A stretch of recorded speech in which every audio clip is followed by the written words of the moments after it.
those are connected and put those for this. You're good? Okay.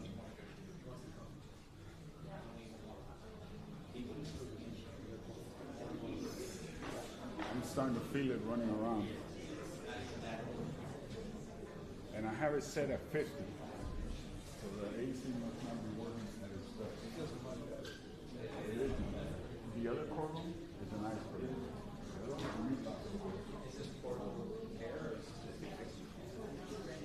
It's been working out the portable trailer in the back because there's something wrong with the unit underneath. So yesterday something must have happened with it. There's 18 small units outside.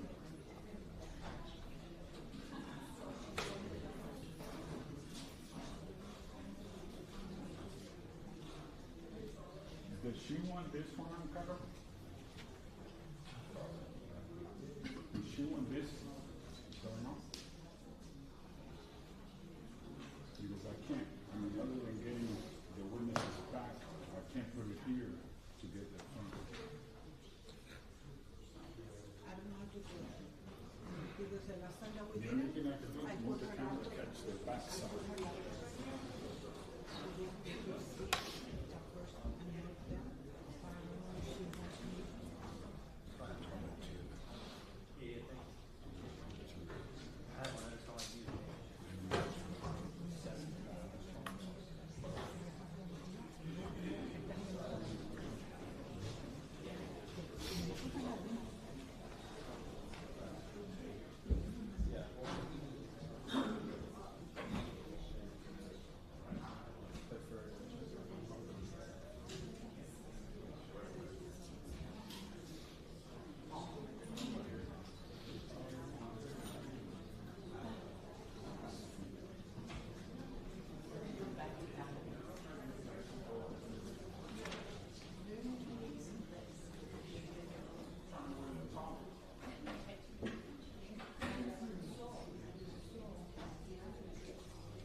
Testing.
Intern, please go to 4A. If you're an intern, go to 4A.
Good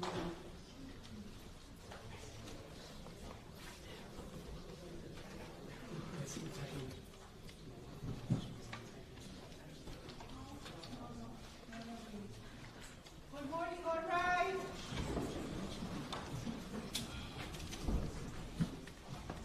All right, good morning, everyone. Please be seated, thank you.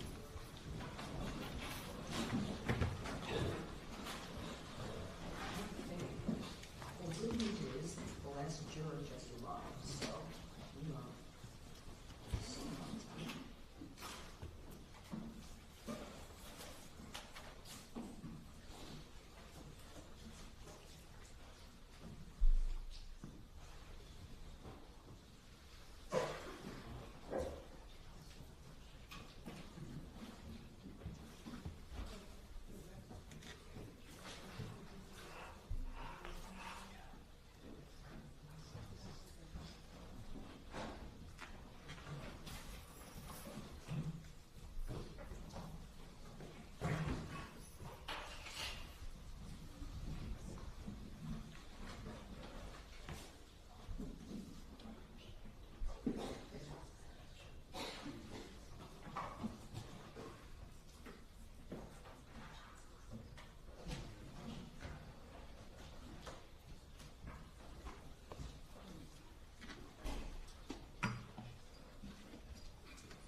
All right, good morning, everyone.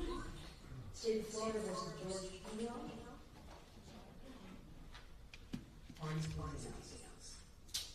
Morning, Honor, Laura Adams, Jonathan Borst, on behalf of the state of Florida. Good morning, Your Honor. Howard Stern, Mark Shapiro, and Armelino Janelle Gomez on behalf of George Pino, who is present. All right, very good. All right, Mr. Pino, would you mind, we're gonna have you sworn in? Sure. It's only because if I had any questions of you, sir, I would never speak with you in front of the jury, okay? Thank you, Your Honor. Please raise your right hand. Do you swear affirm to tell the truth, the whole truth, and nothing but the truth? I do. Okay. All right, so, as I said, the last juror has just arrived. Everyone has been gathered. I just have to send the message upstairs. I'm trying to figure out whether, in terms of your opening, how we should proceed and if there's anything that I should say to the jurors. I think I explained a few things yesterday, but I'm ready to just perhaps maybe start to open it again. I would object to that. The reason why we had to stop was because of the defendant's conduct, so I would suspect that defense counsel should pick up where he left off. Well, you had a point here where you left off there. I think I'll be fine. I don't need to retread the Okay. steps. But I'm having a little trouble hearing you, though, Judge. Oh, okay, let me speak up a little louder. Does that work? Much better. Excellent. Thank you. I'll put a new microphone up here. All right. Okay, then, we're good. And you have some witnesses ready to go? I do.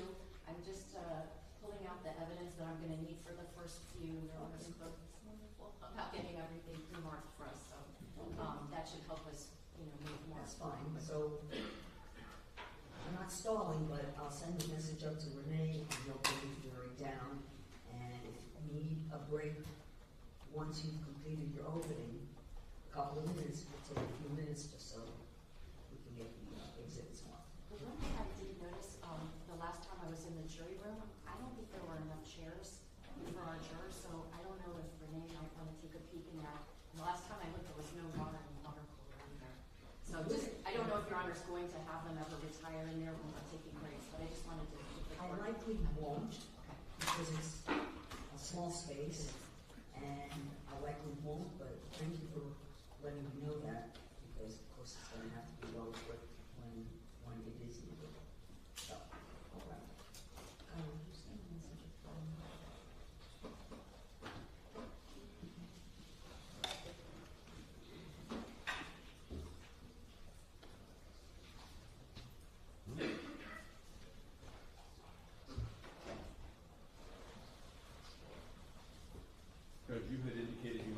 address some issues before the jury got here. You received an email about the videos or some other preliminary issues that you wanted to. The first witness has to do with there was a question about two of the body worn. Oh, I took care of that. I mean, was able to review that, and my understanding was both of those body worns are video of Ms. Fernandez being transferred from a boat, Good Samaritan boat, onto the police boat. And paramedics, police were performing CPR, I could view. And then that was a short piece there. And then once there was an arrival at At the harbor. The it was state took out, like, the whole ride. Yeah, there was a long ride But there. I didn't think that it would be fair for anybody to have to watch that whole scenario. So we just took clips of the initial arrival, as well as then, getting her underway, and then her arriving at the harbor. And then being where she- transported onto the Yeah, helicopter. that once they get to the harbor, then the police are able to carry Lucy on the backboard to the helicopter and then heading back out. So those are the first two clips on, well, now it's Sergeant Delgado's body-worn camera. Okay.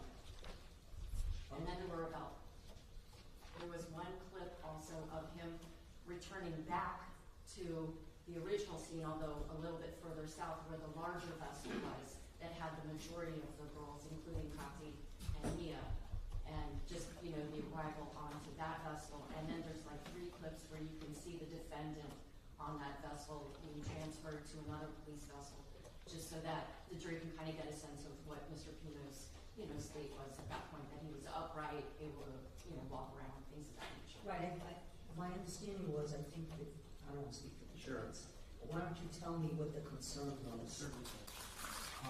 The videotapes the transfer of Lucy Fernandez from the Good Samaritan vessel to the police vessel, and then from that police vessel being transported to Elliott Key Harbor, and then once at Elliott Key Harbor, being carried via backboard to an evacuation helicopter. These are graphic videos. They are graphic, showing heroic efforts to save Lucy Fernandez's life. It is a lifeless body that is being administered CPR. She is clearly bloated by the ingestion of seawater. In addition to the CPR that is being applied, there are efforts to resuscitate her electronically with cardiac arrest pads. I don't know the precise technical name for it, but it's clearly visible, and that is being applied as well. We object to all of them. The heroic, exposure of these life-saving measures, heroic measures, have absolutely no relevance to whether Mr. Pino was operating his vessel in a reckless or culpably negligent manner. The only thing that I can imagine that the state is offering these for is to evoke some sympathy from this jury. It has no relevance. There's no materiality to it whatsoever. The state can and will put on its case by talking about the death of Lucy Fernandez. They can certainly talk about how she was transferred. They can certainly say that she had to be given CPR. They can certainly say that she went into cardiac arrest, which is why those devices were used. All of that is fair game. But to let this jury see that this very upsetting and graphic video of a 17-year-old girl is over the top in my view. I think it's inadmissible under 90.403 as well as 90.401. But even if it is marginally relevant, I think that its prejudicial effect on this jury is far outweighs any probative value that it has. We object to all of it. Talk to me, counsel, even if there is relevance, and in fact, in your opening, you described the evidence will show, there will be testimony to this effect.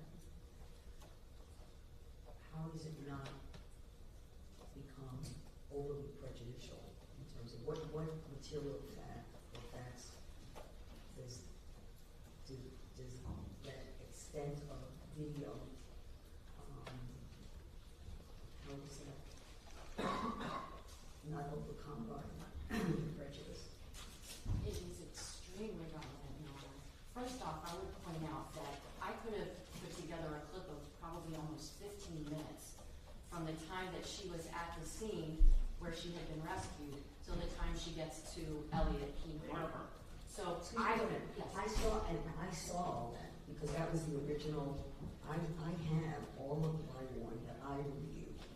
And so this, I think, is the consolidated, you had consolidated and made the cuts to. Yes.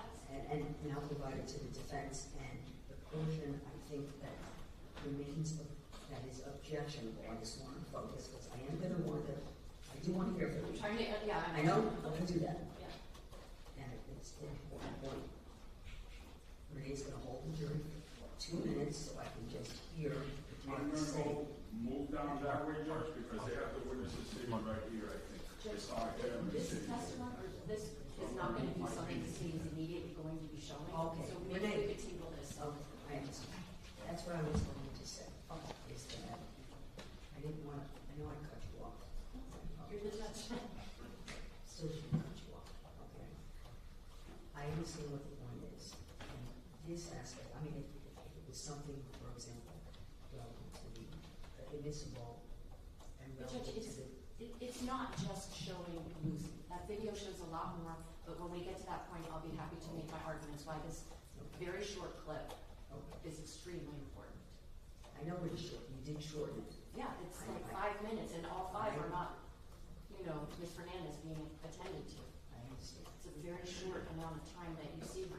You don't see her getting intubated. Like, I took out as much as I could, but I know. to understand the context of what took place, cause, and manner of death, to understand what it's like to be that on would the be my vessel this question. fast. That when we talk about, you're gonna have a medical examiner testify. Yes, And but that, and I want to understand that what you would need to present so that the medical examiner's testimony would make sense.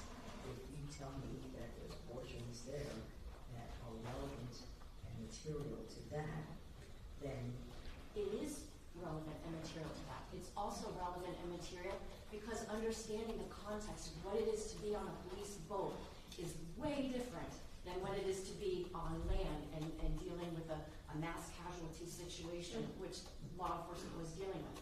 It's also relevant because it shows the efforts that the police had to take to keep the boat from spinning, because you literally see the helicopter and you see the paramedic dropping down from the helicopter.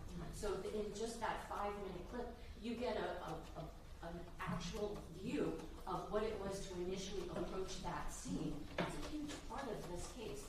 I minimize the amount of time that we are actually seeing Ms. Fernandez, but her transfer onto the police boat and the efforts to get her able to live again. The other thing is that Your Honor kept saying to the jury that it is for the jury to consider the evidence, the lack of evidence, or conflicts in the evidence to determine if there's reasonable doubt. If these jurors are going to be hearing about how officers are wearing body-worn camera, it's only natural for them to be like, well, where is it? So I think for all those reasons, and because I did minimize, there's nothing gory going on, there's no invasive proceedings going on. It's sad, but everything about a case like this is sad. Judge, I'd like to respond if I can, you know, because there's a legal, sorry. we're gonna hold further discussion and argument. I have everyone's position on it. I know you have more to say. Hold on. Let's bring the jury in. And so, Mr. Schroeder can continue with his opening statement. And nothing is going to be presented to the jury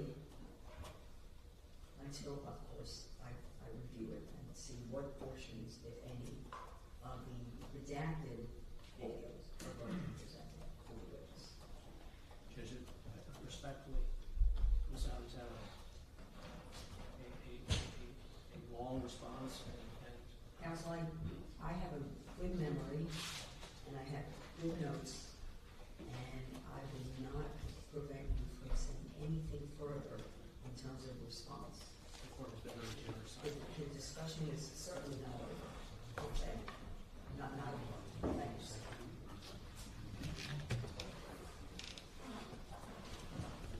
Judge, can I approach with counsel for the state just before the jury comes in on a separate issue? I just told them they could bring the jury in. So you can do it with my court reporter while they're walking in. Just wanted to tell it to Your Honor. Oh, okay. So Without a court reporter? doesn't require, well, just hold 1 second. If, based on yesterday's discussion about Mr. Pino's reaction to the trial, if he becomes agitated, one of our colleagues will just ask him to step out. He'll step out on his own. He knows he needs, if he's not feeling well, just to step out. I wanted to address that with the court, if that's acceptable. Oh, If something. because I have the ability to make arrangements because I don't want there to be a question or create an appellate issue if there was a need for it, you know, that Mr. Pino wasn't present and participating in the proceedings, so you would have to waive his presence. So I will do that now. If he steps out, he's doing it with the understanding he has the right to be here, but if he feels that there's something that's overwhelming him, I think the best course of action is just step out. One of our counsel will step out with him. Well, let me say, I'm hopeful, but if there are any concerns, then I think we would be best, instead of having constant potential interruptions, it would be best to go to the plan that I have in place and suggested for a place where Mr. Pino will be able to. All right. What? Wait. Will fully participate, not physically present in the court. I hope it won't happen just. But I'm not gonna, I don't wanna have. I agree. back and forth. I agree. The state would object to that. I think that would be very disruptive Yeah. for the defendant to be walking in and out of the courtroom in front of the jury. Agreed. I'm gonna say that it's only gonna happen once, and I hope it will never happen at all. But if it happens, then so that there's no, so I've asked Mr. Pino, if he's not feeling well, just step out, we can stop, and then go to plan B, go to plan B, Judge. That's fine, but I just wanna make sure we waive his presence if that happens, and that's on the record, Understood. okay? Your Honor, I kind of felt that the court was going to address what happened yesterday with the defendant and hopefully seek his assurance that he won't have an outburst like that again. What's appropriate is, I think, and doing my research on this, is to make sure that I addressed it with his counsel. And it's his counsel to address the circumstances with Mr. Pino and provide the options that I provided, and with the understanding that, it would just take place naturally, without, without disruption.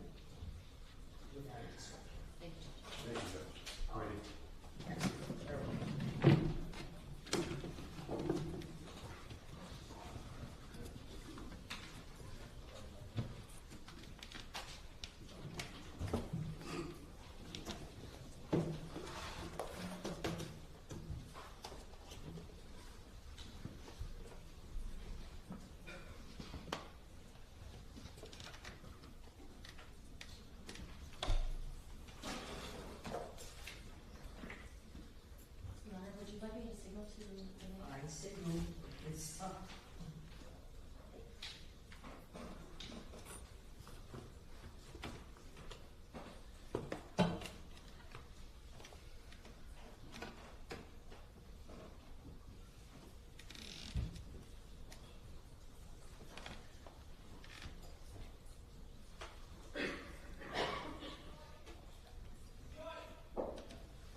Good morning, ladies and gentlemen.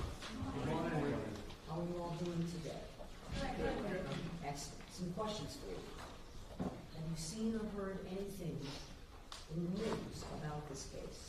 No. Have you read anything about it? Seen anything on social media? No. Anything that you think has to do with this case? No.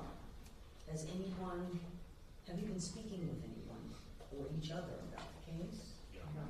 Has anyone attempted to speak with you or in your presence about this case? No.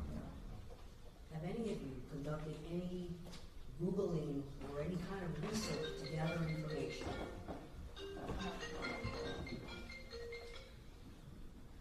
Have any of you conducted any kind of research or investigation to gather information about this case? No. Very well. Thank you. Defense counsel will resume with his opening statement.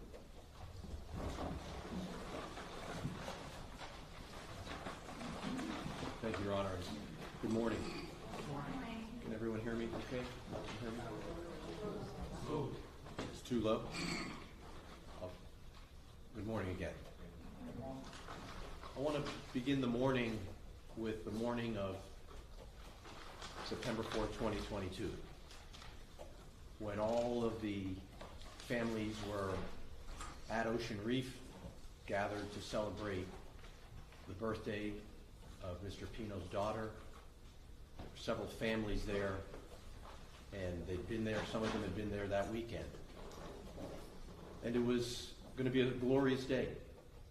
Mr. Pino, he was sort of known as the camp counselor. What he's been with these families for many years.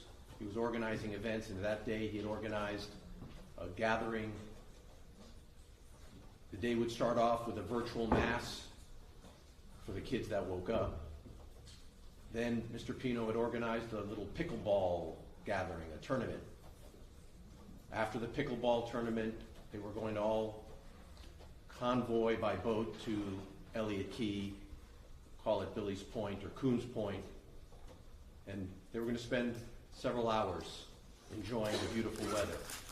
And it just happened to be an ideal day for boating. The seas were calm, no wind, no rain. And so after the pickleball tournament finished and all the kids gathered up, Mr. Pino was going to operate the vessel. He was going to captain the Robalo from Ocean Reef and travel the distance to Elliott Key, a voyage he had made many times before. The 29-foot Robalo, a well-built boat, has been in fabrication for decades.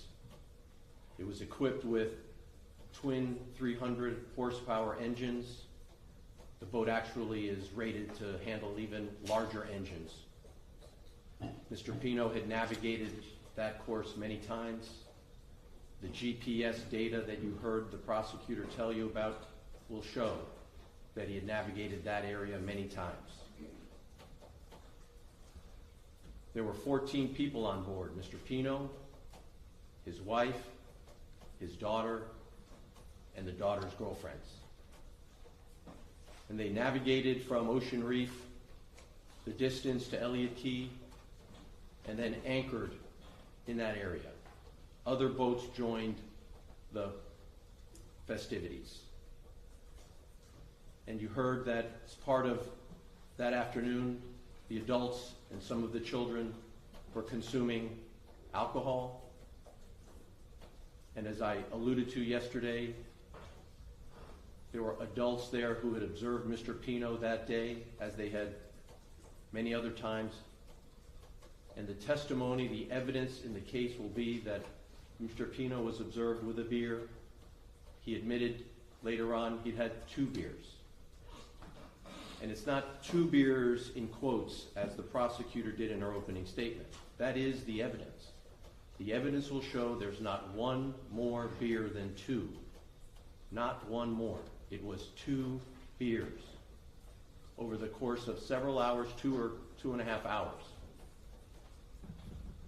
This was not the first time Mr. Pino and these adults had engaged in these kinds of gatherings in the past. The other adults there, Mr. Suarez, Mr. Pardo, they knew Mr. Pino. They too had enjoyed the afternoon with Mr. Pino. They observed Mr. Pino. All the adults that were there that day were satisfied that Mr. Pino was not impaired. Sometime late that afternoon, Mr. Pino pulls up the anchor of the Raballo, and now it is time to head back to Ocean Reef because that night they were going to celebrate the birthday, I think at 9 p.m. Contrary to the statement by the prosecutor, Mr. Pino was not nervous or anxious about making sure the girls were IG Instagram ready, as if Mr. Pino was anxious to get the girls back home so they could have enough time to shower. There was plenty of time. Mr. Pino was navigating back to Ocean Reef as he had done many times before. He was not thrill-seeking. He was not speeding. He was not doing donuts. He was not racing any other boat. He was simply going back. He was in essentially an internal autopilot, as he had done many times before. On this one occasion, on this one time, something went wrong. Mr. Pino, according to the state's expert who you will hear testify, somehow lost situational awareness, meaning he must have lost track of the markers along the way, and he elided or crashed into marker number 15. He wasn't intending to do it. He wasn't trying to come as close as possible and see if he could just skim across that channel. This was pure and simple an accident. Objection to argument, Your Honor. The evidence will show that Mr. Pino had no intention of putting anyone's life in danger. He wasn't intending to try to come as close to the marker as he possibly could. But on that day, there was no other boat coming at him. It was a clear day, and his destination, Ocean Reef, once that boat would have cleared marker 15, it was wide open bay until Angelfish Creek. That's the next passage that the vessel would need to travel to go back to Ocean Reef. When Mr. Pino alighted with that marker, when he crashed into that marker, the boat eventually capsized. The testimony will show that Mr. Pino himself was knocked unconscious. The testimony will be from those that were there. They thought Mr. Pino was dead. He was on the surface of the boat, bleeding from his head. He had injured his arm. He only came to once the boat eventually capsized completely. He falls into the water. Minutes later, he comes to. Testimony will show that he had suffered a concussion, a traumatic brain injury, and still he was able, with presence of mind, to hold on to that boat. And with a traumatic brain injury, as the testimony will show, he was disoriented. He obviously did not have all of his senses, but he's trying to make sense of what has happened. You will see, if you haven't already, with some of the pictures shown, that the girls and Mrs. Pino are in the water. Soon, another boat came up. David Rodriguez, a good Samaritan, doesn't know the Pino family, happened to be coming northbound. A few minutes later, he arrives, and he observes the scene, and he sees Mr. Pino hanging onto that boat.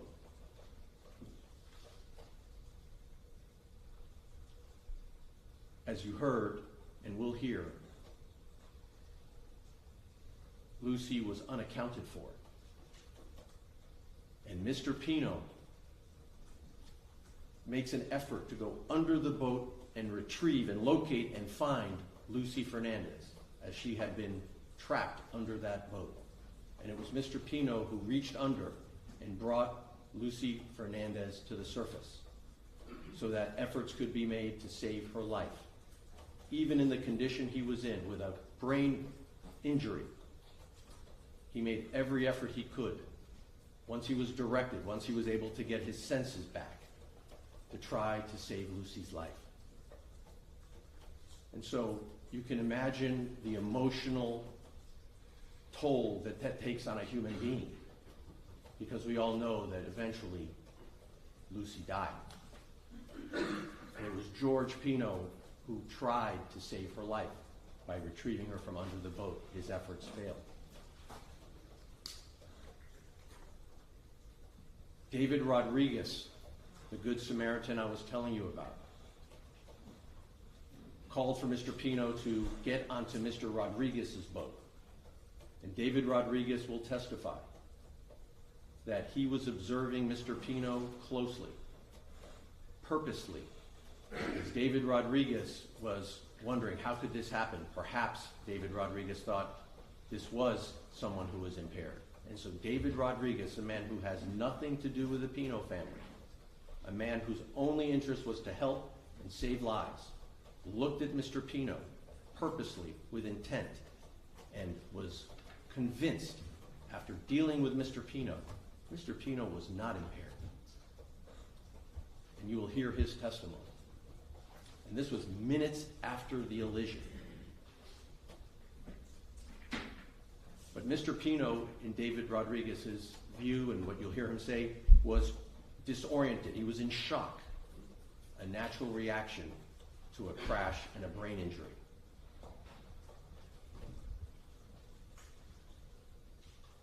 Law enforcement, fire rescue came to the scene. Everyone who could be rescued from the water was. And at that time, Mr. Pino was in the custody of 2 Fish and Wildlife Commission officers who were checking him out to make sure he was okay and to find out what happened. You will hear from Lieutenant Thompson, who has training, experience, expertise on the issue of impairment. And he was with Mr. Pino for the next several hours, and he too looked at Mr. Pino purposely and saw that Mr. Pino was not impaired. Officer Hernandez was with Mr. Pino all of that time. He too observed Mr. Pino purposely, smelled him, looked at his eyes. All of these individuals were looking to make sure that Mr. Pino was not impaired, and they concluded he was not impaired.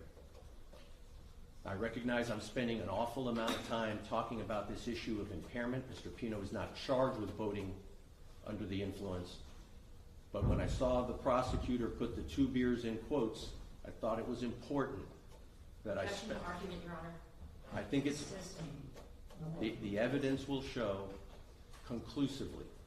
I believe there'll be 8 witnesses that will tell you that Mr. Pino was not impaired.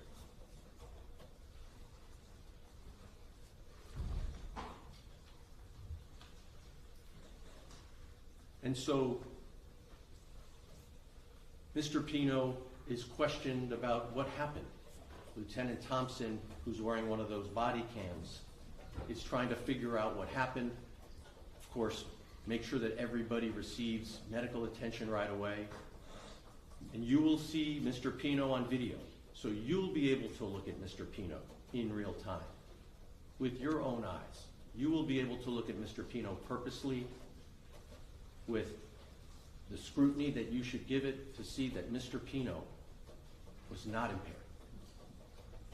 And he was questioned about what had happened. And even though he was not alcohol impaired, he was still suffering from a traumatic brain injury. At some point that night, he had to receive medical attention, and you will see that his head was bandaged up. He was eventually taken to a hospital to be treated. But even with his head bandaged up, He was being questioned, and he was trying to recall what had happened. How did this accident happen? And he explained as best as he could, under those circumstances, what he recalled. And you will find out that Mr. Pino's recollection of that event was affected by the concussion he sustained, that he was relaying details that could not be accurate. For example, what kind of engines do you have on your boat, Mr. Pino? And he told the officer, twin 225s. Actually, Mr. Pino has twin 300s. He did have a boat that had twin 225s. His prior boat had twin 225 horsepower engines. But he reported that this boat had twin 225s. Obviously, his memory or his brain was not functioning in a way that it would ordinarily function had he not sustained a concussion. He reported that he had gone under the boat to rescue Nati, a different girl. We know it was Lucy, and we know that Mr. Pino has known Lucy all of his life, and yet when he was reporting who he had rescued under the boat, he reported that it was Nati, another girl on the boat. He had innocently but mistakenly confused who it was he had retrieved from under the vessel. He was asked to prepare, as best he could, a seating chart of where the various passengers were seated. And when he prepared that seating chart, he had the passengers in locations different than what it turns out to be. He also was recalling that there was a big wave that had come from another boat in the distance, and that the wave had caused him to lose control of the steering wheel.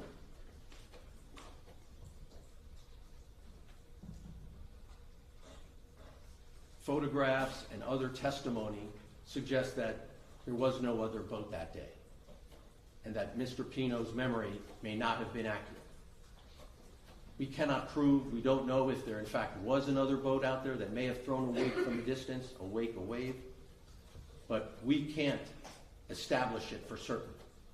And so it appears that Mr. Pino's memory of how that accident happened cannot be relied upon given his traumatic brain injury.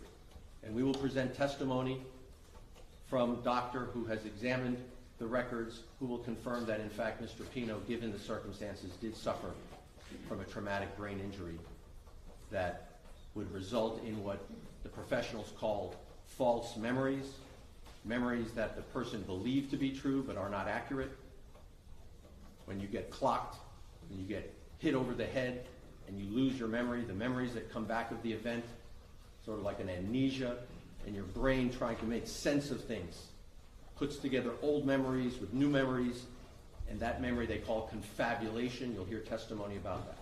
And I share that with you because when Mr. Pino was trying to make sense of what happened, when the officer was interviewing him to try to figure out how did the crash happen, Mr. Pino was reporting what his memory, faulty as it was, of that few minutes and few seconds before the elision.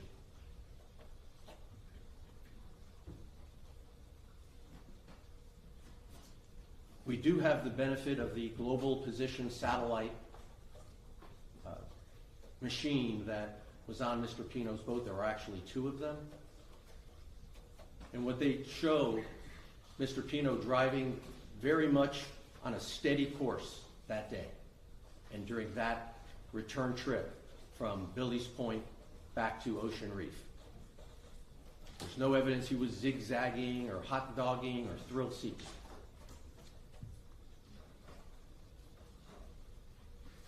What the evidence will show is that as he was going through the channel, when there were markers left for him to clear before it was wide open bay to Angelfish Creek, at some point Mr. Pino's boat, the Robalo, starts making a turn or a veer in the direction of Angelfish Creek.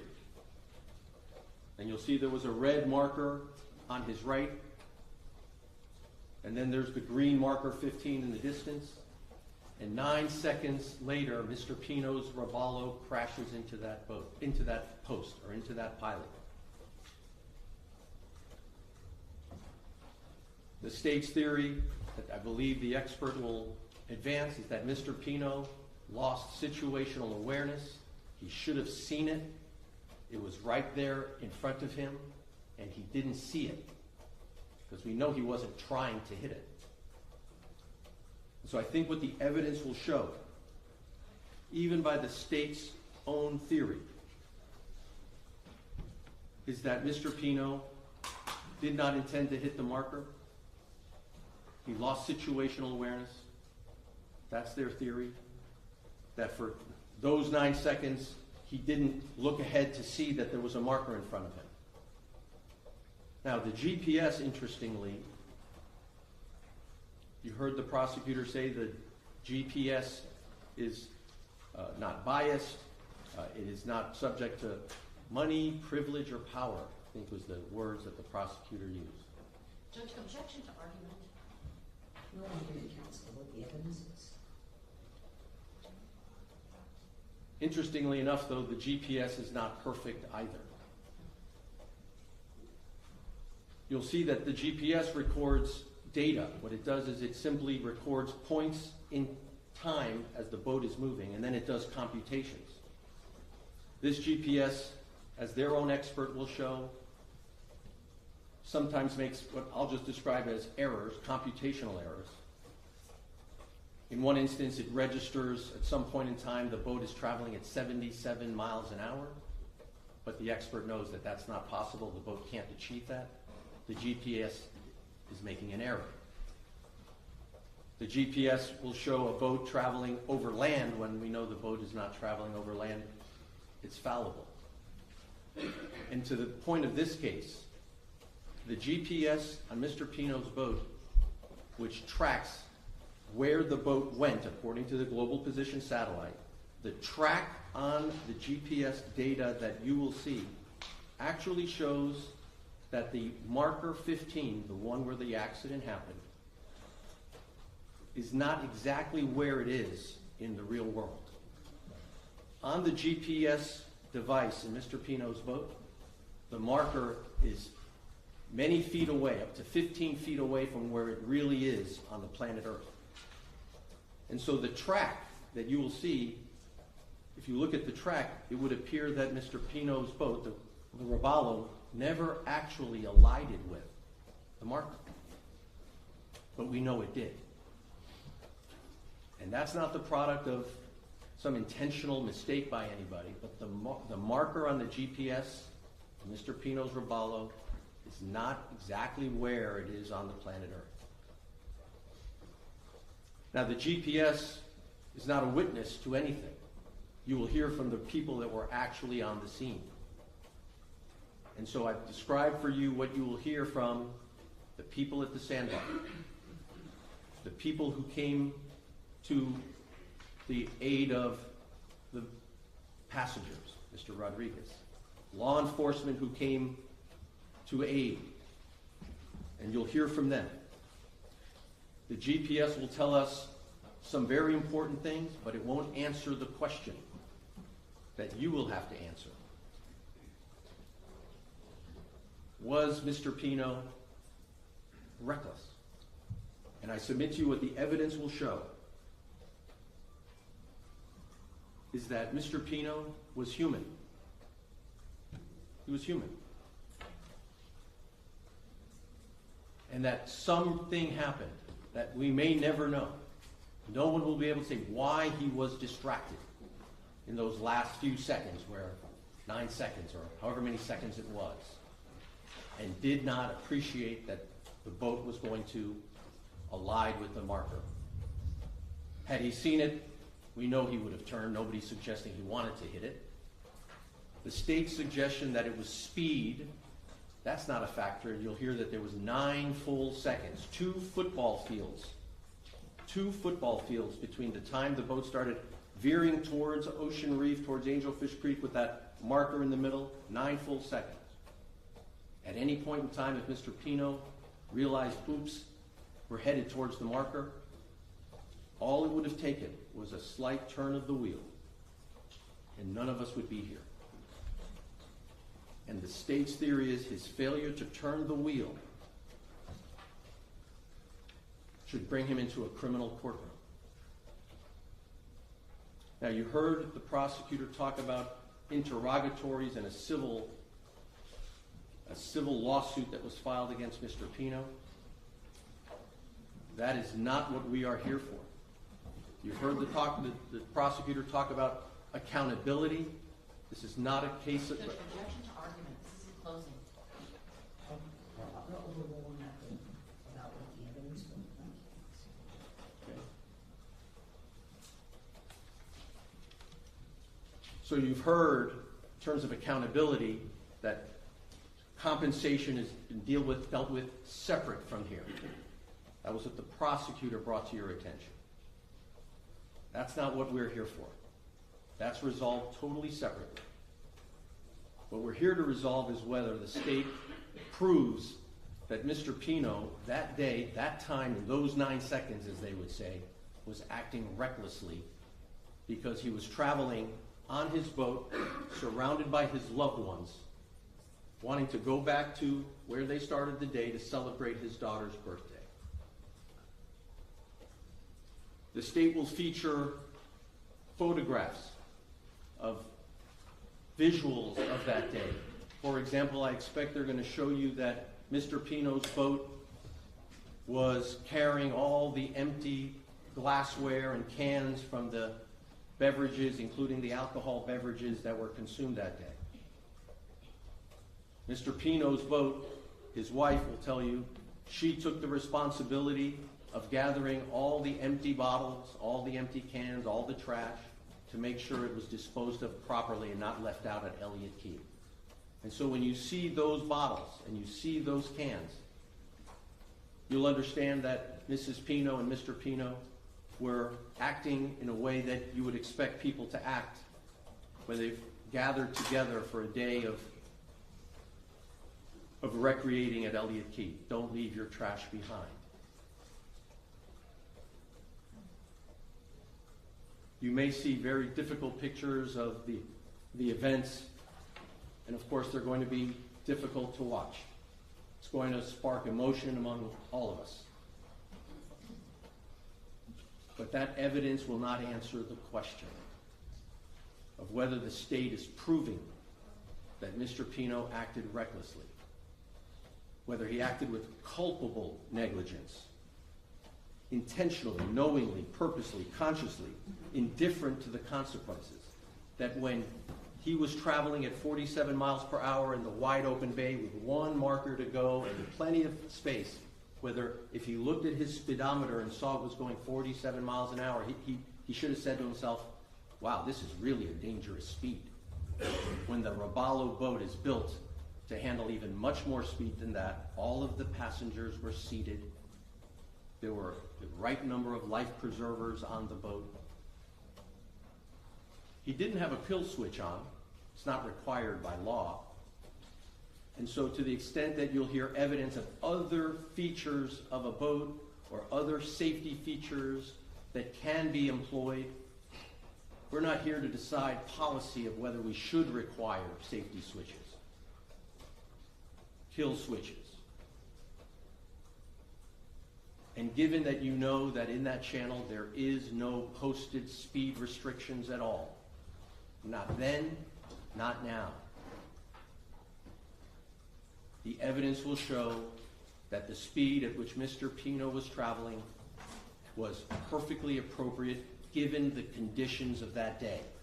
Calm waters, no wind, no rain, no lightning, no busy boat traffic.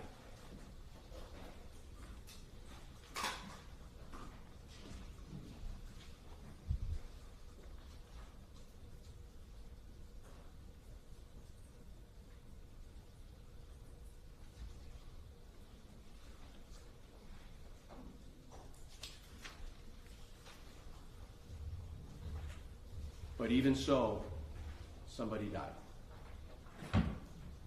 Even so, somebody died. Mr. Pino will have to live with that. Judge, objection to argument. No argument, counsel.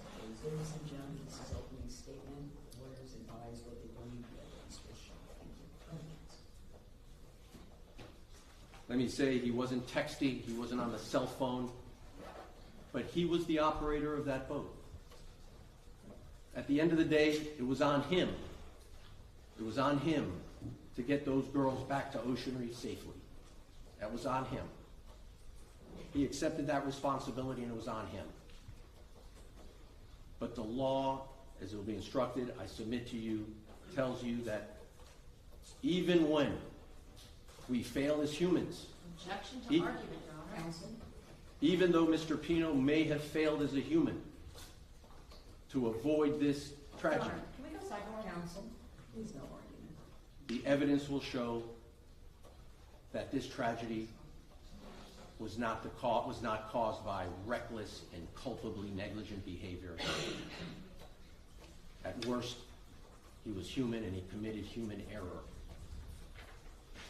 Thank you, ladies and gentlemen. Thank you so much. State, first witness. Your Honor, I think the court said we were going to take a momentary break before the first witness. If you don't want to, Judge, we can move forward. Yes, certainly. But can we approach sidebar?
think the jury room is equipped currently for the, so can we take the jurors, Renee, if we would, out in the hallway?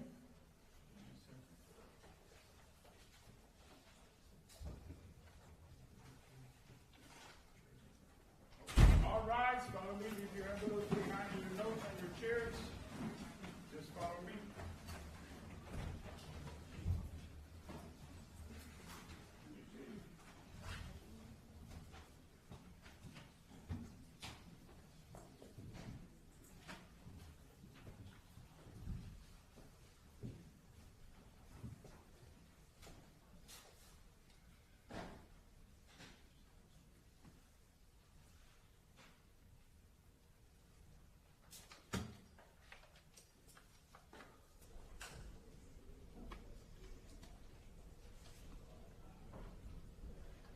All right, you can be seated. We go ahead and take the legal matter with regard to the evidence and this witness.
Oh, I'm ready, Judge.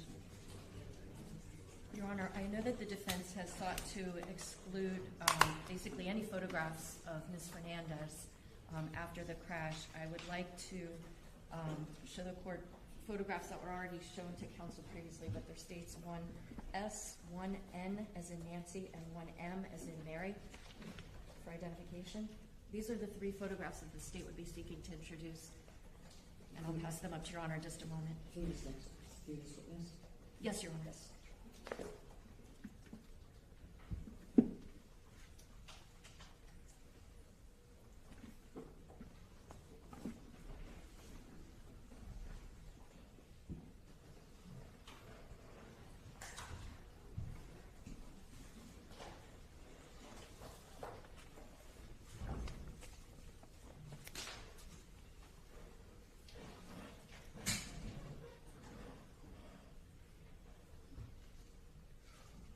All right, so you consolidated from actually many photos, and let me look at here.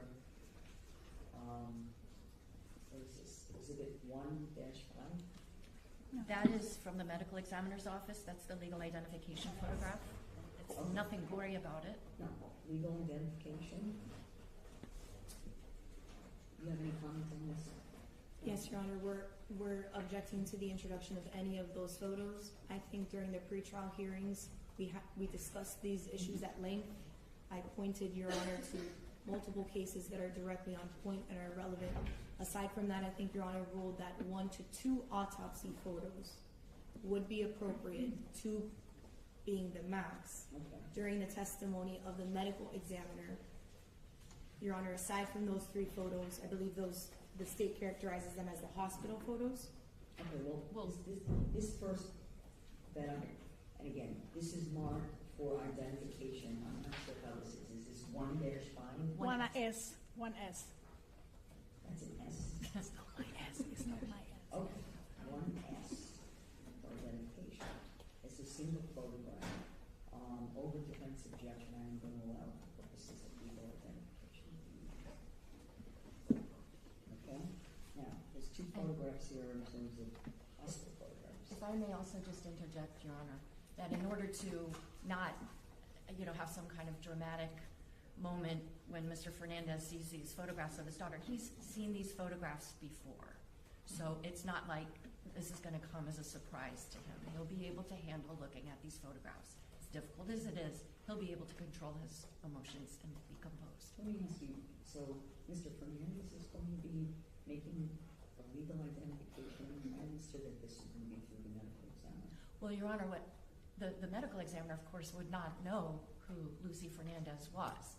So what the medical examiner's office does is they take what they call a legal identification photograph, which is not an autopsy photograph. Which is the way that, yeah, It just shows who the person is, so that, I understand. All right. and it allows a linkage from who the person is to what the medical examiner case number is. We have stipulated to that identification as well as cause of death. I These photos. understand you stipulated, however, the state can present this evidence over objection.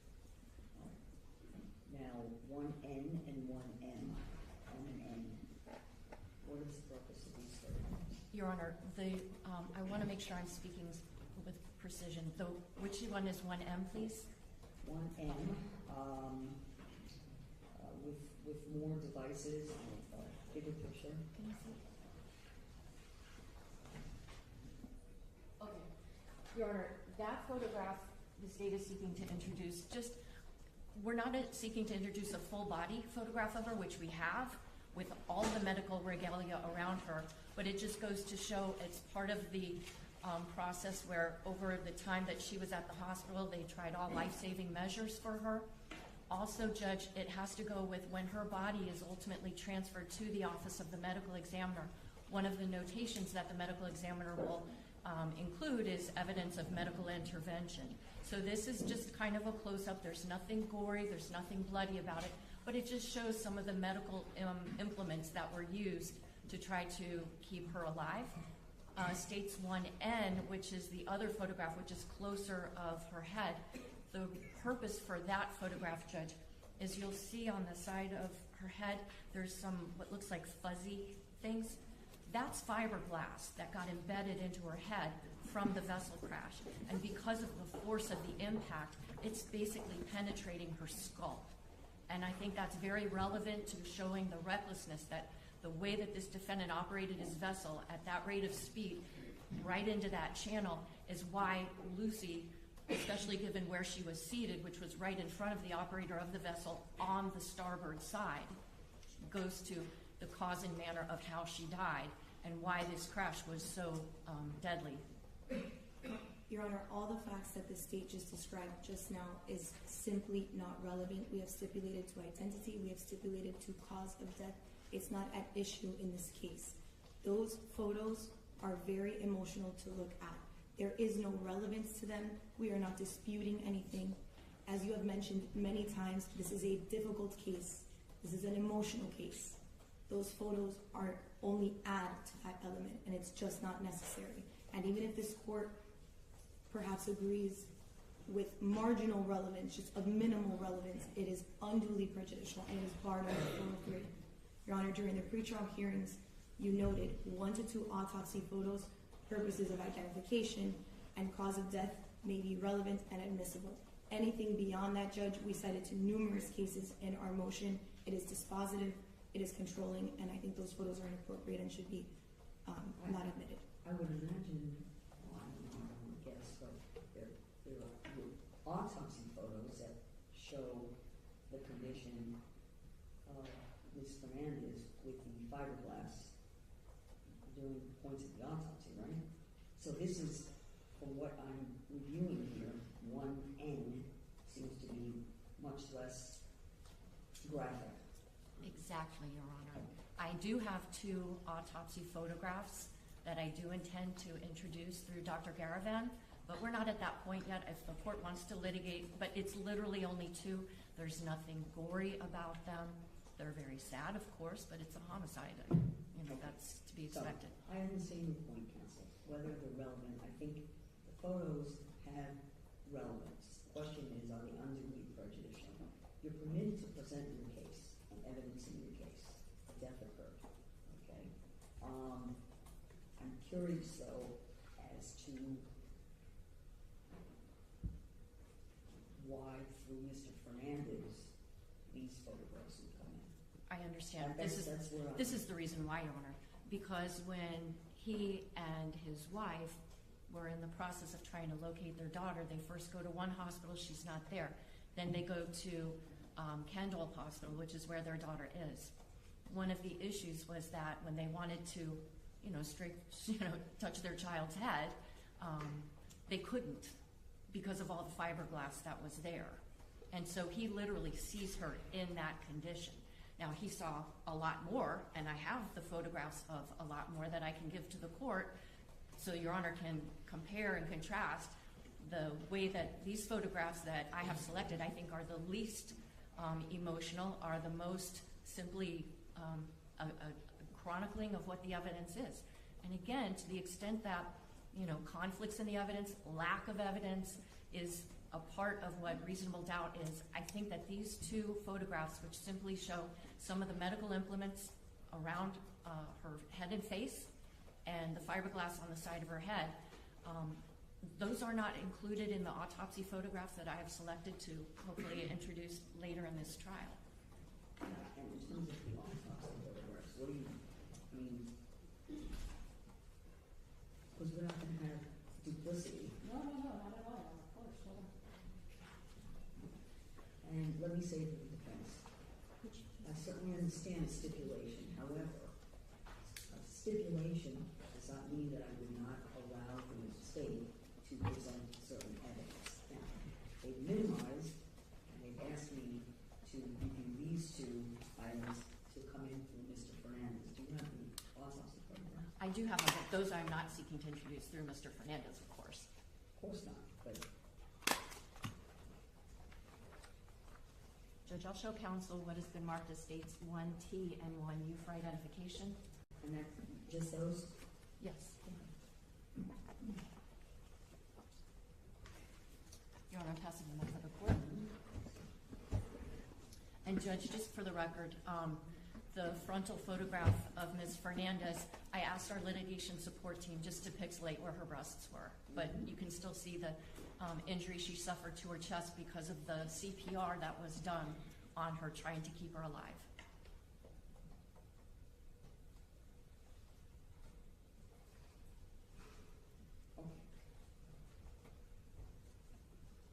No, there's no, these are the only hospital photographs. Correct. Okay. 1N and 1M are the hospital photos, and then the 2 that I just passed up, Your Honor, I forgot the letters. Are there any other photographs? 1T and 1U were from Any the other autopsy. photographs of Ms. Fernandez? Excuse me? Were there any other photographs of Ms. Fernandez? At the autopsy? Yes. Yes, many. I understand that you intended to introduce. No, those are the only 2. Okay. And these are the 2 now through Mr. Fernandez? Yes, Your Honor. Well, actually, the 3. All right? Well, 2 from the hospital and 1 of the legal identification photograph. Okay. We've already, again, I agree, we've heard argument on this. I have to balance the level of prejudice outweighs the level of value. I think they're relevant. You've minimized, to my satisfaction, over defense objection. 1N and 1N will come in. All right. Now, in that regard, is Mr. Fernandez going to be your witness that we're calling in? Yes, Judge. Okay. Judge, can we address the autopsy photos, or are we going to move forward and address that at a later time? I'll address that at a later time. I was just making sure that there wasn't going to be any kind of duplicity and the limitations of what photographs are going to be introduced. I just want to reserve the right to respond to those 2 autopsy photos as well, please.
see if there's I don't know where else to have him sit in the courtroom that's better than here, but if you have a suggestion, Judge, I'm all ears.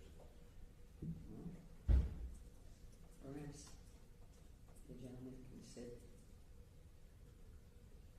this way, on the corner there. That corner, sir? That's fine.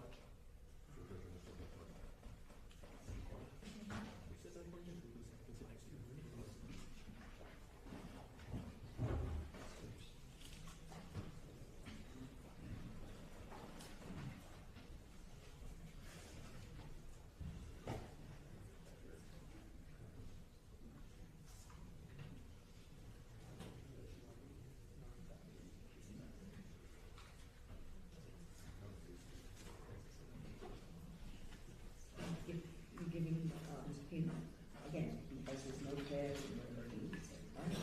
I'm having trouble hearing He you. has his notepad, so he has a place to put his notepad. And that way you can have communication with Mr. Pino at council. Thank you, Judge. All right?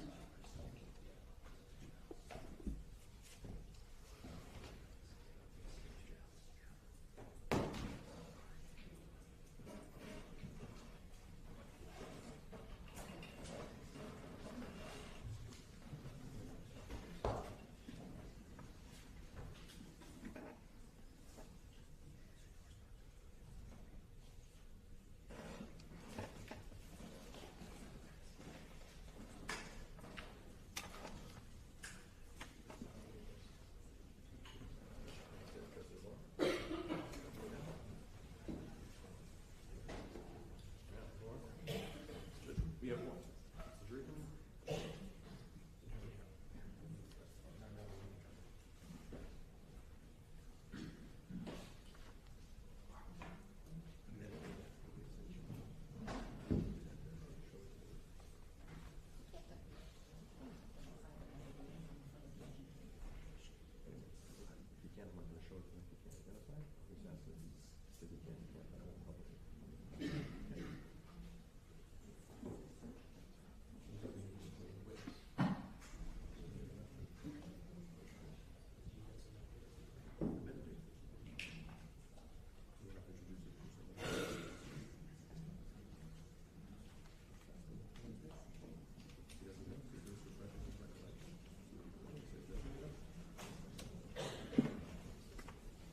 All rise.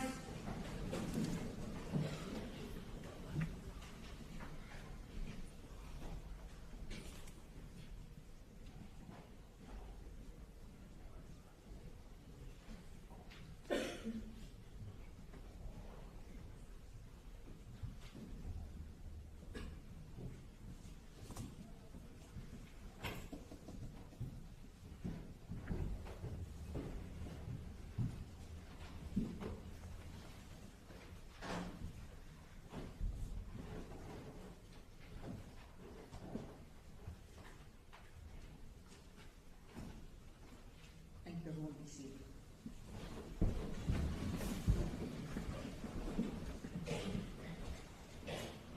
State, can we call the first witness? Thank you, Your Honor. The state court will call Andres Fernandez, please.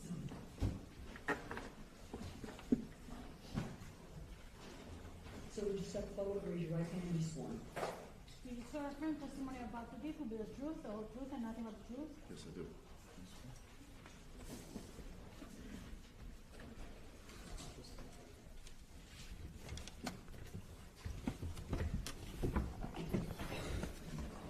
It's a little awkward because you're facing this way, but the microphone's this way, so please keep your voice loud and clear, sir. Thank you. Will do, thank you. Good morning. Morning. Could you please introduce yourself to the members of our jury? Good morning, my name is Andres Fernandez. Do you go by a nickname? Andy, How old are you? 52. What do you do for a living? I'm a lawyer. What kind of law do you practice? I'm a banking lawyer. I represent banks in, transactional, licensing, and regulatory matters. Did you practice any kind of law prior to doing banking law? Yes, I started my career as a public defender in this very building. How long were you a public defender? I was a public defender for about 3 years. Are you married? Yes, I am. Who were you married to? Melissa Fernandez. How long have you been married? We've been married for almost 25 years. Do you have any children? I do have 2. Before we get to your kids, where do you live? I live here in Miami, Florida. How long have you lived in Miami? 52 years. Did you go to high school here? I did. Where did you go to high school? I went to Christopher Columbus High School. Okay. You said that you had 2 children. Yes. Is one of them in the courtroom today? Yes. And who is that? Our 17-year-old son, Kevin, is over there. Did you also have another child? I had another child. What was her name? Her name was Lucy Fernandez. What was her given name? Luciana Cristina Fernandez. What was Lucy's birthday? August 26, 2005. As of September the 4th of 2022, how old was Lucy? Lucy was 17 years old. Do you know a person by the name of George Pino? Yes, I do. Do you see him in this courtroom? Yes, I do. Can you please point to him and describe what he's wearing so the record will be clear? He's there at the end of the table in a dark suit and a white shirt. We stipulate, Your Honor. How do you know this defendant? I've known George's wife, Ceci, all my life, probably since the 2nd grade. And I met George when he started dating his wife, Ceci. Did you attend his wedding? Yes, I did. Did you bring a date to that wedding? Yes, I did. And who was your date for Mr. Pino's wedding? My future wife, Melissa. Did you know his children? Yes, I do. How many children does he have? He has 2 girls. Do you know their names? Yes, I do. What's the older daughter's name? Carolina, she goes by Caro. And what's his younger daughter's name? Ceci, like the mom, and she goes by Little Ceci. Was your daughter friends with either of Mr. Pino's children? And Lucy was friends with Little Ceci. Did the Pinos help raise Lucy? No. Melly and I raised Lucy. Did you ever know Mr. Pino as the camp counselor? Never knew him as a camp counselor. I want to take you back to Labor Day weekend of 2022, okay? Before we start talking about the events of that day, okay? And if you need water or something, just let me know. Maybe a little water. You do? Yeah, a little water.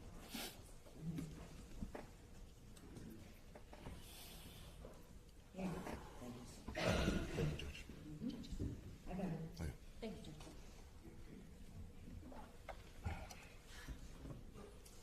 That weekend, were you at a place called the Ocean Reef Club? Yes, I was. Could you explain to the jurors what is Ocean Reef Club? Ocean Reef Club is a private club, gated community in North Key Largo, Florida. It's a boating community, it's a golf community, it's a tennis, pickleball community. It has a hotel where you can rent rooms. It has condos that you can rent. It also has homes and apartments where people live there, full-time and part-time throughout the year. Are there any facilities there that allow people to store or dock boats? Yes. Can you tell us a little bit about that? They have, at Ocean Reef, they have several marinas where you could keep your boat in the water at a slip, but they also have a facility that's dry storage where you could store your boat there, and they pick it up, with a forklift, and they put it on a rack. Were you a member of Ocean Reef Club at that time? Yes. Are you still a member of Ocean Reef Club? Yes.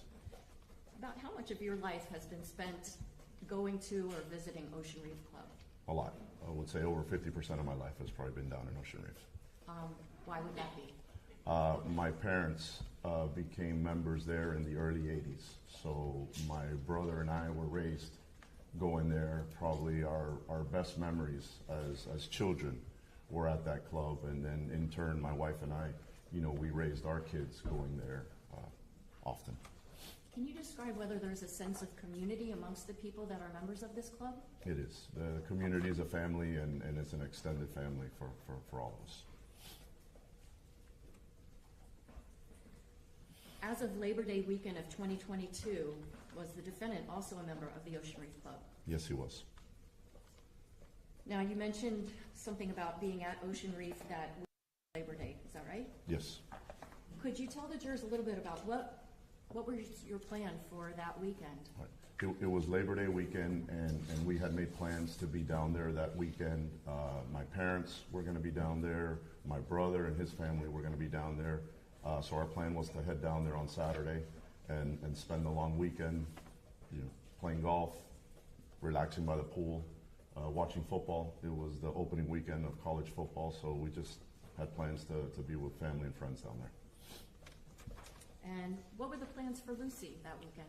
Lucy was also going to be down there that weekend, but she wasn't going to be with us. She was going to be with the Pinos. The Pinos had invited Lucy to go down with her and spend the weekend with her, partaking in festivities that they were planning and had planned around little Ceci's 18th birthday. Did you have any problem with Lucy going to this planned, weekend celebration? Absolutely not. Okay, I want to now take your attention directly to Sunday, September the 4th of 2022. Can you tell the jurors, what was it you did that morning? That morning, I woke up and I played golf with some close friends. We played early in the morning. And I remember it was probably halfway through the round. I got a call or a text from Lucy, and basically saying that she missed us, that she hadn't seen us, that she was going to be playing pickleball later in that day, and to please come by and see her. Did you do that? Absolutely. When your teenage daughter says that she wants to see you, you drop everything that you're doing. So immediately when I finished my round, I went over to the pickleball courts, and I walked over and I saw her, and she came over and she gave me a super warm hug. I still remember that hug today. And she told me that their plan was to go out on the boat, that they were going to go to Billy's Point, and she said, please, you and Mom, please go out there, meet us. I haven't seen you guys. I want to see you guys. Okay. When you saw Lucy by the pickleball courts, were there other girls nearby? Yes, their whole group was there. Okay. And when you say the whole group, I'm not asking you to list everyone, but do you remember some of the other girls' names that you saw there? Yes. I remember Cathy Puig was there. I remember Coco was there. I remember Cami was there. I remember Claudia Portocarrero was there. I believe even some of the boys were there that were also visiting. It was a big group that was there having fun. Were a lot of these kids that you knew to be friends of Lucy for a long time? Yes, many of them I knew for a while. And even their parents, did you know? Yes. So when you finish up your round of golf, was it your number one goal as the day began to get on a boat and go out to Billy's Point? Absolutely not. Why? Because my plan that day was to play golf and to relax, and then we had plans to watch the FSU football game with my dad at his apartment down at Ocean Reef. He was going to have some people over. We're big FSU fans. And we were going to watch the kickoff to their season. That game was at 7:30. So I was always very conscious on the time that afternoon. Did you in fact take your boat out to Billy's Point or that area? We did. Why? Once again, Lucy asked us to go out and see her and meet her. So I remember after seeing her on the pickleball courts, I went back to where Melly was, which was on our other boat, and I told her that Lucy had asked us to go. And we both reluctantly said, we got to do it. So at that point in time, we started making arrangements we bought some sandwiches and stuff and got ready to head out to meet them where they were. When you say Melly, just so we're clear, who's that? That's my wife, Melissa. She goes by Melly. Okay. Tell us a little bit more about the preparations that you have to make to go out onto your boat to head out to Billy's Point. What all do you buy? I went to the store and I went and got sandwiches because I know we hadn't eaten anything that day. Melly was out, doing exercise. I had played golf. I hadn't eaten, so we went and got some sandwiches. I got ice. I made sure that the little boat had fuel. So, towels. We just, prepared, the boat for, being out for a couple hours. The sandwiches, did you buy drinks to go with those sandwiches? No, I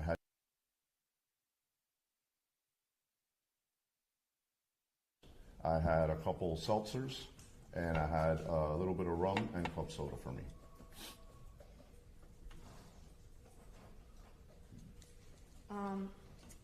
So once you have the boat packed up and ready to head out to Billy's Point, do you actually get out there? Yes, we got out there.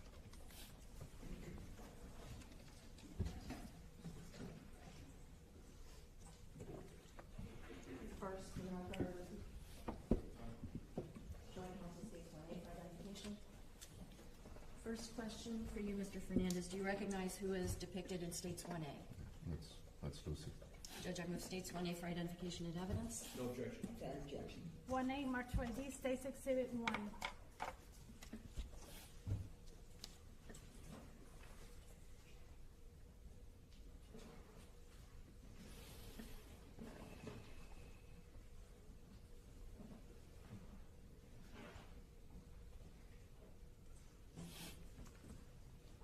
The record I'm showing counsel states 1B for identification.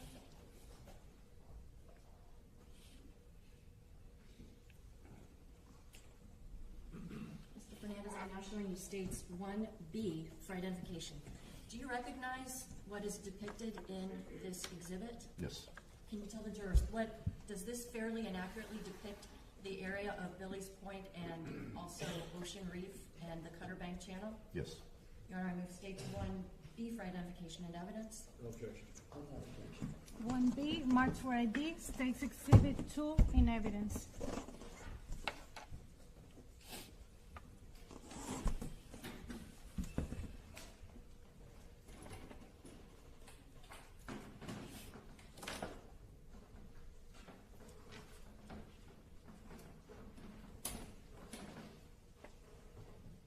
Your Honor, may the witness have permission to step down? Yes, sir, just keep your voice up, please. Yes. Yes, Judge.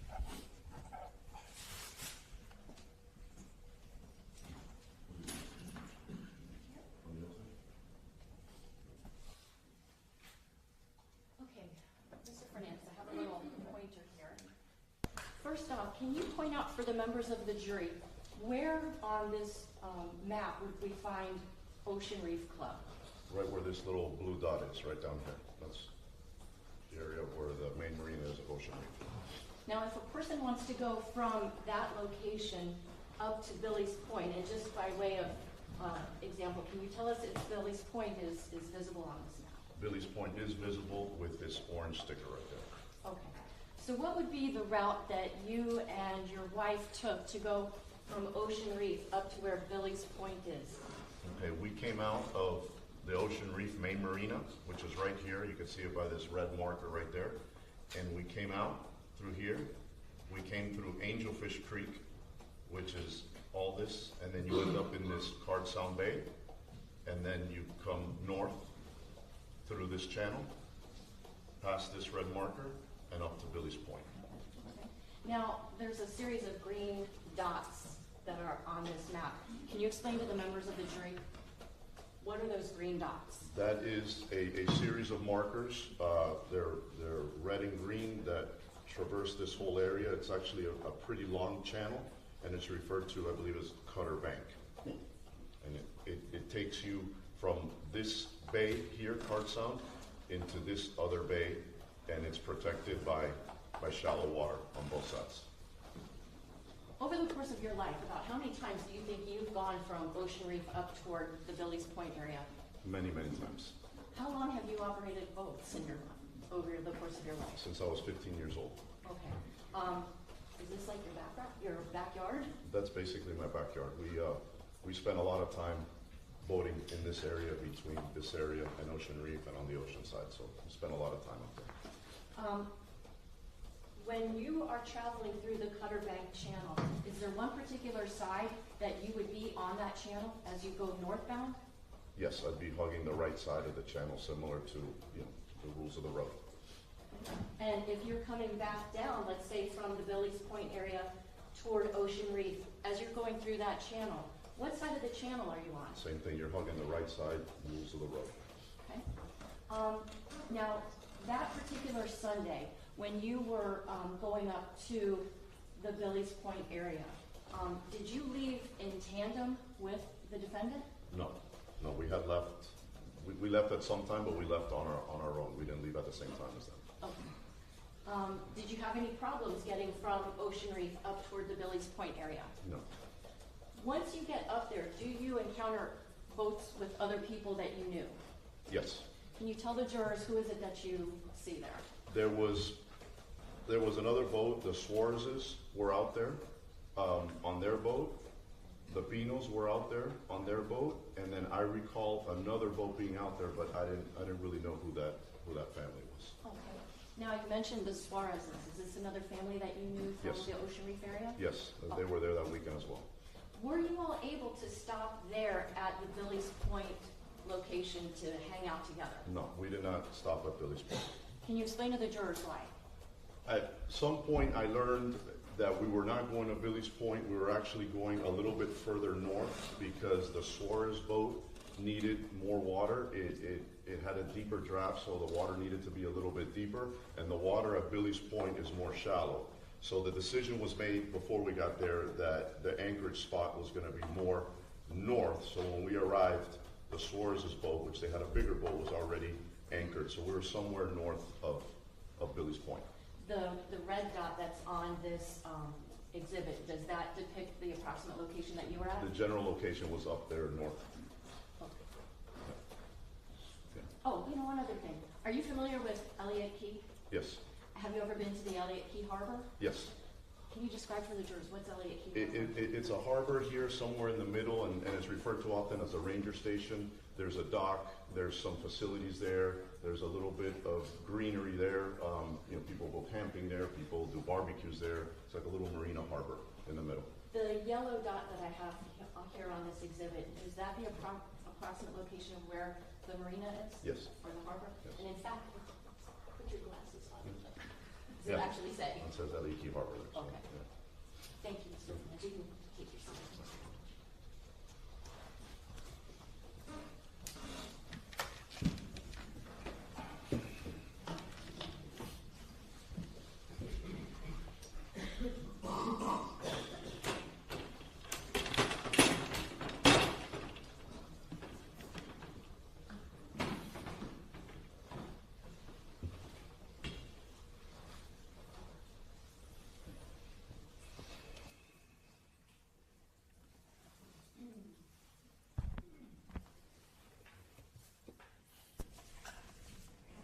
Do you remember the approximate time of the day that you get to initially Billy's Point and then that location a little further north where the deeper water was? It was close to 4 o'clock.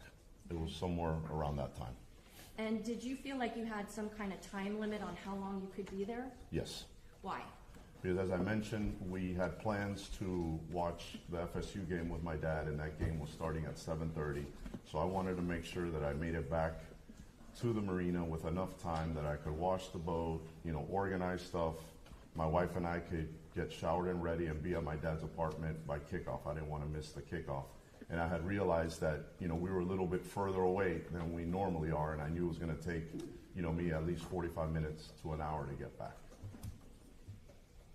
Can you tell the members of the jury what took place once you get there at the northern part of where the, Yeah. north of Billy's Point? I'll just call it this Yeah. sandbar rendezvous location. Okay.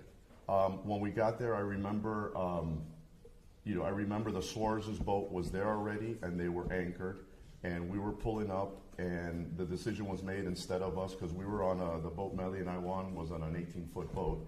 Instead of throwing the anchor, they just offered for us to throw a line to them, and we were kind of like tethered to their boat. The conditions were perfect. There was no wind, so we were kind of just tied up behind their boat.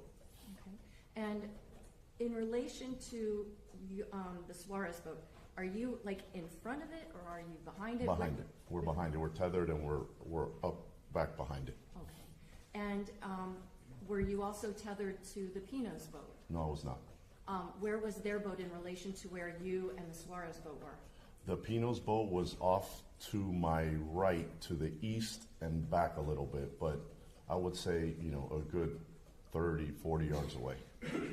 And what kind of activities were taking place while you and these other, well, first off, were there kids there too? Yes. Yes. And parents? Kids and parents were both there. How were you all speaking with each other? I mean, it was a beautiful afternoon. People were floating in the water. Everybody was having a nice time. The weather was great. The music was on. It was really a wholesome event. Now you say wholesome. Yeah. Was there some alcohol involved? Yes, there was. Talk to us about that. You know, the girls were drinking, the boys were drinking, the adults had drinks. You know, it was a situation where everybody was having drinks. Did you have any concerns that the defendant, Mr. Pino, was too drunk to operate a boat? No. Did you yourself have some alcohol? I made myself a drink when I got out there into my Yeti, yes. What's a Yeti? A Yeti is a little cup that acts like a cooler, and you can put ice in there, and the drink and the ice will last for a while. What was the drink of the day for you? It was rum with club soda. Okay, and you said that there was music. What was the music for you? The music for me, I believe my default is reggae or something beachy, so I'm sure I had that going on in my boat. At some point, does your daughter come over to where you are at your boat? Yes. And what did she feel about your music?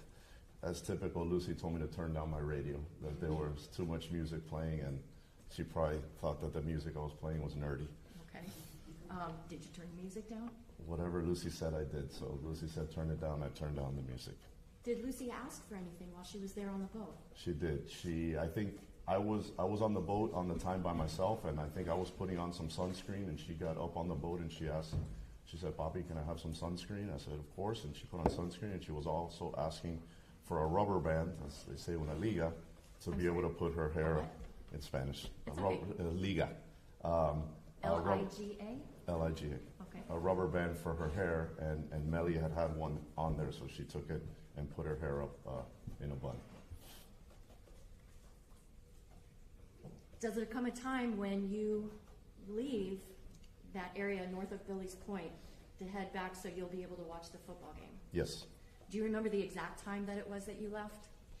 I mean, it was sometime, between 5:30 and 5:45. I was very set on leaving on that time because I knew it was going to take me a while to get back.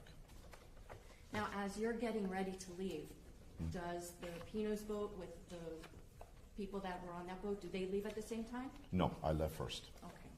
Before you left, did you take any photographs? Yes, at some point in time, I don't know exactly when, but I did take a photograph of the afternoon. Showing council states 1E for identification.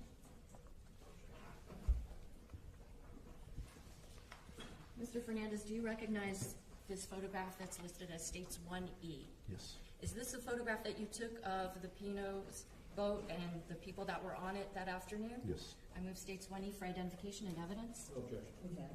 1E marked for these states exhibit 3 in evidence.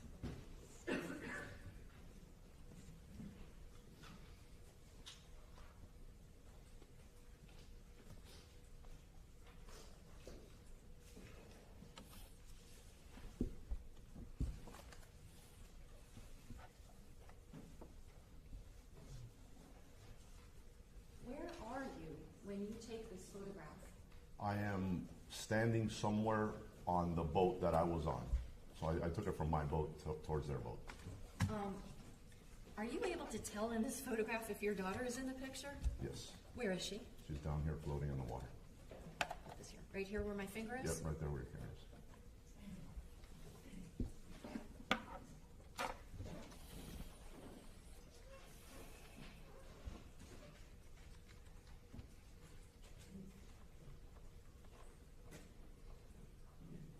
Before leaving that area, did you and your wife say goodbye to your daughter? We did. So I couldn't hear. Did you say goodbye to your daughter? Yes, we did. I'm going to ask you about that in a minute, but when Lucy came up on your boat and asked for the rubber band and the sunscreen, what did she do before leaving? She gave me a hug. And I remember it clearly because that's the last time I held her alive. I want to now ask you about that photograph that you took. At the time you took that photograph, what was your state of mind? Peace. Yeah, I was observing a really nice moment, a really beautiful afternoon, and that's why I took a picture of it, because it was really a beautiful moment. Can you tell the jurors, how do you and your wife say goodbye to Lucy? you're As heading away? we typically do, it was very easy for us to leave because we were not anchored. We were just tethered to the other boat, so we just let go of the line. We said bye, and we pulled out, and we pulled close to Lucy, and we were very obnoxious. And we started screaming to Lucy, "Bye, Lucy, we love you," this and that. And Lucy just looked at us and was like, typical. But that's how we said bye to her that day.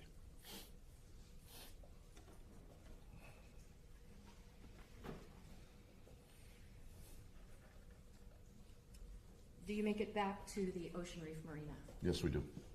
What do you do when you get back to the marina? We get back, I start cleaning the boat, organizing some stuff, and I eventually move back onto the other boat to start taking a shower and getting ready to make it to my dad's apartment by the 7:30 kickoff of the game.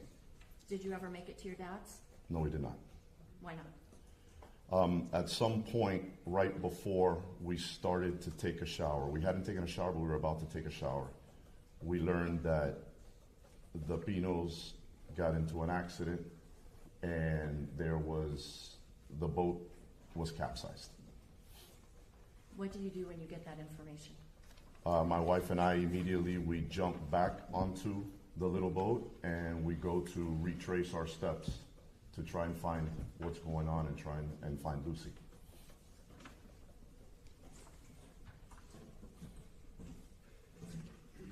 For the record, I'm showing counsel states 1D identification. Mr. Fernandez, I'm going to show you an exhibit. It's marked as states 1D for identification. Do you recognize the location depicted in this exhibit? Yes. What is it? This is a blow up of Cutter Bank. Is it an accurate depiction from your experience of traversing Cutter Bank? Yes. I would move states 1D for identification and evidence. 1D marked for ID, states Exhibit 4 in evidence. Mr. Fernandez, where would Ocean Reef be in relation to this blow up? Down here. Yeah, on the bottom. Yeah. So Ocean Reef is further south than what we see in this exhibit? Yes. Yes.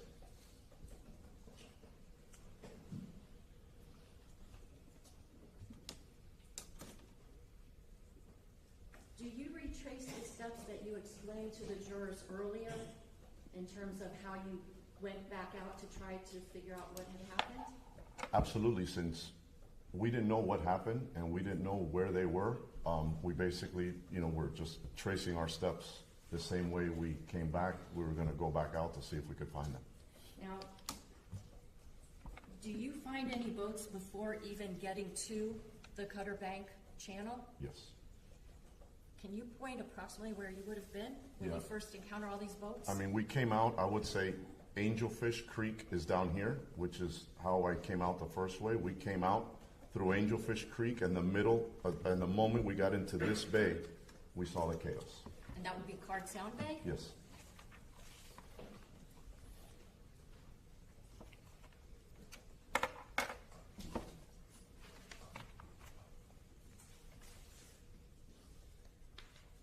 Can you describe what you see once you get on the other side of Angelfish Creek and you're coming up Card Sound Right. Bay?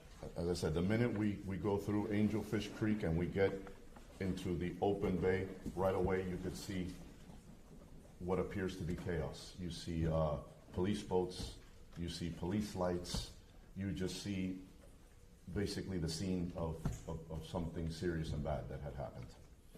Did you approach this chaotic scene? We went straight up to it, and we later learned that the boat that was there obviously wasn't the Pino boat. It was the boat that was the boat of one of the first responders, and they had put all the girls and as many people as they could from the boat onto that boat, and we got up to it as close as we could, and Melly and I were just screaming, "Where's Lucy?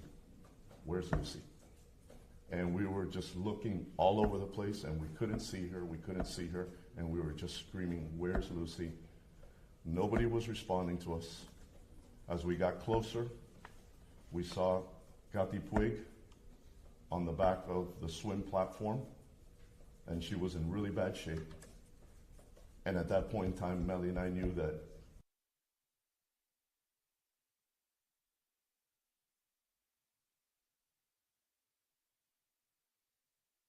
Are there other girls that were in that vicinity? yes, Did you ultimately get any kind of clue of where you might go to look to find your daughter? at some point while we're screaming, someone said, I don't know, but we learned that Lucy had left on the police boat. That's the only information we got. Lucy left on the police boat, find the police boat, Lucy left on the police boat. Did you know anything about a helicopter ride or anything like that at that point? At that point, no. Does there come a time when you do get information about what hospital you might be able to find your child? Yes. Where? At some point when we were already on our way back from Ocean Reef to Miami, we learned that some of the girls had been taken via helicopter and maybe even land, because there was a lot of information going on, to Jackson South. Did you go there? We were on our way there. We had spoken with family members and friends who were on their way there, and that's where we were going. Was Lucy at Jackson South? No, she was not. So do you then have to Yeah. caravan to another hospital? Well, at that point, our nightmare escalates because we have no idea where Lucy is. We can't find her. We don't know where she went. We don't know if she was taken. And it was a traumatic and nightmare experience that was playing out in front of us. We at some point get information that there may have been girls or a girl taken to another hospital. And we were told to go check Kendall Regional. So we headed that way. When you get to Kendall Regional Hospital, ultimately, do you get to see your daughter there? Ultimately. Can you tell us what the process was once you get to Kendall Hospital to be able to see your daughter? Objection, relevance. Pardon me? We get there, and as you can imagine, when Lucy arrives, she has no ID, she has no nothing, so nobody knows who she is. So we walk into Kendall Regional, and we go up to the reception desk, and we've received information that our daughter, who was involved in a boating accident, may have been brought here. And we had a picture of Lucy on our phone, and we showed it to the receptionist. And the receptionist comes back and says, yes, somebody was brought here, but we cannot ID her from that picture because she's in bad shape. And at that point, Melly and I knew the inevitable. But we said, okay, she has a birthmark on the side of her hip, and she also has a necklace with her initials, LCF, Luciana Cristina Fernandez, and her date of birth. And we told that to the receptionist. The receptionist went and got on the phone, and Melly and I walked away. She called us back a few minutes later, and she goes, your daughter's here. Are you able to go and see her? We did. Can you describe what you saw when you entered the room where she was? Horrific. A parent's worst nightmare. We walk in and she's hooked up to machines. She's got tubes coming out of every hole. And when we walk in, a nurse is performing some sort of emergency CPR on her to just try and keep her faint heartbeat alive. We have no doubt that she was holding on for Melly and I to get there. Does there come a time over the course of that, do you remember approximately what time it was when you finally get to see your daughter? I have no idea. Nighttime though? Yes, it was definitely nighttime. Does your daughter pass away the next morning? She passes the next morning at 6:30 a.m.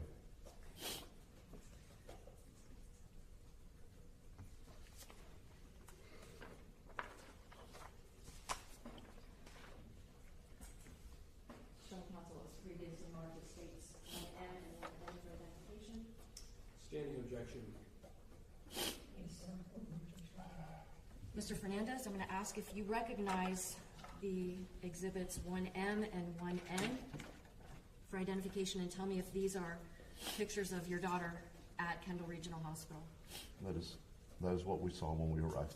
I move states 1N and 1M for identification and evidence. 1M, marked for ID, states Exhibit 5. 1N, marked for ID, states Exhibit 6.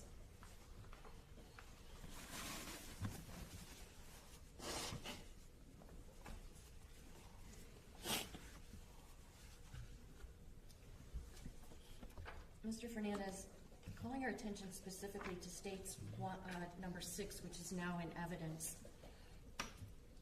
Toward the bottom of her head, what is that?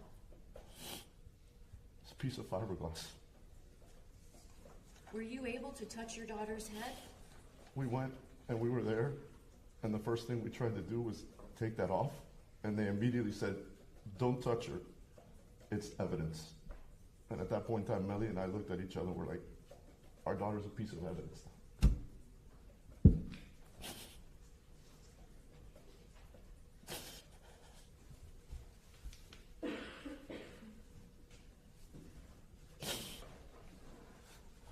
Judge, reserve a motion. Do you need a moment? Huh? Do you need a moment? No, no, no.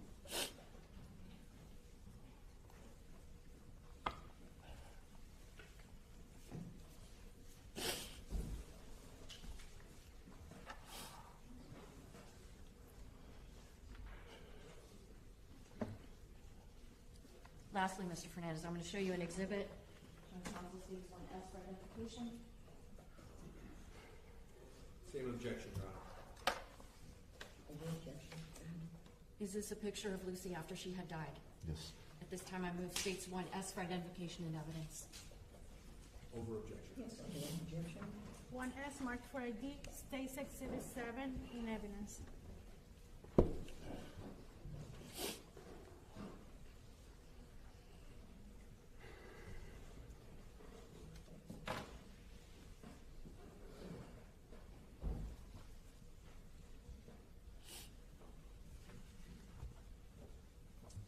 No other questions, Mr. Fernandez?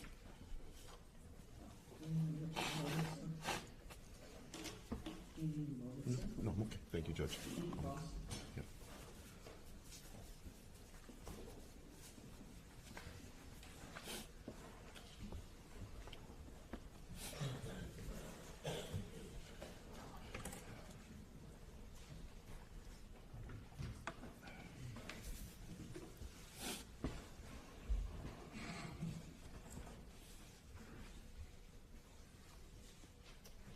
Mr. Fernandez, Yes. as good a morning as possible, sir. We're both lawyers, and you understand that I will ask you some questions. Understood. Sorry for your loss. Thank you. Just a few questions. Lucy spent a lot of time during her childhood with Mr. Pino's daughter, Yes, they were friends. and spent some time in Mr. Pino's home. Yes. The family spent time together at Ocean Reef. Yes. I think you described Ocean Reef almost like an extended family. Yes. And so if I say that it was like Lucy was part of the Pino family, would that be a fair sort of way of expressing the kind of relationship that the families had? Right, but she was raised by Melly and I. No doubt. But you also participated in events with Mr. Pino's daughters, Yes. and you cared for them like, as if they were your own daughters, you would care for them the same way, right? Yes. Yes. The families cared about each other. Yes.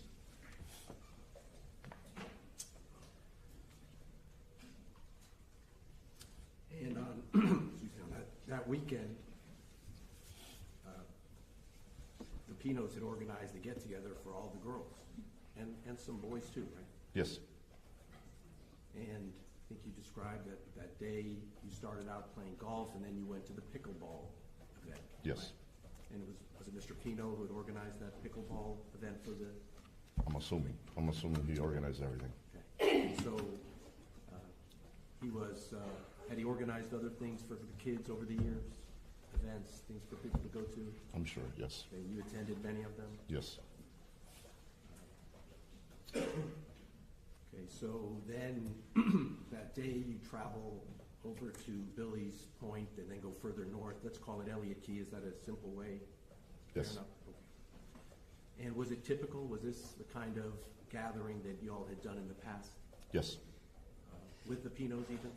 yes, Sometimes without the Pinos? yes, And the various families, depending on who might be at Ocean Reef that weekend, would, I use the word caravan or however you want to describe it. yes, it was a very popular spot where many people would go. And was this weekend and this Sunday typical of the kind of activities and celebrations, even if it's not a birthday, but the kind of mood that would share with the families? Yes, And you told the jury that that would include the adults consuming some alcohol, moderation, yes, and that was something that had been done in the past? yes, And the parents, at least you and the Pinos, would allow or not object to the kids, some of the teenagers consuming some alcohol? yes, And on that day, you were going to travel back by boat from Elliott Key back to Ocean Reef, which you did. yes, And I think you told the jury you had had a drink, yes, and you felt still that you could operate the motor vessel without being impaired, right? yes, And you observed Mr. Pino that day, yes, and you felt comfortable that he was not impaired. yes.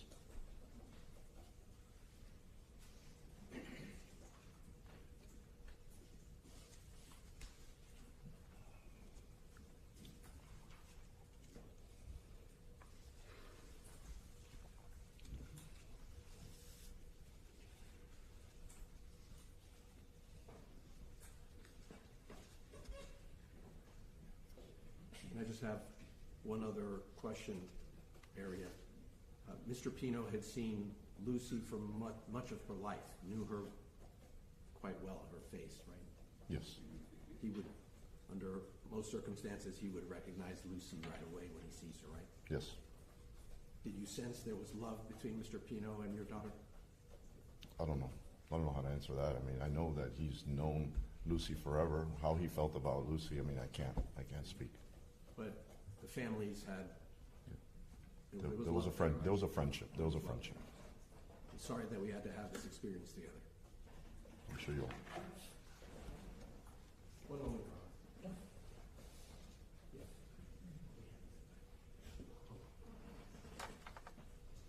There's one formality. There's a photograph I'd like to show you.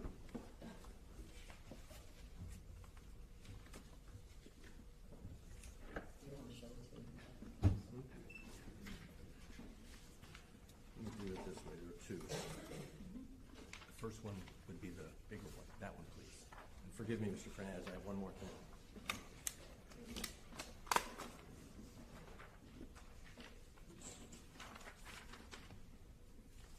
So this would be Defense Exhibit A1, Marked for ID A1. marked for identification.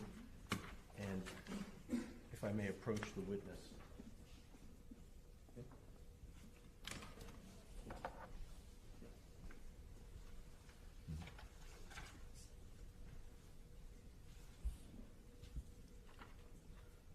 Have you seen that photograph before? Yes, I saw it one other time. And does that photograph depict the area that we've been discussing today, including Mr. Suarez's boat and your boat? Yes, Offer Defense Exhibit 1, A1 into evidence, Your Honor. Any objection? No, Without objection. A1 marked for ID. Can I have that? Defense Exhibit A.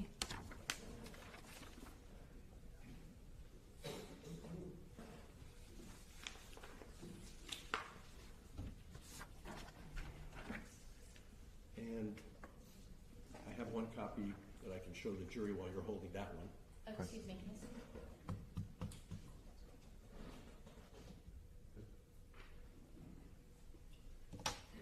And so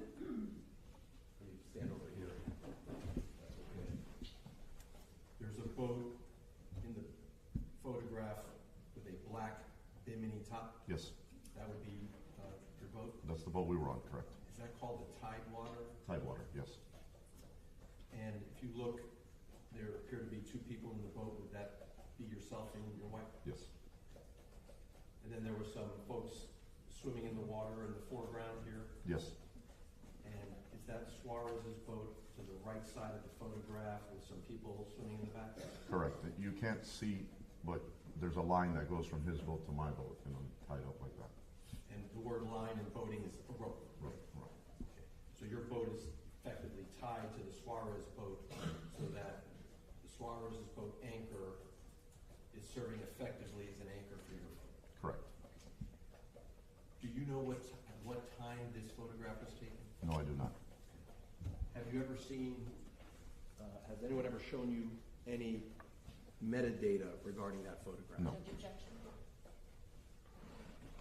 I'm gonna overrule, but I don't know where we're going to. I'd like to show you something that's not yet in evidence to see if you recognize it, and just read it to yourself. I've shared it with the state. And I ask you if that perhaps refreshes your recollection as to what time that photograph was taken. Is that one for identification? It was marked Yes, as, Judge. Okay, go ahead. what number was it marked as? A2. Defense Exhibit A2 for identification. And without reading from it, because it's not yet in evidence, does that refresh your recollection of what time the photograph was taken? I can only assume what it says here. I didn't take this photograph. Okay. So I will ask you, without reading from the document, is it possible that you were still tied to the Suarez boat as late as 5:41 p.m. on September 4th? Like I said, I didn't take that photo, so I can only go by what that number says. Okay. You told us that you thought you were departing LT somewhere between 5:30 and 5:45. Correct. And is it possible you departed even a few minutes later than 5:45? It could be possible. I mean, from this picture, it looks like I'm actually getting ready to get up onto my boat to leave. And like I said to the jury before, that from the process of getting on the boat and leaving was literally just untying and going. So likely was very close to that time. Very good. Mr. Fernandez, thank you. Sorry again. Thank you.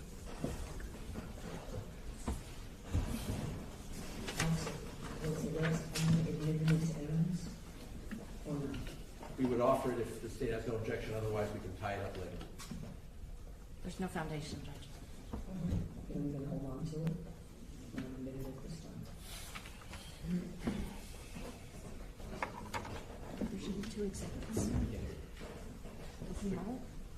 The clerk has it. No, Yeah, I gave you mine. This is the All right, can you exhibit. be direct? This is the exhibit. The one that's- Okay. Yeah. I have the exhibit. And then the other one. Oh, here it is, sorry. Here it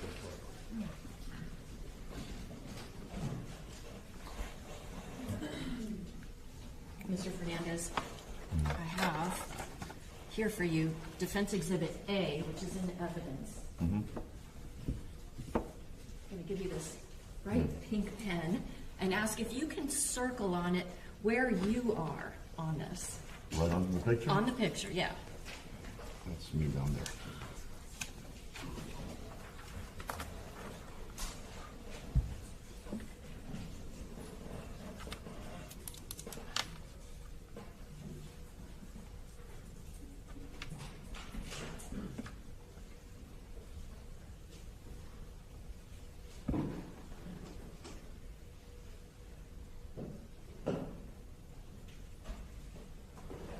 Now, it kind of looks like you're maybe toward the back of your boat in this photograph. Is that right?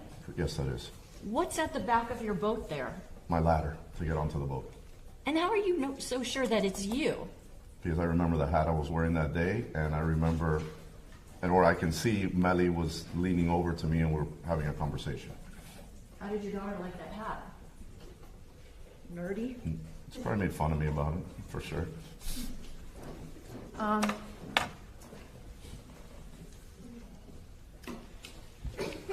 Opposing counsel asked you about the fact that, there were minors there, kids that were 17 years old that were consuming some alcohol. Yes. Why would you allow for that to happen? Because adults were present, it's a controlled environment, we were around there to watch them and make sure that everything was okay. Did you ever see the defendant with any alcohol? Yes, What kind of alcohol did you see him with? I recall him with a beer. Okay. Were you overly concerned about the fact that he had a beer? No.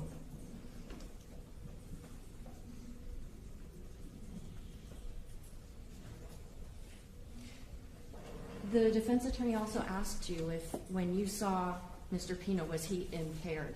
Did you check his eyes to see how dilated they were? No. Did you ask him to do tests like where you have to walk on a line in a straight line and turn around? No. Did you take his pulse? No. Did you get up in his face to smell if he smelled like alcohol? No. When a person is on a boat, is it very easy to just stand perfectly still? No. Why? Because, there's things moving, the waves, current. The boat is by nature not steady. The boat, when you walk to one side of the boat, it moves, and this and that. It's not a flat surface like concrete. Do you know how much alcohol the defendant might have consumed after you left? No. No other questions. All right, thank you. Sir? Excuse me. Thank you, Judge.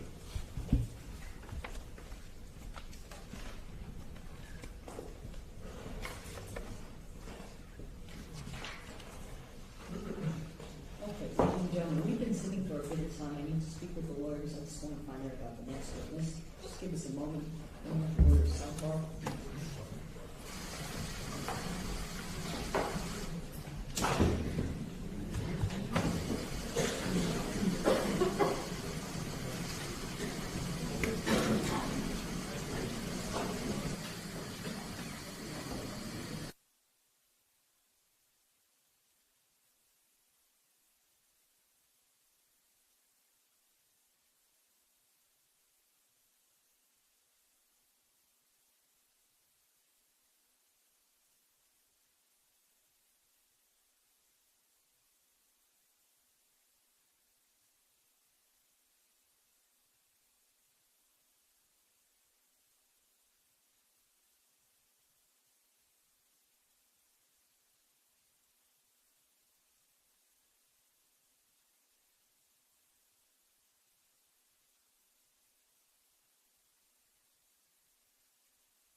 Ladies and gentlemen, we're just going to take very before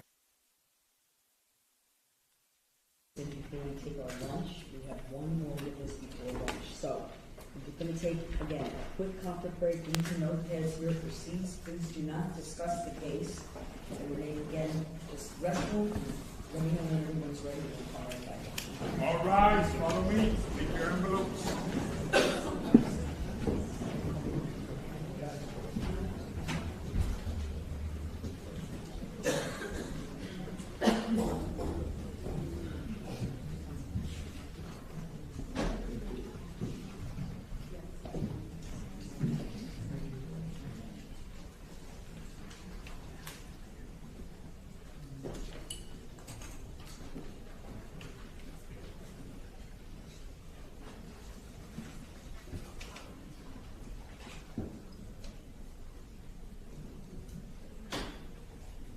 All right, like I said, just very brief break. Let's get one more witness here before lunch.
photograph, still photograph, of what was taken while court was in session and we were in sidebar.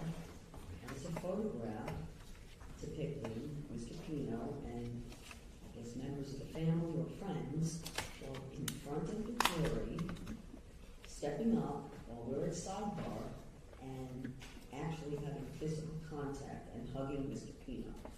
It is absolutely unacceptable.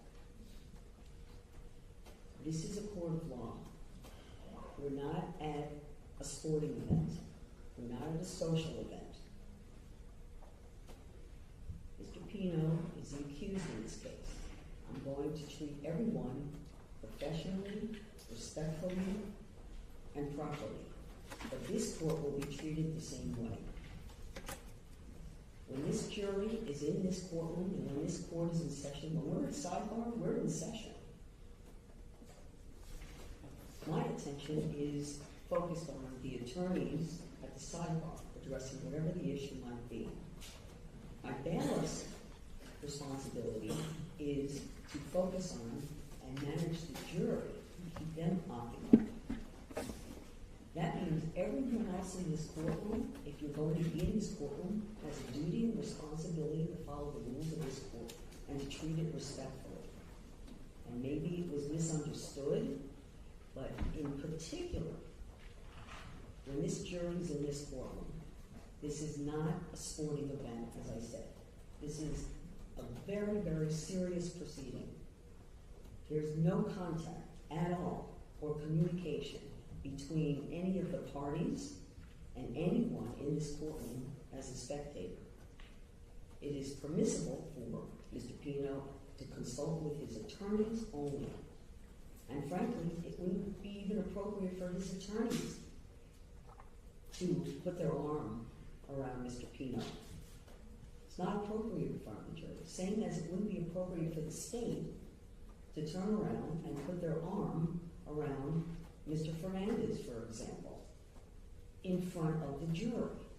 So I'm going to ask everyone. I am going to make this part of the record. I'm going to proceed, but this will not happen again. I hope everyone understands my position. If I see any more activity of this sort, people will be removed from the courtroom and permanently removed from the courtroom, and that's what's going to happen. Your Honor, if I may, Go ahead. I just want to make it clear that Your Honor most of the time appeared to be addressing the people to Your Honor's left. No, which are the I'm visual addressing speakers. everyone, okay? But My eyes go back and forth. But This applies to everyone in the courtroom. well, Your Honor, I understand that you are the one that runs this courtroom, but in the morning I asked the court to admonish the defendant specifically rather than only through his lawyers to maintain proper decorum in this courtroom. He's already shown signs that he's not doing that. And now, even though he has heard me ask multiple times last week and this week not to engage in public displays of affection, especially when a jury is around, he continues to do it. He allows it to happen. So yes, I understand the court admonishing the people that are in this room, but the main person who should be admonished is the man who's allowing it to happen, which is the defendant. So I just ask the court, please, if Your Honor would consider directing these comments directly to the man who's allowing it to happen. You have anything you want to say, counsel? No. Do you have any issue with me addressing your client No issue. specifically? Mr. Pino, there will be no more contact in this courtroom with anyone other than your attorneys. And that is not a physical contact. You can communicate. You have notes, you have a notepad, and that is how all communication will be. There will be no more, there's no communication. We are in session. This court is in session. And we are in sidebars, and maybe, I don't want to assume anything. I'm not going to assume anything, but it's going to stop. Okay? If I have any more concerns, Mr. Pino, you understand what the alternatives are. This case will proceed, and it will proceed in a proper and just and respectful fashion. This is, again, a court of law. We take your socializing or your concerns, emotions outside this courtroom as best as we can do. And we all need to do our best. But Mr. Pino, this means you. Okay? I understand. Very good. Bring the jury in. All right.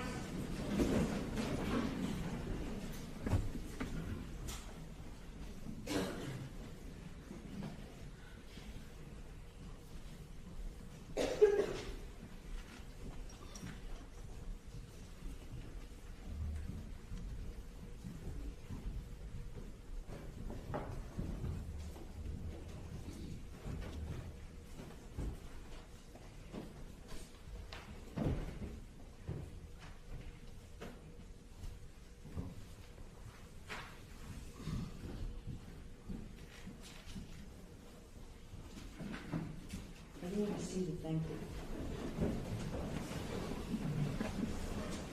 State, you can call your next witness. Thank you. The state will call Camila Alvarez, please.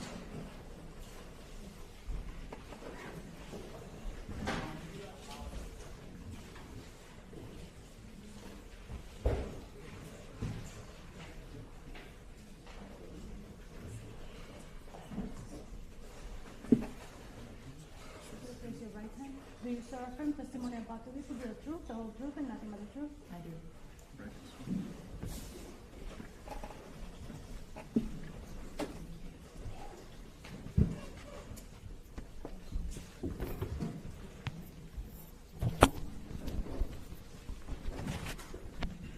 All right. And please keep your voice loud and clear into the microphone. I know it's a little awkward because you're looking this way, so you have to keep your voice even louder. Yes, ma'am. All right, thank you. Good afternoon. Good afternoon. Could you please tell the jurors your name? Camila Alvarez. Do you go by a nickname? Yes, Cammy. How old are you? 21 years old. Do you go to school? Yes. Where do you go to school? Florida State University. What year are you in? Going into my senior year. Could you tell the jurors what is it that you're studying? Studying public relations. And what's your plans post-college? Hopefully go to law school. I'm studying for the LSAT this summer. What do your parents do? They're both lawyers. Thank you. Could you tell us, what are you doing this summer? Yeah, I'm studying for the LSAT pretty much. That's the gist of it. I think we've all been there, done that, okay. Let's talk a little bit about where did you grow up? I grew up here, specifically Coral Gables. I live there. What high school did you attend? Our Lady of Lourdes Academy. Okay. When did you graduate high school? 2023. Growing up, were you friends with a girl by the name of Ceci Pino? Yes. Did you ever meet her parents? Yes. What are her parents' names? Ceci Pino, George Pino. Cecilia. Do you see George Pino in court today? Yes. Could you please point to and describe what he's wearing? He's wearing a blue tie, suit. Stipulate. So identified. How did you distinguish between Mrs. Pino and her daughter? I say Ceci mama and Ceci hija, so Ceci mother and Ceci daughter. I want to read you a list of names of girls and ask if you are either friends or acquaintances with them. Lucy Fernandez. Yes. Would you like me to specify whether I was friends or acquaintances with her, or just simple yes or no? What was your relationship with Lucy Fernandez like? We were friends. I'm going to show you an exhibit that's in evidence. It states number one. Is this a picture of Lucy when she was alive? Yes, ma'am. Did you guys go to school together? Yes. Were you close friends? I would say so, yes. What about a girl by the name of Katerina or Kati Puig? Were you friends? Yes. What about Isabella Mia Rodriguez? Yes. What about Natalia Reed or Nati? Yes. Coco Aguilar? Yes. Andrea Knopfler? Yeah. Sarah Gutierrez? Yes, sorry. That's okay. Paola Pau Garcia? Yes. Claudia Portocarrero? Yes. Carolina Monterrey? Yes. And Ceci Iha? Yes. Little Ceci? Yes. I want to show you an exhibit. It states Exhibit 1O for identification.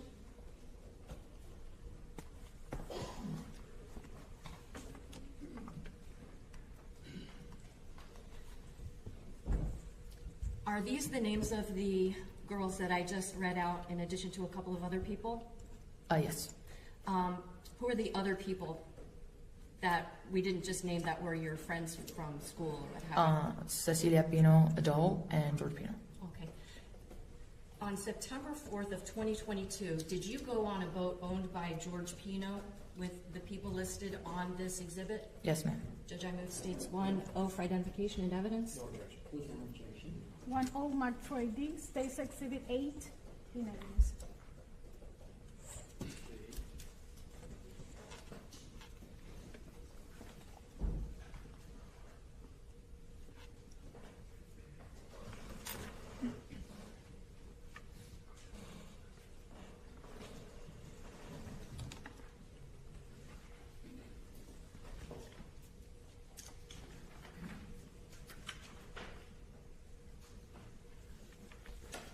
So let's talk about the weekend that you went on that boat trip with all these people that were on that list that I just showed to you.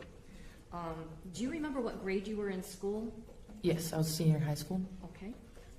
Did you get invited to a birthday party that weekend? Yes. Okay. Whose birthday was it? It was Ceci Iha's, Ceci daughter. Okay. What was the purpose of the party? It was just kind of to celebrate her birthday. Where was it? Where did the party take place? We would be in Ocean Reef. Had you ever been to Ocean Reef before the time that you went for little Ceci's party? I had been there for the day, never overnight. Okay. Could you tell the jurors, what was your understanding of what was going to happen over that weekend? Pretty much that we were gonna drive to Ocean Reef that Saturday morning, spend the day there, spend the night in the house that they had at Ocean Reef. Following morning, we'd have morning mass, and then we'd go to the sandbar for the day. And I don't remember really the plans after that. Okay. So on the afternoon of Sunday, September the 4th of 2022, is that when you went on the boat to go to the sandbar? Correct.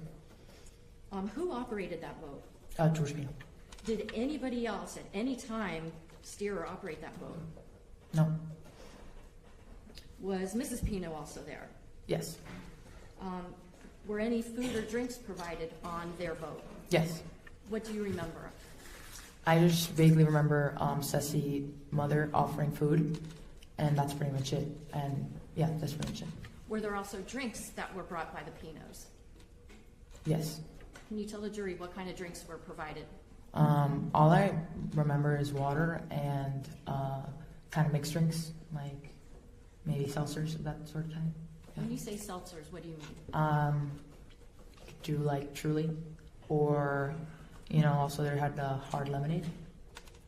Do those beverages contain any alcohol? Yes, ma'am. Do you wind up going to the sandbar that afternoon? Yes. Can you tell the jurors what kinds of things were going on at the sandbar? Just kind of like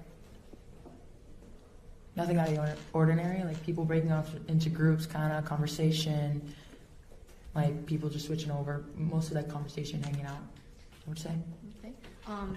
Were people drinking alcoholic drinks? Yes. Were you? Yes. Tell the jury about what you had to drink that afternoon. I had those hard lemonades. That's what I remember. I don't remember if I had any other specified drinks, but I definitely remember drinking hard lemonade. Who were you drinking with? From what I remember, Caterina Puig and Paola Garcia. Okay. Is there an expression you use called one for one? Yes. Can you tell the jurors, what does one for one mean? So basically, one for one, I guess, means that when you have a drink, you have a partner per se, and you guys go one for one. So let's say I'm on my first drink and my partner's on their first drink as well. When you finish, both of you finish number one, you go to number two, and you don't go to the second one until that other partner is done with the first one. So you kind of match as you go.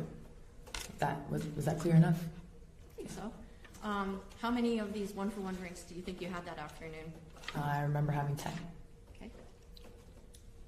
Did the Pinos ever tell you, hey, you're not supposed to be drinking alcohol? No. By the time you leave the sandbar, how are you feeling?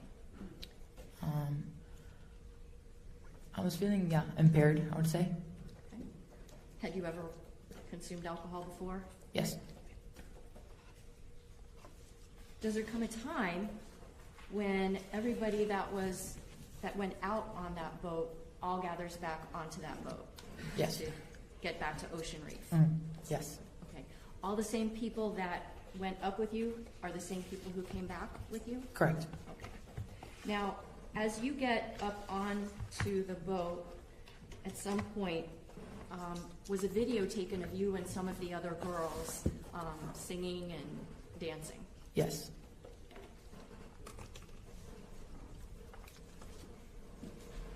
Have you seen that video? In Yes. fact? Yes. I've shown that to you before? Correct, yes, ma'am. And do you remember that video even as you're here today in 2026? Yes.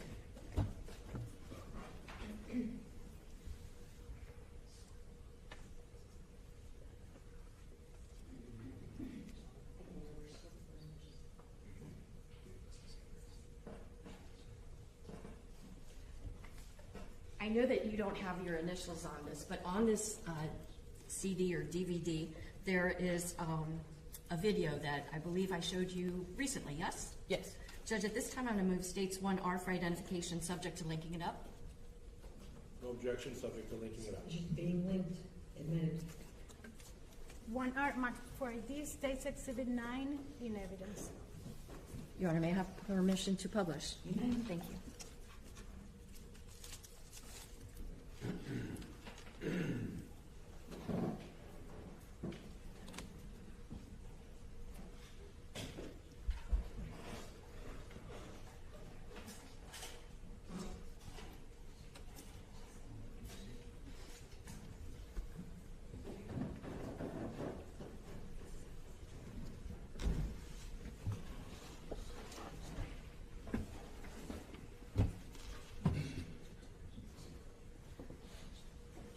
Your Honor, may the witness have permission to sit here just so she's able to see Sure. the video? Sure, just keep your voice up, please.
Is that the video that was shot of you and the girls that afternoon? Yes. Is Lucy in that video? Yes. Is Kati in that video? Is little Ceci in that I video? need you to keep your voices up. I'm so sorry, Judge. Sorry. Yes. Thank you. You can take your seat.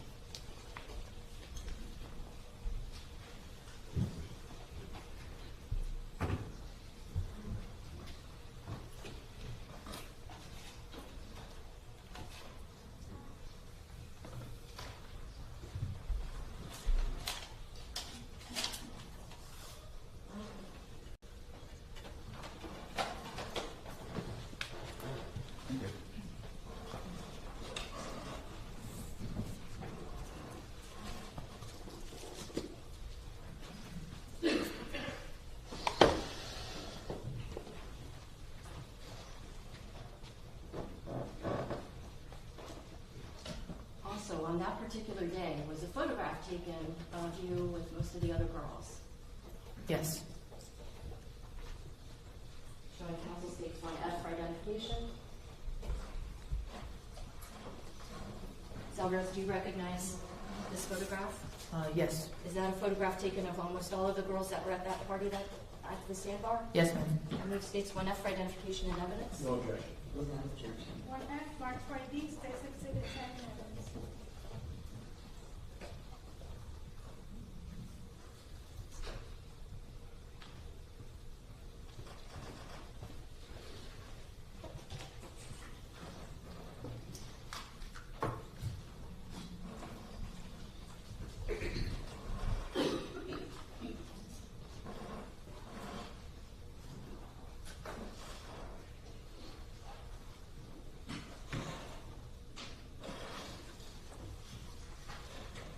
Ms. Alvarez, I want to ask if you will help me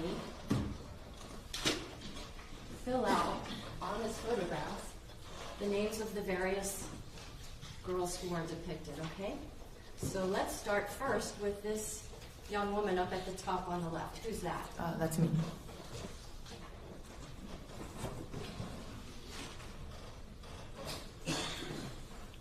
Cammy? Yes. Who's next to you? Coco.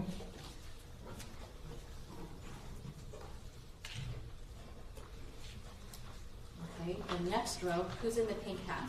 Adriano.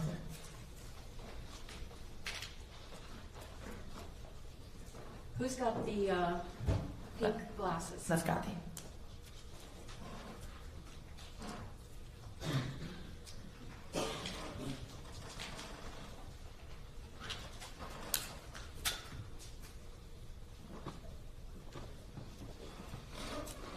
And who's next to Kati? That's Claudia.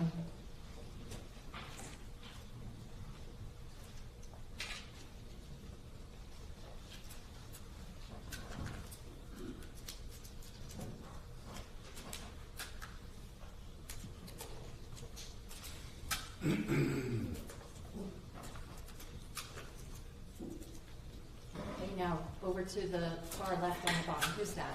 That's Sarah.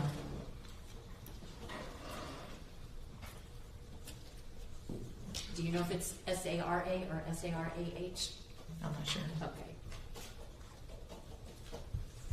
Who's next to Sarah? It's Carol. Her real name is Carolina? Yes. And who's next to Carol? That's Paul.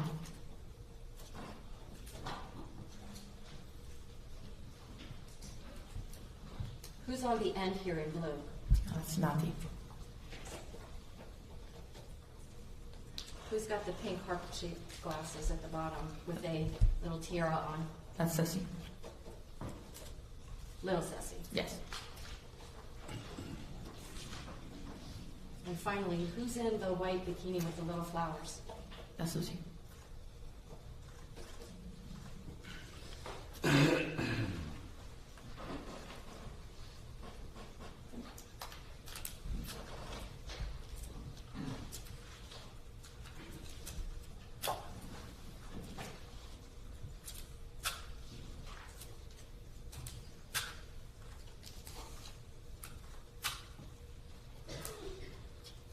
Everybody's properly.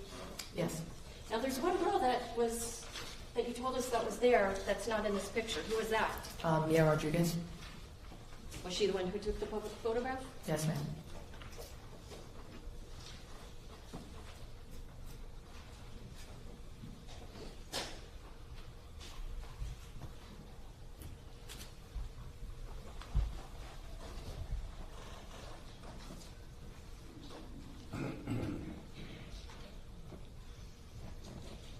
Now, when you all start to head back to Ocean Reef, do you remember if everybody sat in the same seats that they did going up to the sandbar? I don't remember. Do you have a recollection, though, of where you were? Yes. When you were coming back from the sandbar? Showing council states 1B for identification.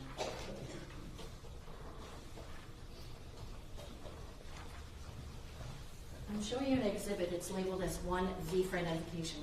Is this an accurate depiction basically of the layout of Mr. Pino's boat? Yes. This time I move states 1V for identification and evidence. Okay. Without objection. 1B, March 4D, State's Exhibit 11.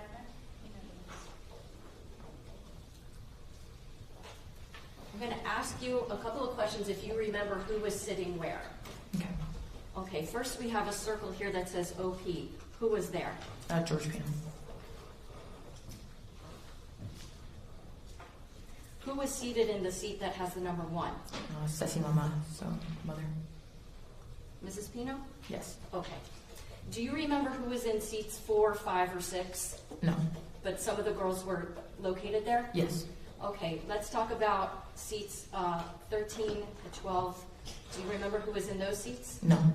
How about seats 11 and 10? Yes. Okay, who was at seat 11? Me. Who was at seat 10? Copy. Do you remember who was in seat 7? That'd be Coco. What about seats 2 and 3? Do you remember who was sitting in the back? Yes. Who? 2 would be Mia Rodriguez, and 2 would be Mia Rodriguez, and 3 would be Sarah Guterres. What about seat 8? Caro Monterrey. And finally, seat 9, who was that? Lucy.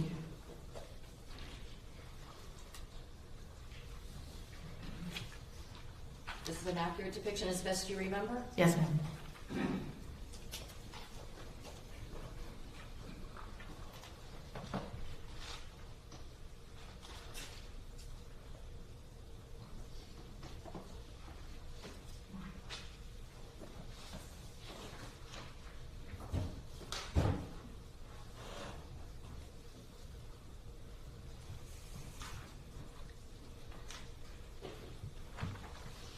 I want to ask you a question. Gatti, Lucy, and Mia were all seated on the right hand or starboard side of the boat. Yes. Who were the 3 people that were the most injured after the boat crashed? It would be them 3. Mia, Lucy, and Gatti? Yes.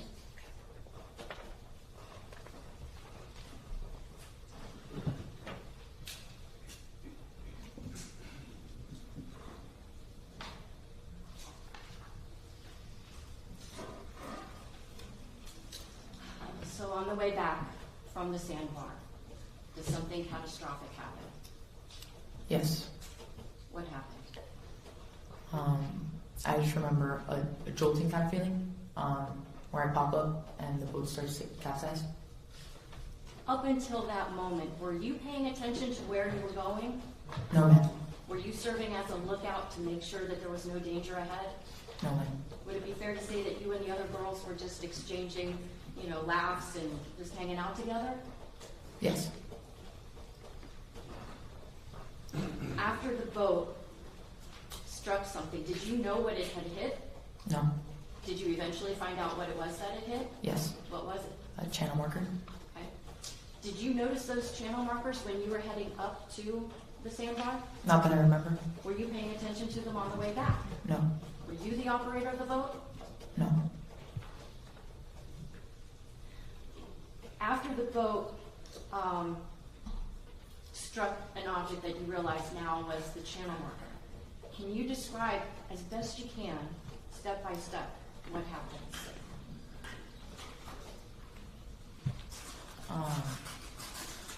Yes.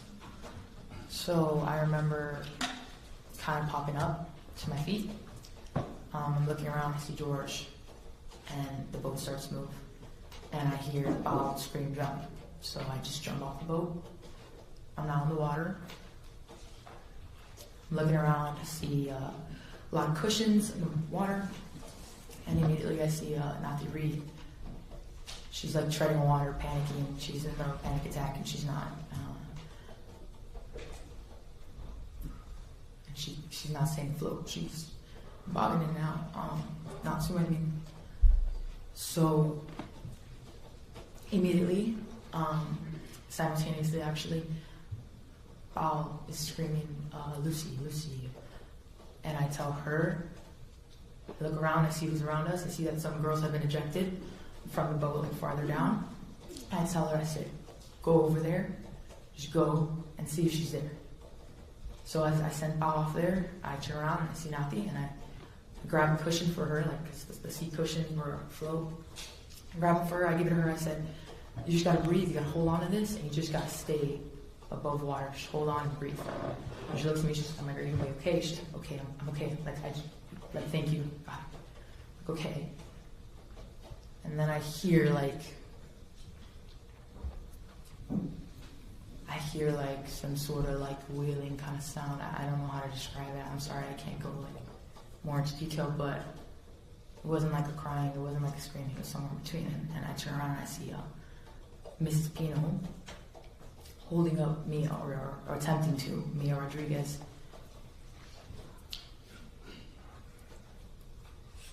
Do you need some water? No, okay, thank you.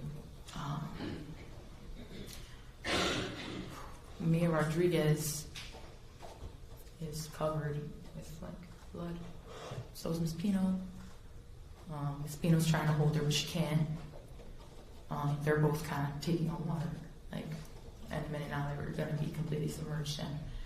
So back to cushions. Grabbed another cushion, put it under Mia to kind of lift her up, and hold her above water to help Miss Pino. So it's us two now, kind of holding her up. And then some good Samaritans, I guess, had come into the water at that point. And they're like, here, just give her to us. And I kind of give her to them. And at that point, in that handoff, I hear Bao, I'm assuming it was her, but I do hear someone telling me, Lucy, Lucy, like, she's not here, she's not here. So I immediately turn around, go by myself, and I just start swimming. I just start swimming towards our boat, the one that's now completely capsized. And and at that point I see George I'm getting closer now, I see George's hand on the boat. Just kind of like, and I'm sorry. yes, Only I can because stop. we're in lawyer land where you Oh, have please. to speak out loud. Oh, sorry. What you just described, can you tell us what you saw? I think we all saw you, but just so that the record will be clear, what was Yes. it that you saw the defendant George Pino doing? I saw the boat completely flipped over, kind of like, I would describe it like a top of a shell, kind of. I just saw his hands kind of just on the boat now. It's completely flipped over and his hands are on the boat. And I just hear from a distance someone saying a check under the boat. And I don't remember anything else. I want to ask you a question. It sounds like you were really involved in trying to help other people. Did you yourself get injured at all from this? After everything, like when my dad got me, my head started, like my head definitely started to feel kind of pain, but during no. And you also told the jurors that you'd had quite a bit of alcohol that afternoon. After that crash, did you still feel buzzed or impaired? No. There was a point where I believe when the police got there, like on the boat, I kind of like let go, and I kind of felt like a fog. I don't know if you could put that in the impairment, but before then, no, I didn't feel buzzed at all or anything like that. Do you feel like you had your adrenaline pumping through your body? Most definitely, yes. You indicated that you had seen the defendant right after the crash on the boat. What did you see of him at that moment?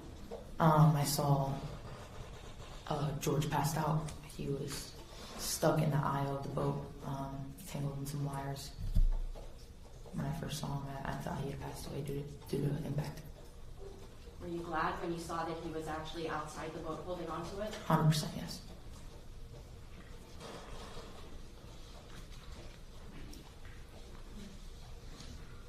Does there come a time when you see Lucy after this boat crash? Yes. Where do you see her first? From what I remember, I see her on the boat that I'm on. What's going on with Lucy on that boat?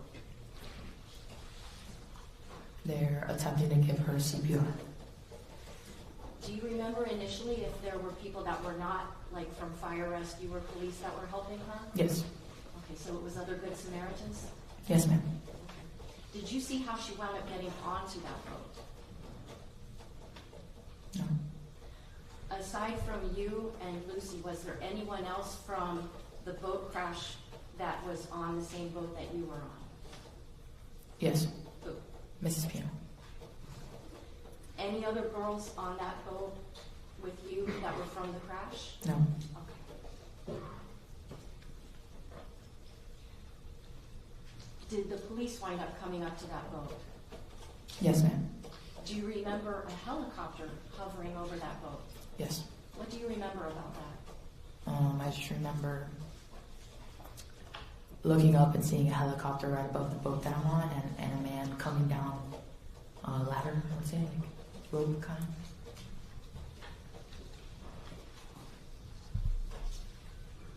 What happens once the police and the man that comes down from the helicopter get on the boat that you're on?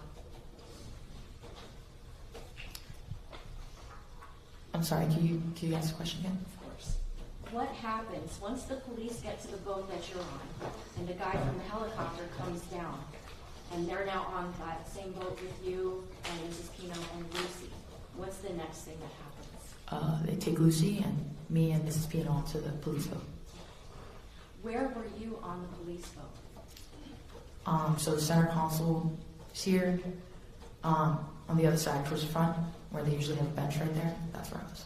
Okay. And where was Mrs. Pino? Right next to me. Where do the police take you and Lucy and Mrs. Pino? Like Not so some much the name of it. some but like, place, yeah, I don't know. I would say like some station of sorts. I would say. was there a place to dock boats? Yes. Was there like bathroom facilities there? Yes. Did you see like grass around? Yes. And is that where you wind up staying Yes. for a while at least? Definitely. Does there come a time a little after you arrive there that a lot of the other girls are brought to that location? Yes. Can you tell the members of the jury which girls do you remember, even if it's not all of them, do you remember any girls in particular that were brought by a second boat to that location? I remember Ceci, Rose Ceci, and Claudia. Did you ever see the defendant at that ranger area station? Yes. What did he look like when you saw him?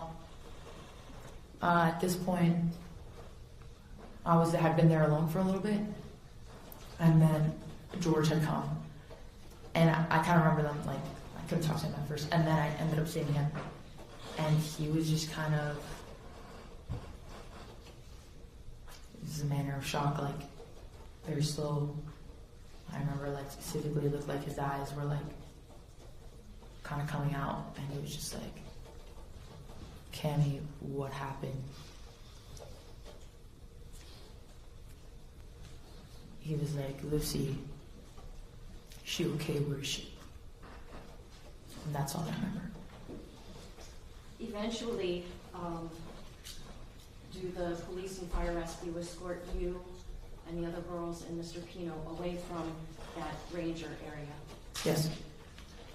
Did the police give you and the other girls anything to cover up with? Yeah, some sort of like white blanket, I would say. Up until that point, had you guys pretty much just still been in the same bikinis you were in for the party? Yes. Okay. Do the police take you to a marina that's on the mainland? Yes, I believe it was Black Point. Does somebody come and pick you up? Yes. My dad.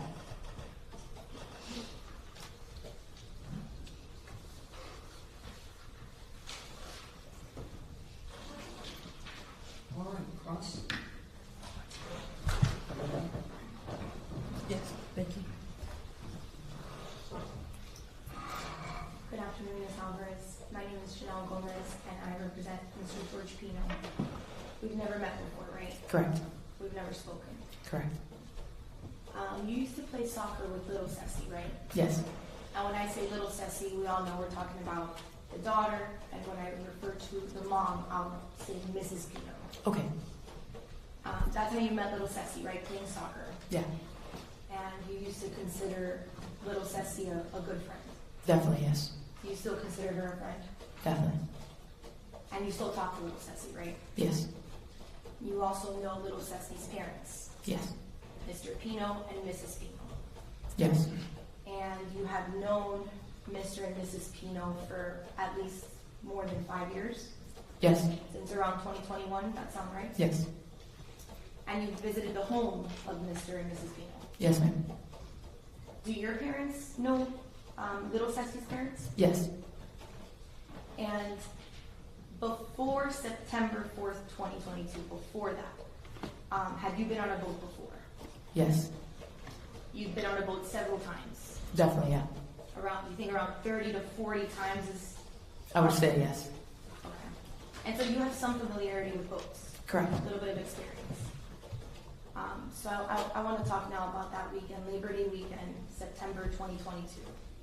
So you went to Ocean Reef Club to celebrate little Ceci's birthday. yes, You girls all had like a slumber party of sorts. correct, And your parents knew that you were going to be staying with the Pino family? yes, Did your parents accompany you that weekend?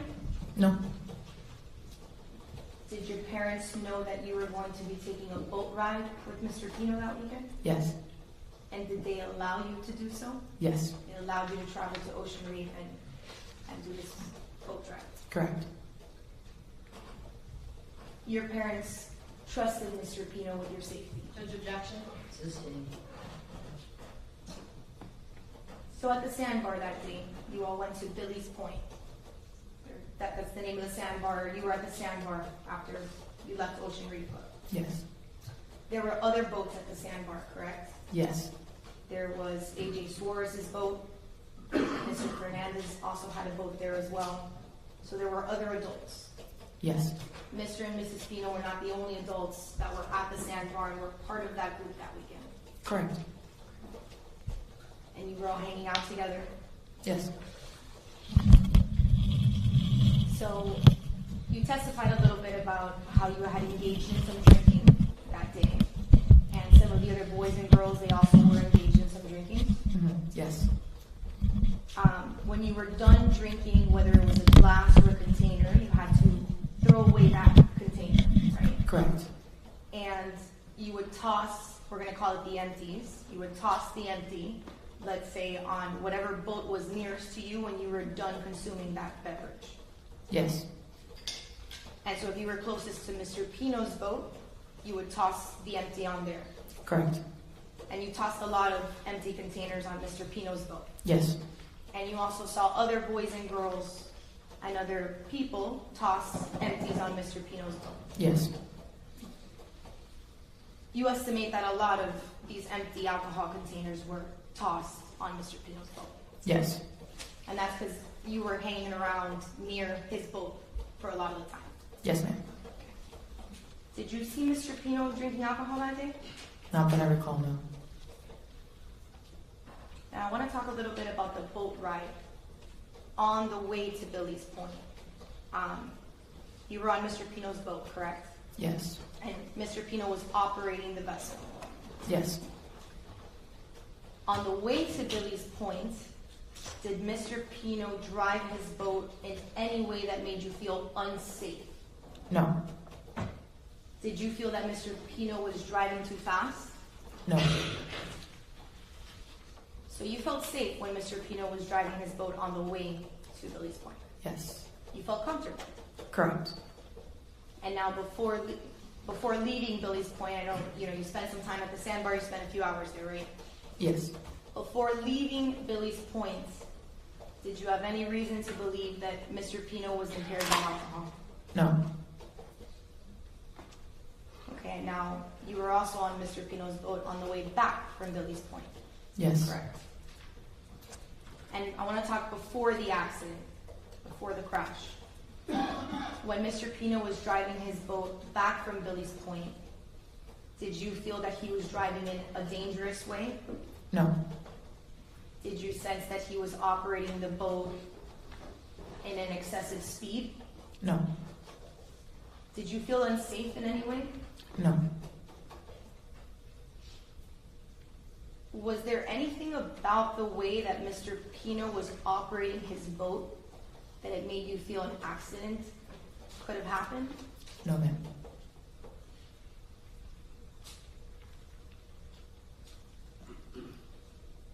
Did you sense that Mr. Pino was operating his boat in a way that put other people in danger? No. So you also felt safe during the ride back from Billy's Point into the marina? Yes. You felt comfortable as well? Yes. And now just before the accident, if you can remember, just before, do you remember that, did you notice an increase of speed? Can you clarify that? Because when you get on a boat, like you slow and then you start to go faster. Do you mean that specific time or Of course, closer to? of course. No, right before the accident. No. No, you didn't sense any kind of increase in speed. Now, on that ride back from Billy's Point, was there a time that someone instructed everyone to sit down? Yes. You recall that? Yes. And did you follow the instruction and sit down? Yes. And did everyone around you also sit down? From what I recall, yes. And on that point, did everybody have their own space to sit on the boat? Yes. Were you sitting on anyone's lap? No. Was anyone sitting on your lap? No. And you didn't see anyone else, sitting in that way? Not that I recall, no. Okay. Did the actual impact, it came as a surprise to you, right? Yeah, definitely. And after the impact, you were not ejected from the boat. You stayed on the boat. Correct. And you saw Mr. Pino stay on the boat as well. Yes. And you testified that he was knocked unconscious. Correct. His eyes were closed. Yes. You testified that you thought he actually died as a result of the impact. Yes. One moment, Your Honor.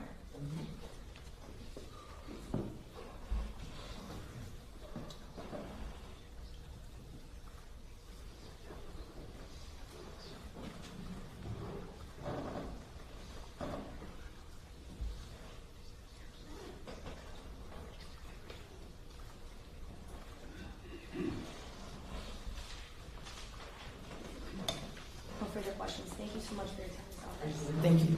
Ms.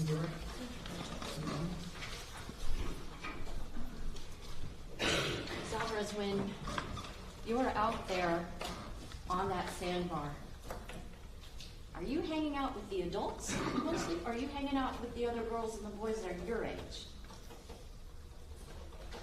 I don't remember. Were you keeping track of what George Pino's actions were out on that sandbar? No. Was he the reason why you were there? Or were you there to be with your friends?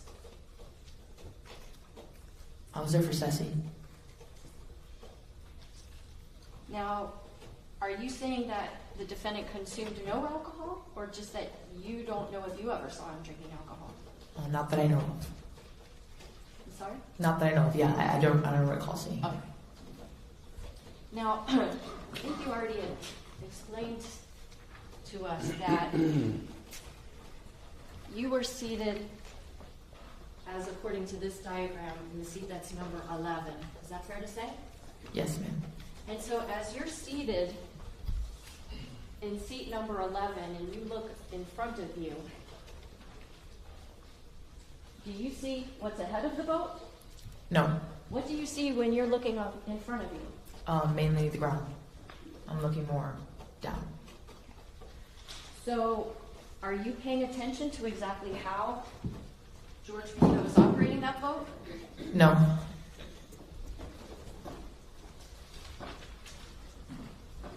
Did you trust that he was operating it safely 9 seconds before that crash?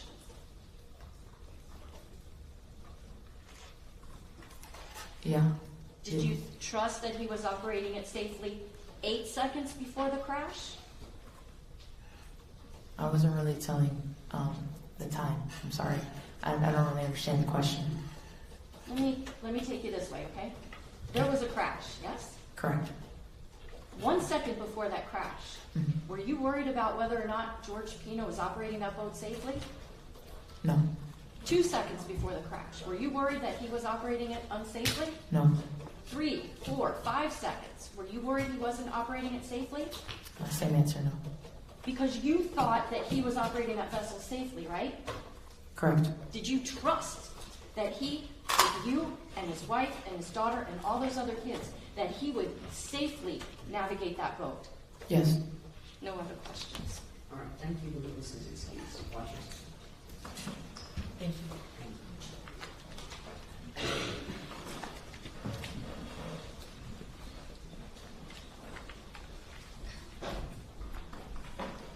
All right. I'm going to ask everyone to just please wait in the courtroom for a moment while I have the jury excused first. Ladies and gentlemen, we are going to take a lunch break at this time. Please put your notepads and silent envelopes. Same instructions I'll continue giving to you. Please be mindful of your surroundings. Do not discuss anything about this case with each other or with anyone else. Do not let anyone try to speak with you or attempt to try to speak with you or in your presence. If you hear someone speaking about the case, walk away. Wear your juror badges at all times, even if you leave the courthouse and go outside in the surrounding some restaurants or wherever you might take a walk. You're permitted to go there, of course, but wear your juror badges at all times.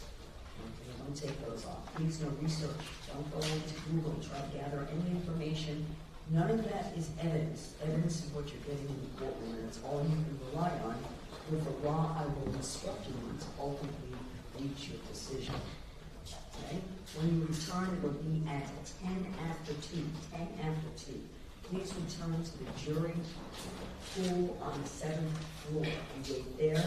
Go inside, please. Wait for Renee. He'll come get you and bring you back when we're ready to proceed in the afternoon session. All right?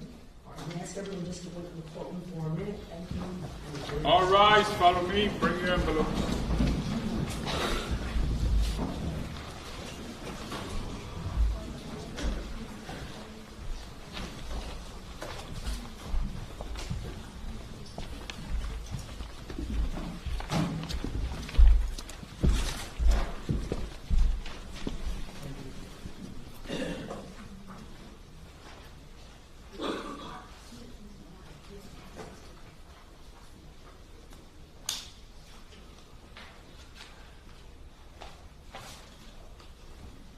You can all be seated. Thank you.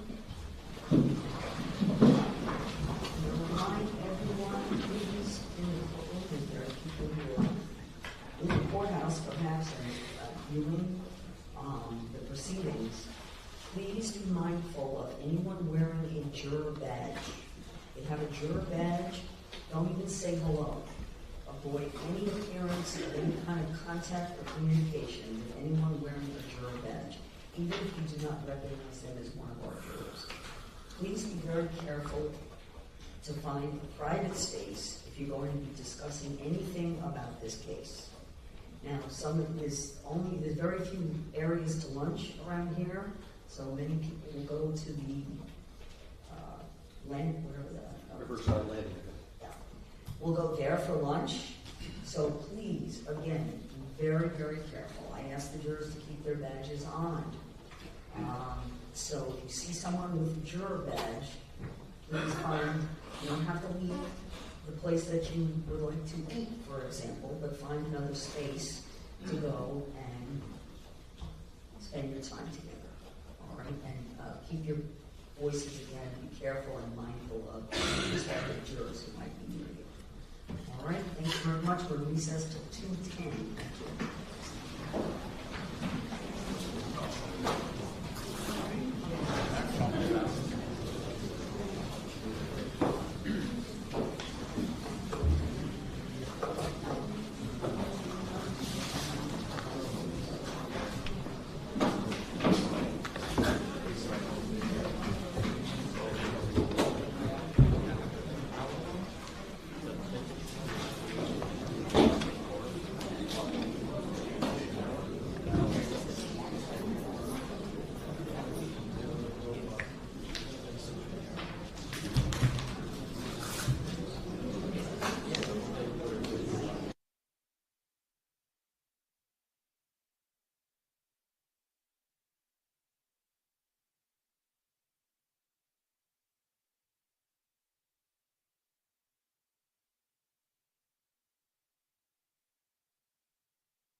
be Carolina Monterey.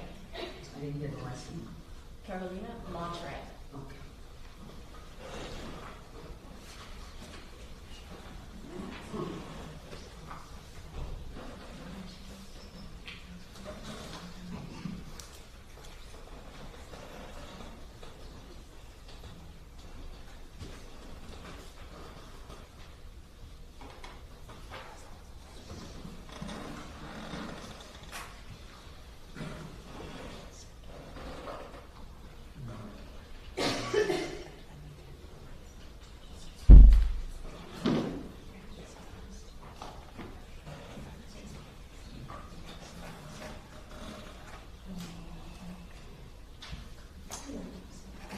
And are we ready? All right, get the jurors with you. Excellent. Okay.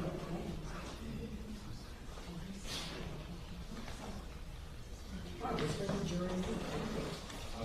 Let's bring the jury in. All rise!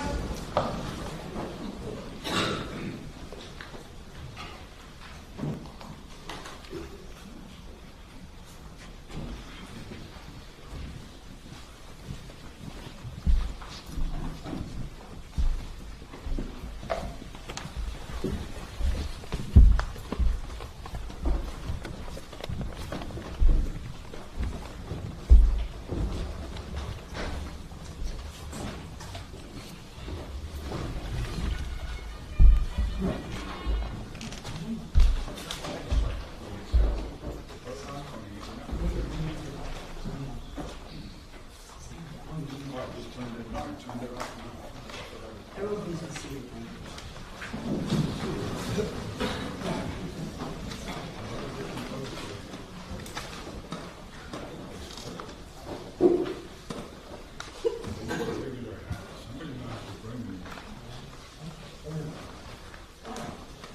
Ladies and gentlemen, welcome back from lunch. Any concerns during lunch? Any communications with anyone? Anyone wants to speak with you about the case or any presence about the case? No. And then remember to do your badges wherever you might go to. All right, excellent. So we can do this. Yes, Judge, the state calls Carolina Monterey.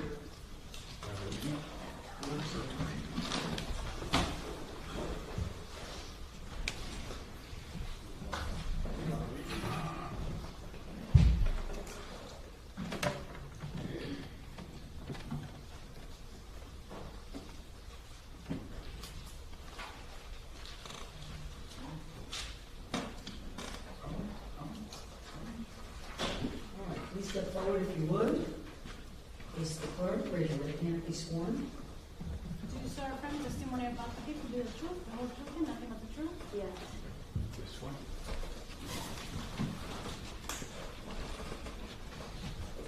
All right, thank you. Please have a seat. I ask you to keep your voice maybe a little louder than you normally would because as you're looking at the jury, it's actually away from the microphone, so it's a little awkward, so keep your voice up, okay? Okay.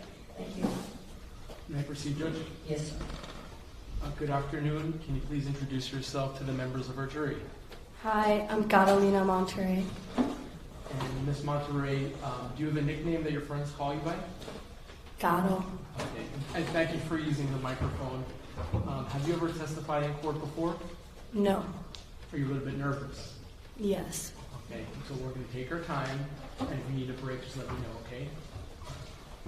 Ms. Monterey, how old are you today? 21.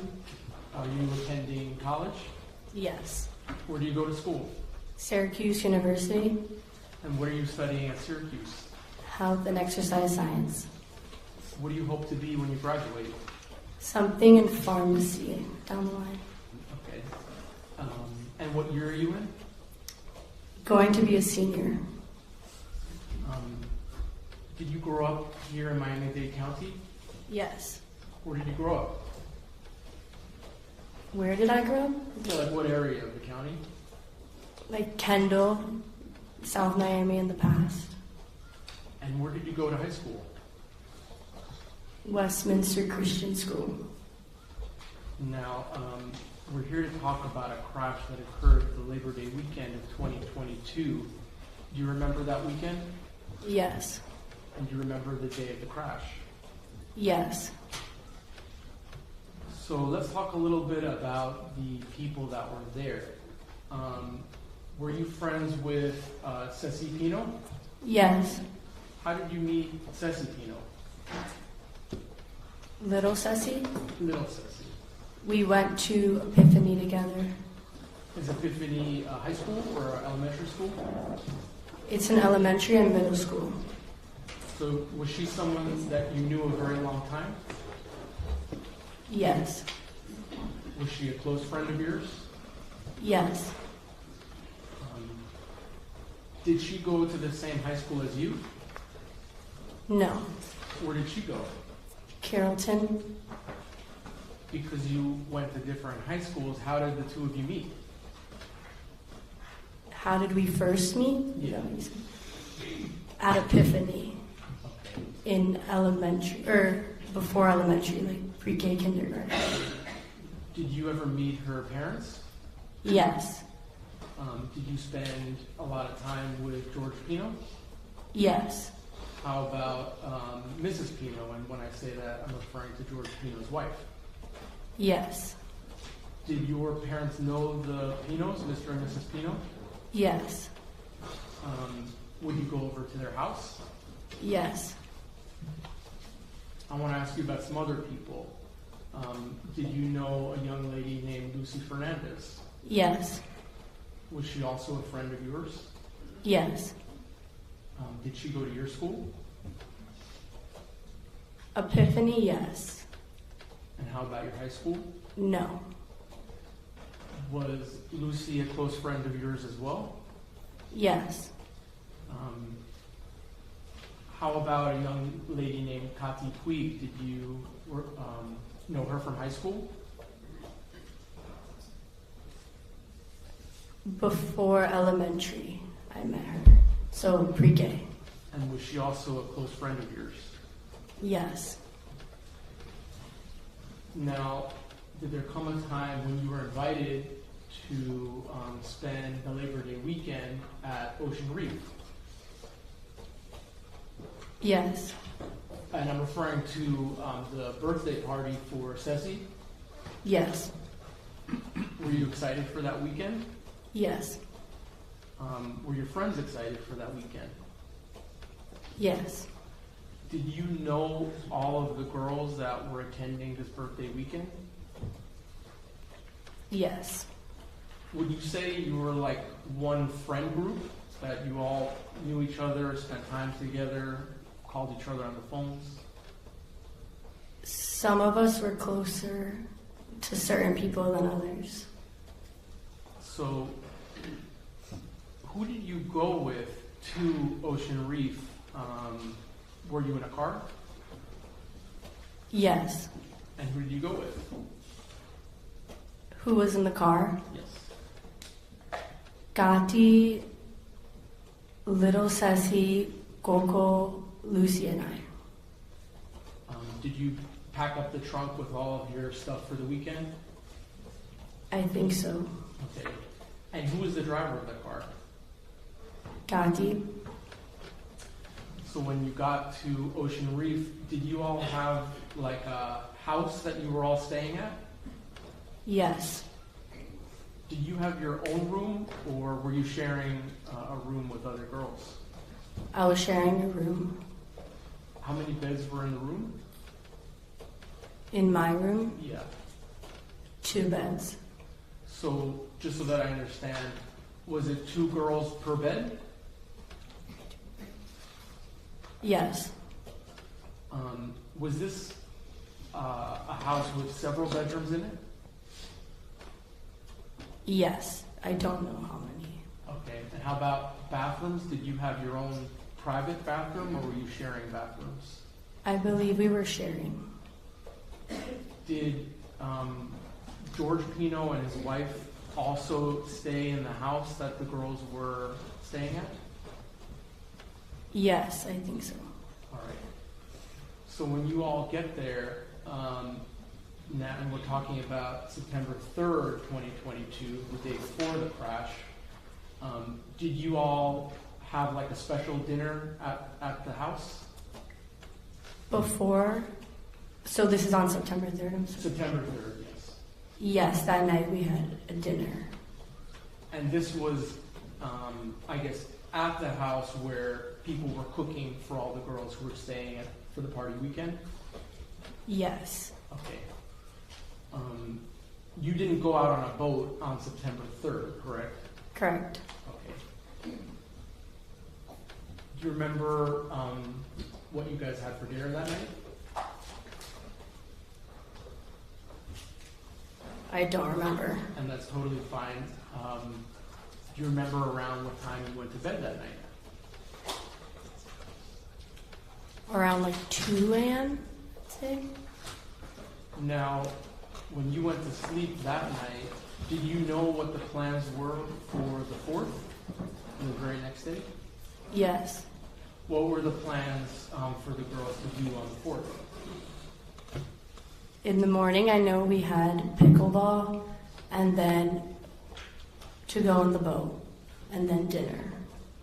So, whose boat was it? George Pino. And was he the person who steered the boat when you went out to Ocean Reef? Yes. Had you ever been out on the water with him before? Yes. Had you been to Ocean Reef before? Yes. Had you been to this specific house where you stayed on this weekend? No. So this was the first time that you were at the house this weekend that we're talking about? Yes. Okay. So when you wake up, was it a nice sunny day? I think so, yes. Okay. Clear skies? Yes. Did you go out and play pickleball? Yes. And just in case any of our jurors don't know, what is pickleball? It's kind of like tennis, but with not a net. If that makes sense? And less running? Yes. Okay. So how long would you say you play pickleball for? Like 2 hours? I'm not sure, but I would say 2 hours. Did all the girls go to play pickleball? I think so. After you left playing pickleball, did you go back to the house to change your clothes? Yes, I think so. Okay. So when you boarded the boat, can you tell me the girls that boarded the boat with you?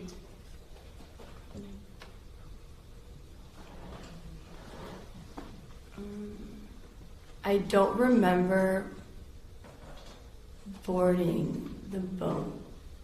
I don't remember who I was with when I boarded the boat. Judge, may I approach the witness? Sure. Just to help you out, Ms. Monterey, this is already in evidence. This is page 8. Can you take a look at this list and can you let me know, are these all of the people that were on the boat with you on your way to the sandbar? Yes. And do you see your name sort of towards the bottom? Yes. Was anyone other than the people on this list on the boat, or were these everyone?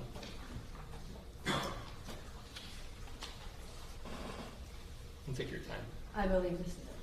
Okay. Judge, may I publish this again? Sure.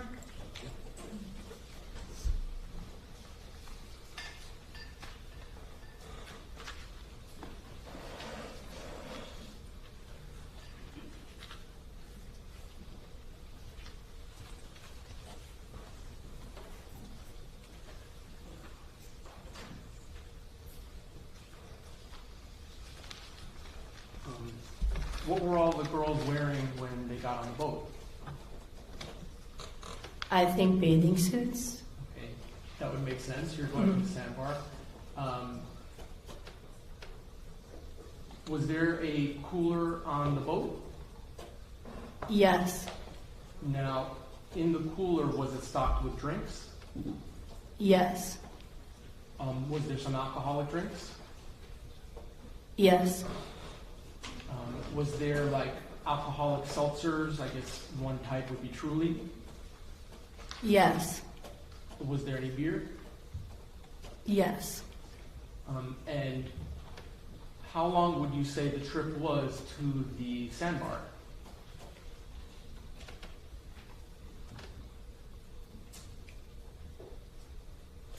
30 minutes? I'm not sure though. I would guess 30 minutes. You're estimating. Mhm. Okay. So, on the way to the sandbar, did you have anything to drink on the way? I don't remember. Okay. Now, when you get to the sandbar, can you describe sort of what you see? Were there other boats there? I don't remember if right when we got there were other boats, but throughout the day there was. So was there, I guess, another boat with young men that were there that you and your friends knew? Yes. And would the girls on your boat go back and forth between the Pino boat and the boys' boat? Yes. Would you say that the boys on that boat were, part of your friend group? Yes. And were they there also in part to celebrate Ceci Pino's birthday? Yes. Okay. Now, did you have to swim from boat to boat? Yes. Who would you say you spent the most time with? I don't remember, but if I had to guess, Coco, either. Was Coco the person that you were closest friends with that was there? Yes. All right. When you were hanging out, were you just kind of enjoying the day, having a fun time with your friends? Yes. Did you have, or did you drink any of the drinks that were packed in the cooler while you were at the sandbar? Yes. Do you remember what kind of drink you had? Truly's. And Truly's, like I mentioned earlier, is like an alcoholic seltzer water? Yes, I believe. Were your friends drinking with you? Yes. How about the adults? Did you see George Pino holding a beer? Yes. I'm assuming you weren't focused on George Pino while you're playing with your friends, were you? Sorry, can you repeat that? Yeah, I guess what I'm trying to say is, were you like counting the amount of drinks that George Pino was having? No. But you can't say that you did see him having a beer in his hand at one point? Yes. Okay. Did you actually get on the boys' boat? I think so. Was there like music playing at the sandbar? Yes, I think so. Did you see, or actually, I don't know if I asked you, do you know Lucy's parents? Yes. Did you see Lucy's parents at the sandbar? Yes. Okay. Did you ever speak to them at all? I think so. Just kind of like, hi, how are you, and stuff? Yes. All right. How long would you say you stayed at the sandbar before it was time to go back to the house? And you could estimate. Like 3-4 hours is my estimate. While you were there, were you having a fun time? Yes. Did it seem like everyone was having a fun time? Yes. At some point, do you go back on George Pino's boat to return to the home? Yes. And before we get there, let me just show you a photo.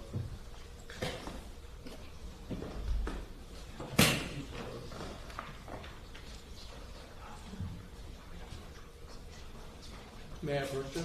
Yes. So this is already in evidence, but I just want to show it to you. This is States 1.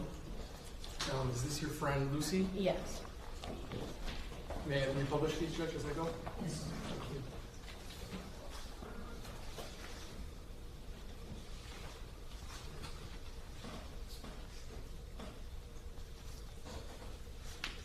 And then this is already in evidence as well. This is States 10 that I'm showing you. Ms. Monterey, do you see yourself in this photo? Yes. Okay, and one of your friends has already labeled this photo. Was she right? Yes. Is that you? Yes. Okay. And you're in the second from the bottom, right? I believe so. Yes.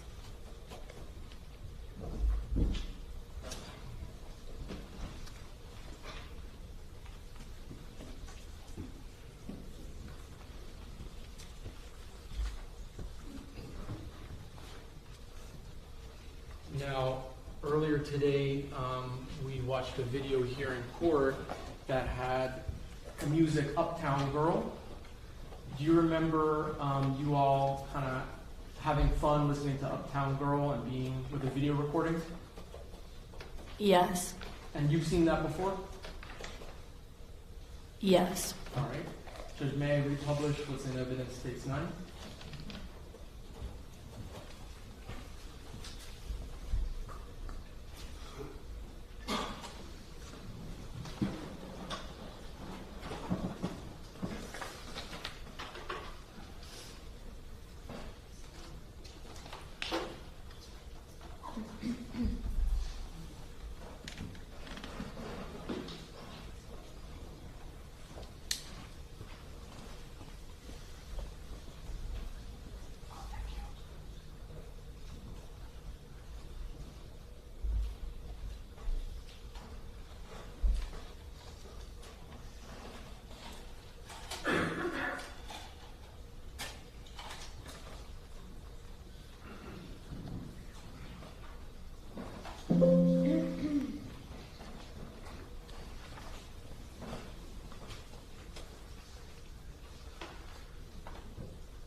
Judge, can the witness step down from the witness stand to help me publish the video?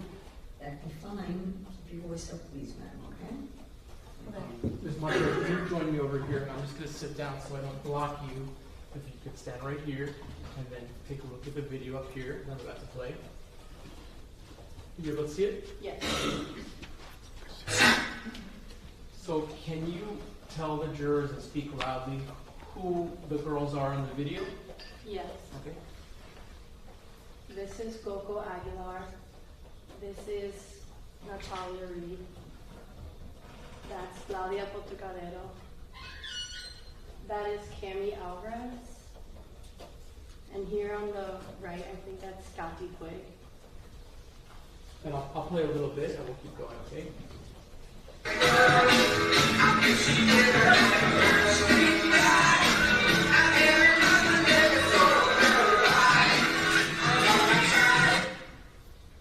Who is that on the left? That is me on the left, Catalina Monterey.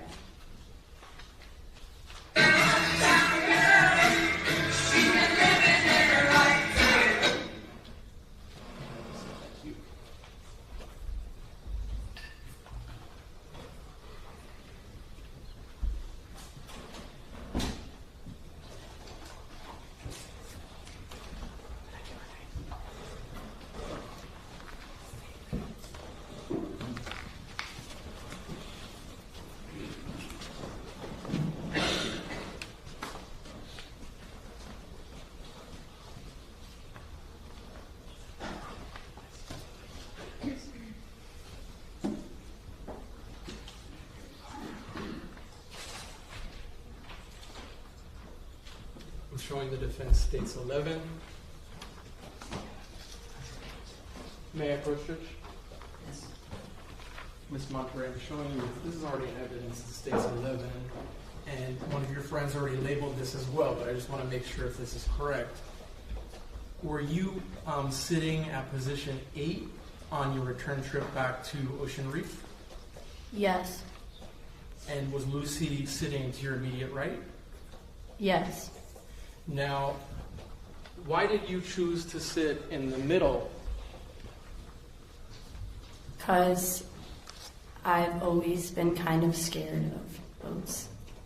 And so, Did you ask to switch seats with Lucy so you could sit in the middle? Yes. So prior to leaving, I guess Lucy moved to your right and you moved into the center. Yes. Okay. So when you begin the trip back to Ocean Reef, you mentioned that you had some alcohol. Would you say you were feeling the effects of the alcohol? Yes. And you tell me if this word would be the right word. Were you feeling, I guess, buzzed? Yes. Were you feeling drunk? No. Okay, so you were affected by it, but you still had your senses for the most part. Would that be accurate? Yes. Okay. On the return trip back, were you all still listening to music and dancing? Yes. And when I say dancing, I don't mean full-blown moving around, but I guess going back and forth and enjoying the music, enjoying yourselves. Yes. Okay. Now, as you're going towards Ocean Reef, is there anything out of the ordinary or unusual before the crash occurs? No. Was the impact, was it sudden? That means unexpected, right? Yes. Now, did you see George Pino steering the vessel, or he was behind you, so I'm imagining you weren't able to see that? I did not see, no. Okay. Were you looking or paying attention to channel markers, or do you know what a channel marker is? I know what a channel marker is, but I was not looking. So, moments before impact, were you aware that anything was directly in front of the boat? I was not aware. Did anyone make you aware by saying, watch out, look out? Did you hear anything like that? No. Did you feel the boat try to jolt out of the way or move suddenly before impact, or was it straight and then crash? I did not feel any jolts or movements. Was the crash loud? Did it make a loud bang? I don't remember. Did you fall out of your chair? Yes. Did you fall out of the boat? No. How about, or were you knocked unconscious after the crash? No. Did you hit your head immediately after the crash on anything? No.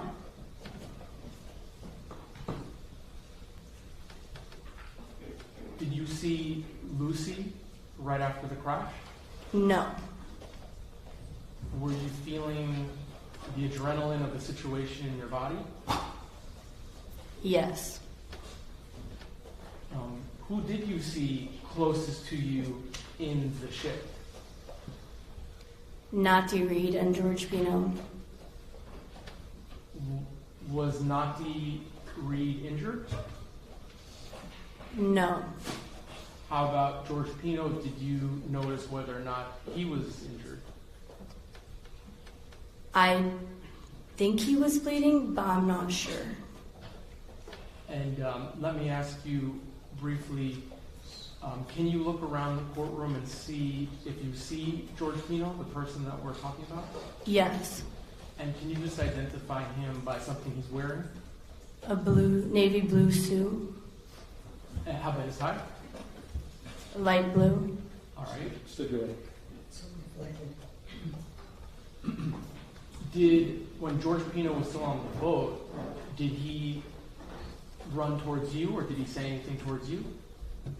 He said to jump. And did you jump? Yes. Was the boat filling up with water? Yes.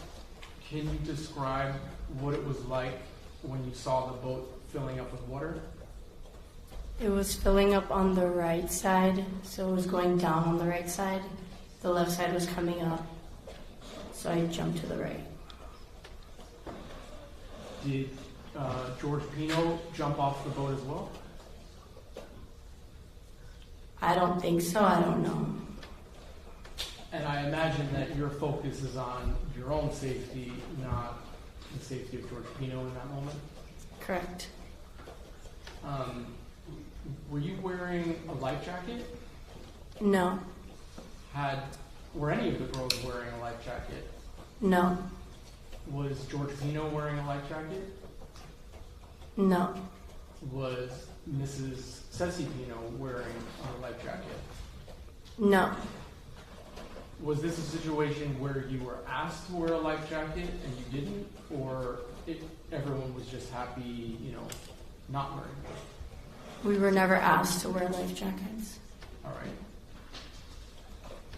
So when you land in the water, is it a situation where you're jumping a far distance, or at this point are you pretty close to the water? When I have to jump, is that what you're referring to? I jumped, and when I got back up out of the water, I was far away from the boat.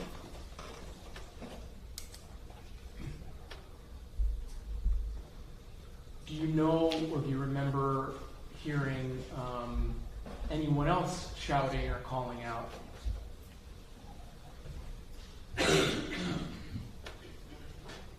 No, but there was a lot of yelling, but I don't really remember. Were you frightened? Yes. Are you, when you're in the water, treading water, and you know what I mean by that? Yes. Are you surrounded by debris from the boat? Yes. Are there boat cushions as well floating around? Yes.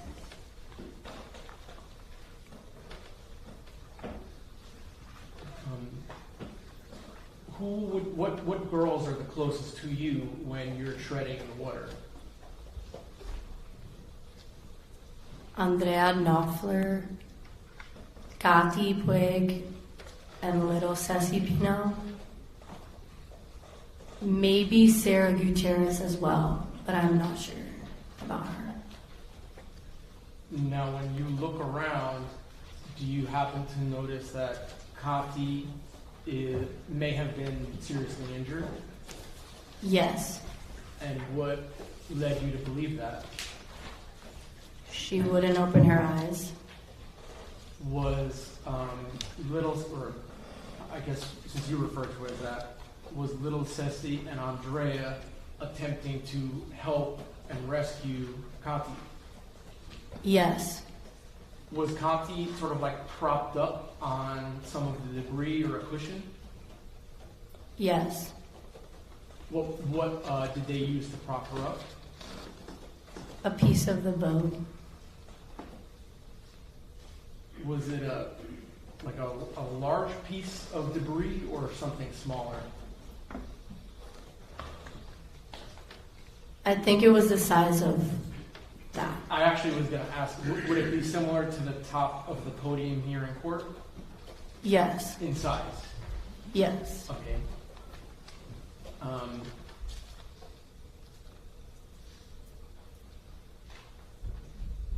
And I'm going to refer to it as a Good Samaritan boat. You understand what I mean when I say that? Was there a Good Samaritan boat that helped you and your friends get to safety? Yes. Now, that boat that we're referring to, did it have orange cushions? Yes. Who of your friend group was rescued onto that boat?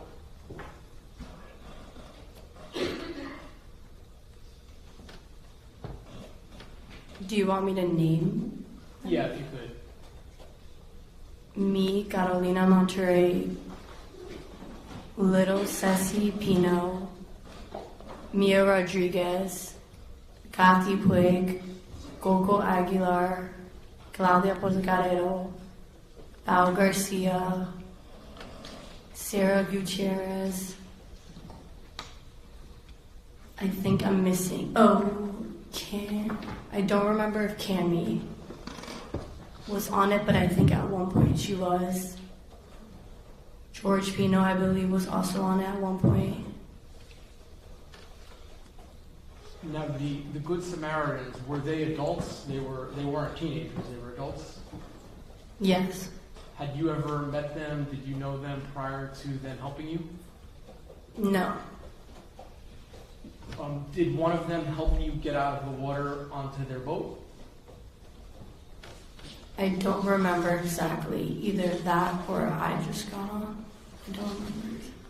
How about Kati? Did you see how Kati was brought onto that boat? No. But either the Good Samaritan people helped or we all helped. I don't remember. Okay, and that's totally fine if you don't remember. On the Good Samaritan boat, would you say it's pretty chaotic? Yes. Were you concerned for your friends that were hurt? Yes. Were you yourself seriously injured? No. Did you have any injuries? A cut on my eye and my jammed finger. That's it. So, relatively speaking, although it was a scary experience, you did not suffer any extensive injuries as a result of this crash, did you? No. Okay. Now, your friend Coco, was she sort of like gripping her arm in pain? Yes. Did it seem as if that she was suffering some injury to her arm based on how she was acting? Yes. Now, Kati, you mentioned in the water, was unconscious. Was she still unconscious on the back of the boat? Yes. Was she sort of like in a fetal position in the back? Yes.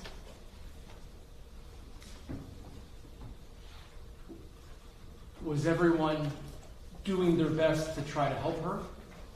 Yes. How about Mia, Isabella Rodriguez, she goes by Mia. Was Mia also sort of like in a fetal position on the back of the boat? Yes. Did she also seem to be seriously injured? Yes.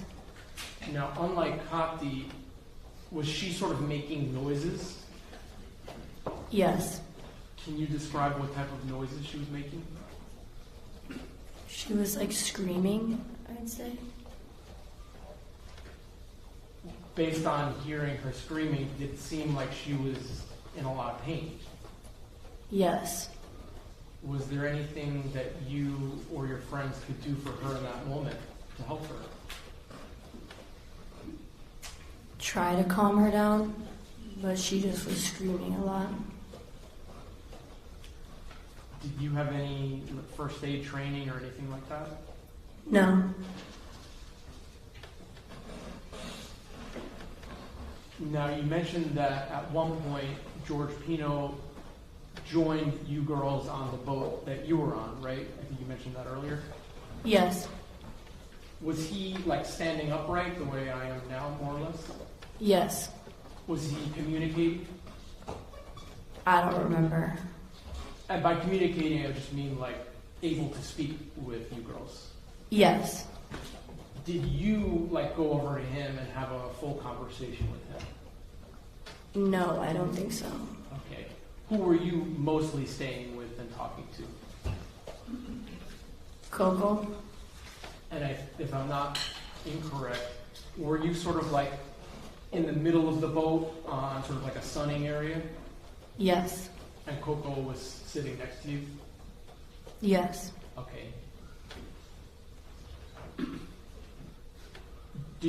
Were you able to call 911 from your cell phone? No.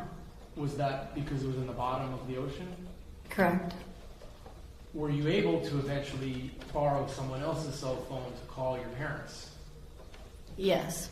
And were you able to get in touch with your parents while on the Good Samaritan boat? Yes. Did you tell them that you had been involved in a crash? Yes. At some point, does a police boat come up to the Good Samaritan boat? Yes. Did the police officer go onto the Good Samaritan boat and try to help Kati and Mia? I think so. Now, eventually, do you leave on a boat with some of the girls that are uninjured or relatively uninjured? Yes. And then the girls that were more injured, like Kati and Mia, did they go with another boat? Yes. Okay. Now, Lucy Fernandez, after the crash, right, you had said that she was sitting next to you. Do you ever see her again? No. Do you know what happened, and not from what people told you, but from seeing it yourself, do you know what happened to Lucy? No, I never saw her after. Okay. When you board the police boat with some of the girls that are less injured, do you go to like a ranger station or something like that? Yes. And when I say ranger station, I mean like there's picnic benches and bathrooms, things like that. Yes. When you get there, is there like fire rescue or people that are checking out all the girls to make sure that they're okay? Medically assessed, I guess I could say. Yes. And so you were attended to by like medical personnel before going home that night? Yes. Okay. Before going home, are you brought to a place called Black Point Marina, or like a more official station? Yes. And how do you get there? To Black Point? Yeah. On a boat? All right. And are you still with the girls that are less injured or relatively uninjured? Yes. Okay. Is George Pino with you all on that boat? Yes.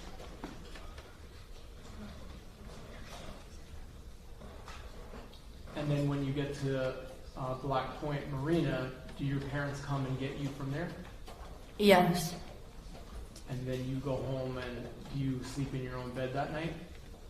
Yes. Okay.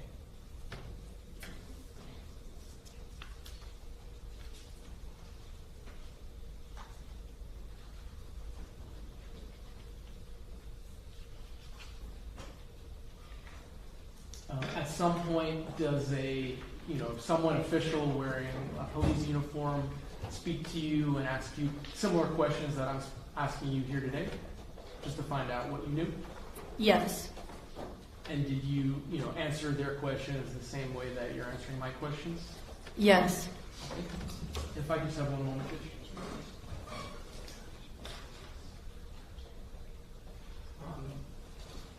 Thank you so much for being here. I have no more questions for you. The defense may have a few questions, but for now, okay?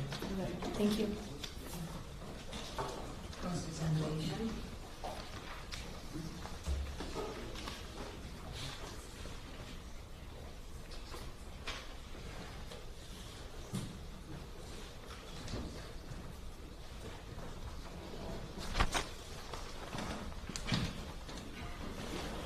Good afternoon, Ms. Monterey. Good afternoon. My name is Janelle Gomez, and I represent Mr. George Pino. Have we ever met before? I don't think so. We've never spoken before, right? Correct. So, I only have a few questions for you. During direct examination, you mentioned that after the accident, you saw Mr. Pino in the boat, and he was the person that said to jump. Can you repeat that? Sure. Right now, during direct examination, when the prosecutor was asking you questions, you said that you had seen Mr. Pino on the boat after the accident, and you heard Mr. Pino say jump. Correct. Okay. Do you recall?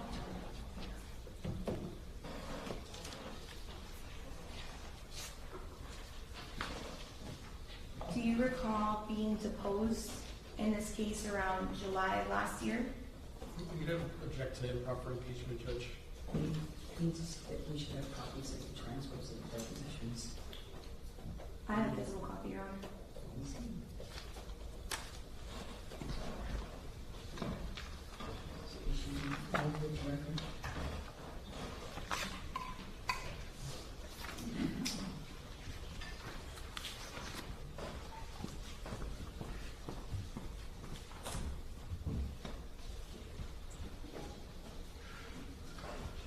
Is there an additional copy filed with the record?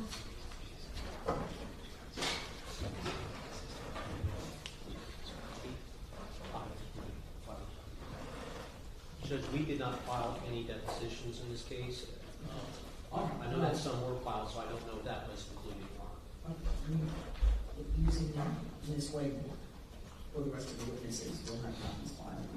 Okay, what page are you referring to? Page 48, Your Honor. That's my only copy.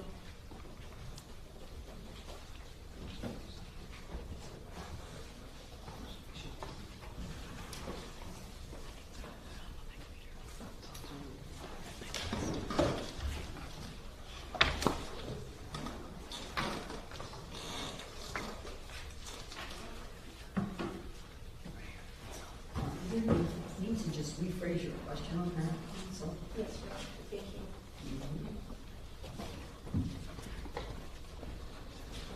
Ms. Monterey, do you remember ever saying previously that you did not see Mr. Pino on the boat after the accident? Can you repeat that? Of course. Do you remember ever saying that you did not see Mr. Pino on the boat after the accident? I don't remember. Can I hand you something that may refresh your recollection? Yes. Okay. Your Honor, may I approach the witness? Sure. You want to see his copy too? If you want to give the line number. I have page 48, line 4 through 7. Okay.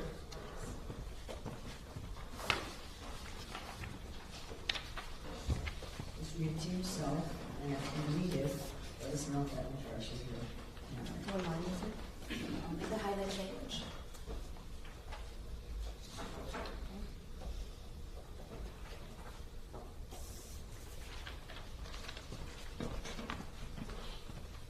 Ms. Monterey, does that refresh your recollection that you previously said that you did not see Mr. Pino on the boat after the accident? Yes, but what if I remembered? That's fine. Oh, Perfectly okay. fine. So that's your testimony today? Yes, but I remembered that I did. Okay.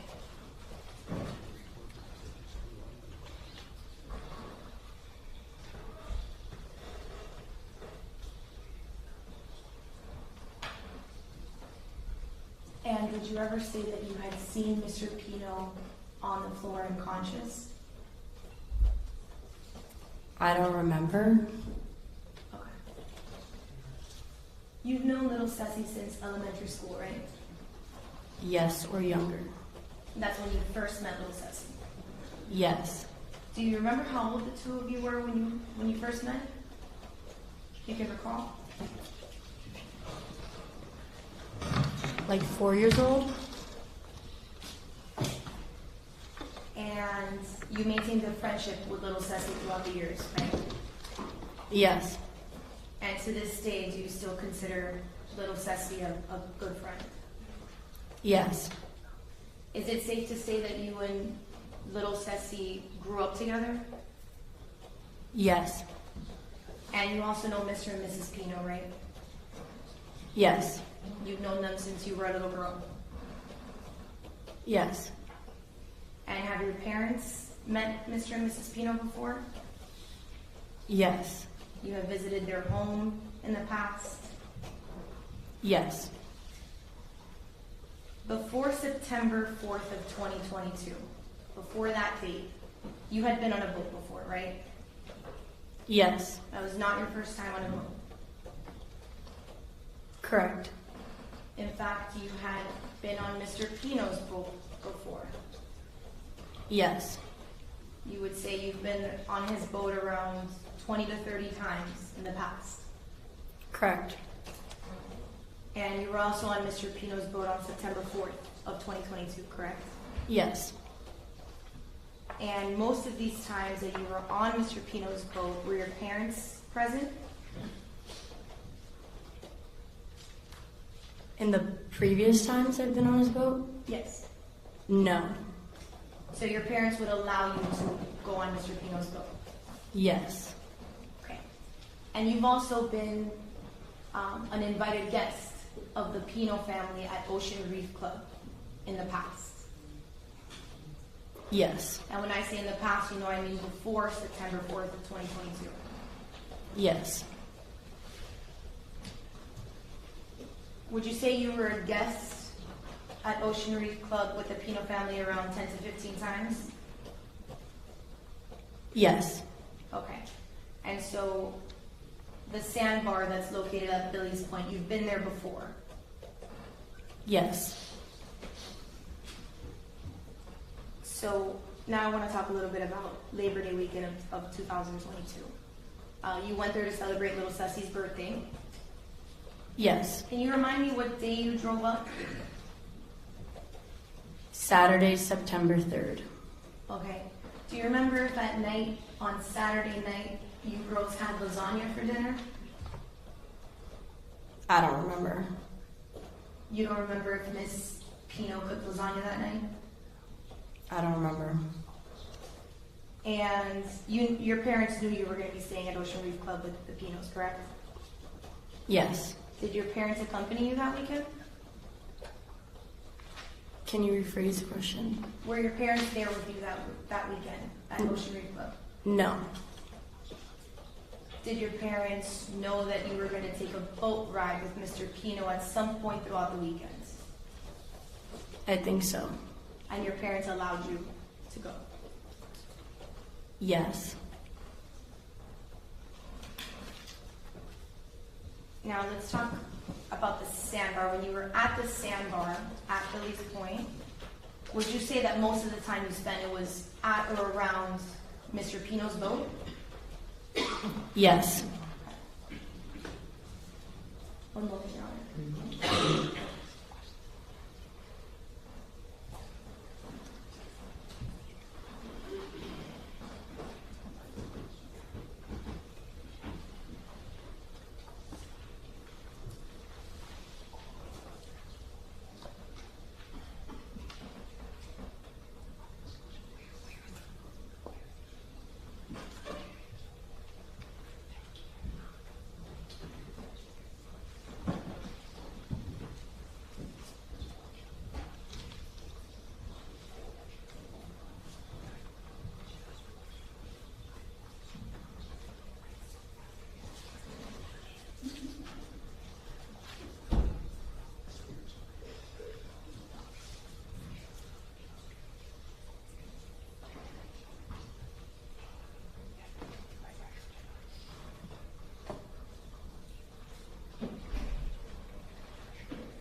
Ms. Marlowe, you were interviewed by an officer after the accident, right?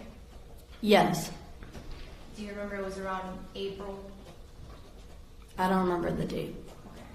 And when you met with the officer after the accident, you told him that Pino was on the floor and he was bleeding, that he was unconscious. I don't remember, but I guess I had to have said that. And do you remember that you told the officer that he was lying on the floor, he was still next to you on the floor? I don't remember. If I show you something to refresh your recollection, do you think that might help? Yes. Your Honor, may I approach the witness? Okay.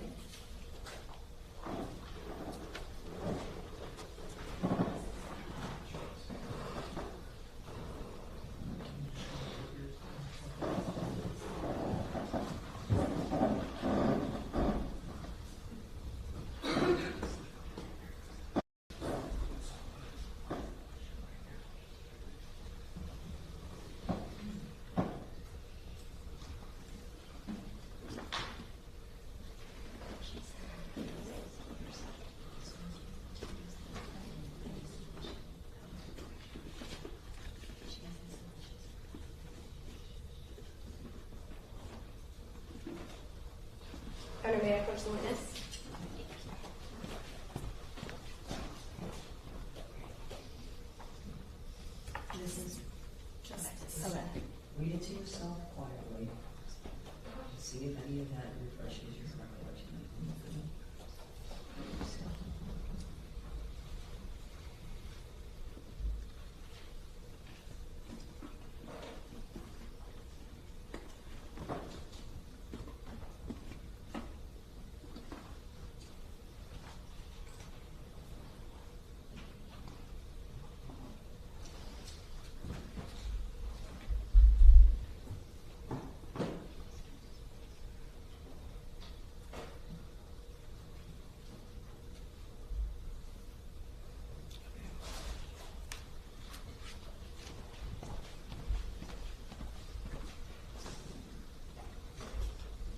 Does that refresh your recollection that you previously told an officer that you had seen Mr. Pino on the floor unconscious and that he was bleeding? Can you repeat that? Does what I just showed you refresh your memory that you had previously told an officer that you saw Mr. Pino unconscious on the floor bleeding? A little? Okay. Two more questions for you. When you left the sandbar, you were on Mr. Pino's boat, correct? Traveling back to Ocean Reef Club Yes. that day on September 4th, 2022. Yes. Did you ever feel that Mr. Pino drove his boat in an excessive speed? Sorry, can you repeat that? Did you ever feel like Mr. Pino was driving too fast? No.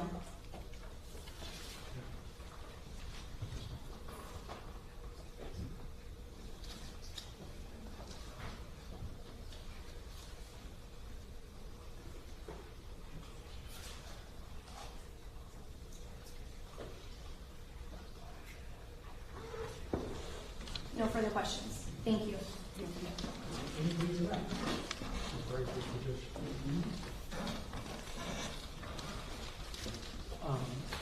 Very briefly, the crash that we're all here for, was that the worst thing that's ever happened to you in your life? Yes. Thank you. No further questions, Judge. Witness is excused, thank you.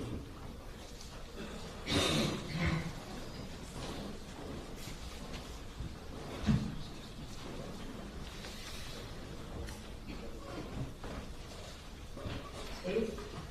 State will call Brent Reitman, please. Brent Reitman.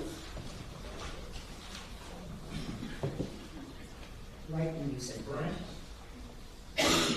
Pardon me, Your Honor? Reitman, yes.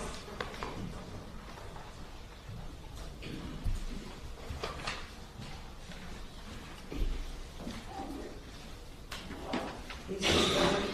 Face the clerk, raise your right hand, be sworn. All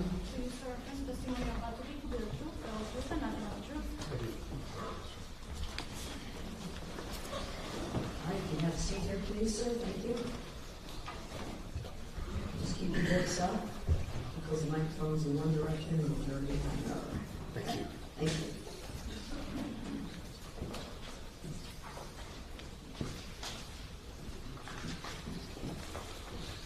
Good afternoon. Good afternoon. Would you please introduce yourself to the judge? My name is Brent Reitman. I'm a civil trial lawyer in Broward County.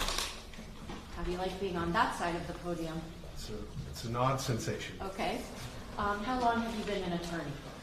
I've been an attorney since 2010. I've been practicing civil trial law for the last 13 of those years. Are you a solo practitioner or are you part of a firm?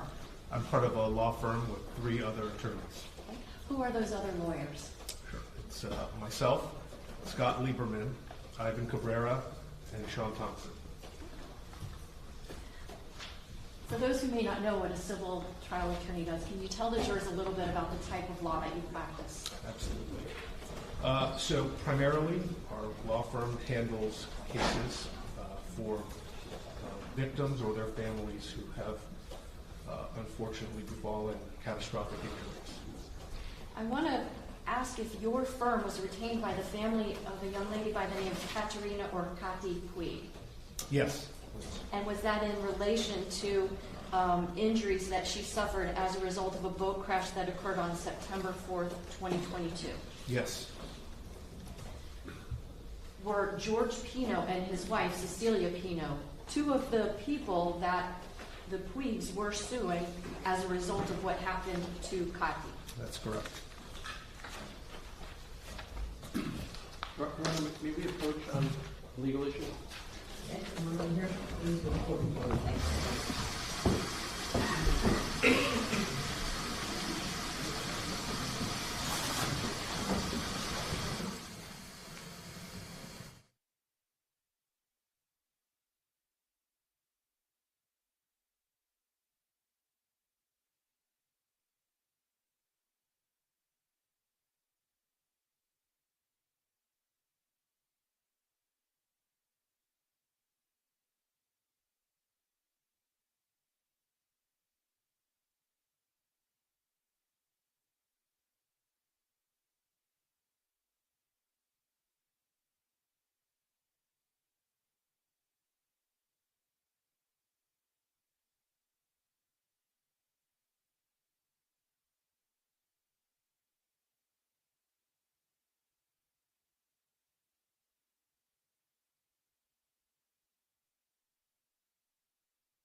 Mr. Reitman, you indicated that your lawsuit or your law firm filed a suit against George and Cecilia Pino, correct? That's correct. Do you know what George Pino looks like?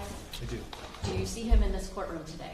I do. Can you please point to him and describe an article of clothing that he's wearing so our record will be clear? He's the gentleman at the end of the table, right in front of me in a blue tie. We stipulate. All right, so In the course of that litigation, did you send to an attorney for George and his wife a document called an interrogatory? Yes, I did. Okay.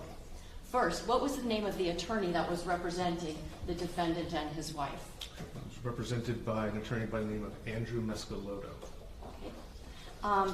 Would you explain to the members of the jury what is an interrogatory? Absolutely. In civil lawsuits, parties go through a phase of what's called discovery, where each party is allowed to gather evidence to support their own claims or to learn about the adversary's defenses. One of the tools that are available is sending an interrogatory, which is a written question. That question has to be answered under oath or subject to the penalties of perjury.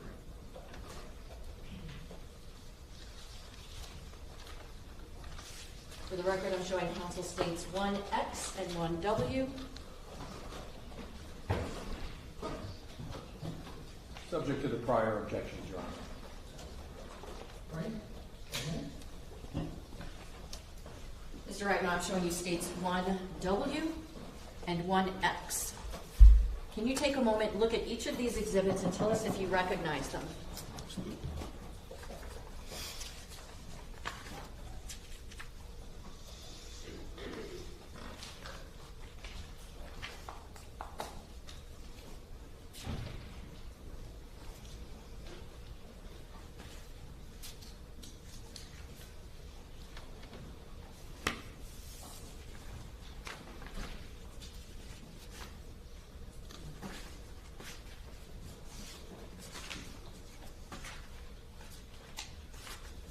I recognize them, yes. Are these in fact the interrogatories or the answers to your interrogatories that was filed in the lawsuit against Mr. George Pino and his wife? Yes, they are. Judge, at this time, I move states 1X and 1W for identification and evidence. Same objection, Your Honor. All right, oral objection admitted. 1W March 4D State's Exhibit 12 in evidence. 1X State's Exhibit 13 in evidence.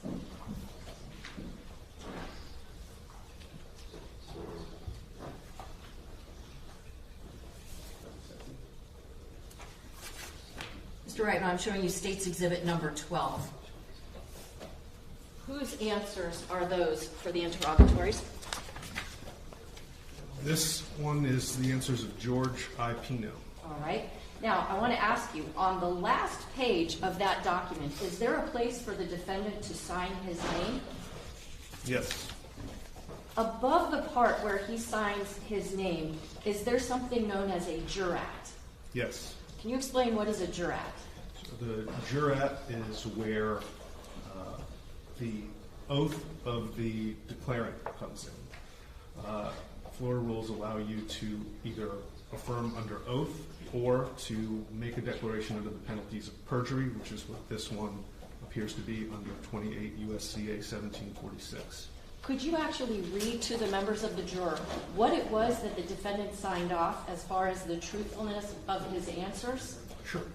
According to this jurat, it says, pursuant to 28 U.S.C.A. 1746, which is the statute I just referenced, I declare under the penalty of perjury, under the laws of the United States of America, that the foregoing interrogatories are true and correct to the best of my knowledge. On. And what was the date that he signed that document? This is dated October 19th of 2023. Now, the boat crash that was the subject of this litigation, that was on what date?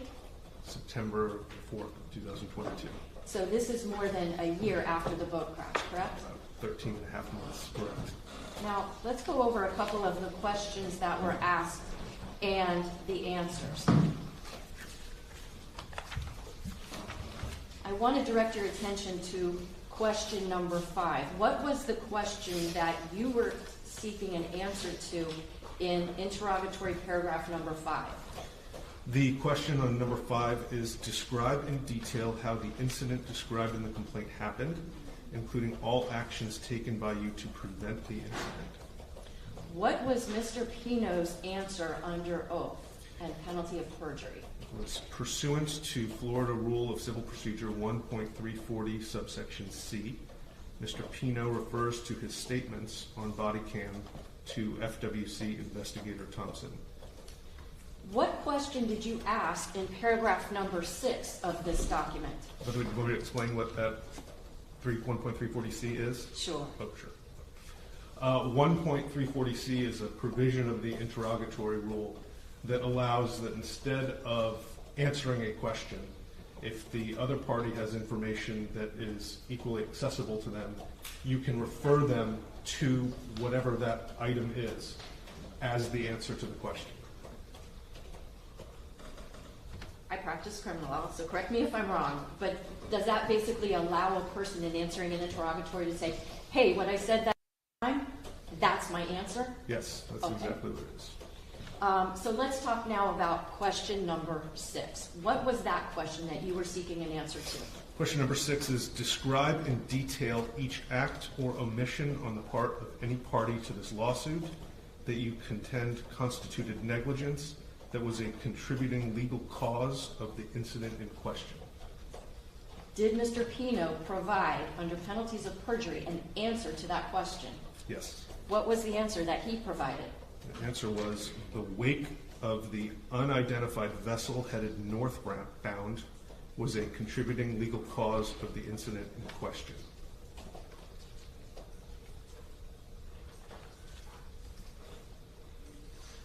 I want to direct your attention to paragraph number 17.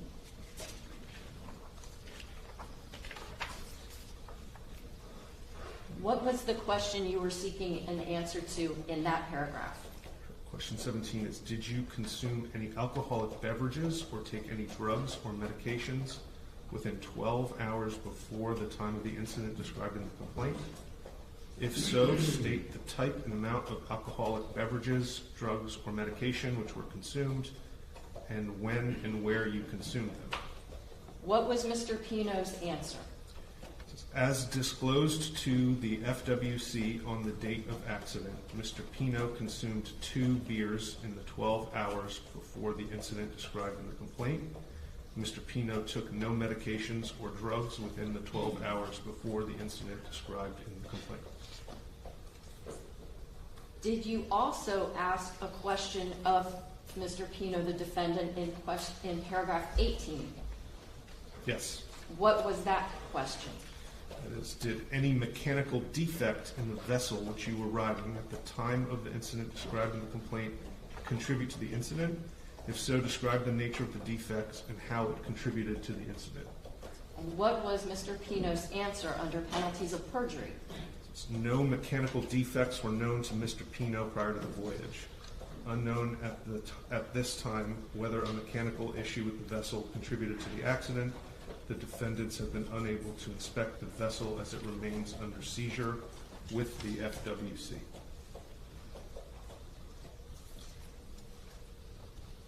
Ultimately, were the civil proceedings involving the defendant George Pino and his wife resolved? Yes. They're no longer active, is that fair to say?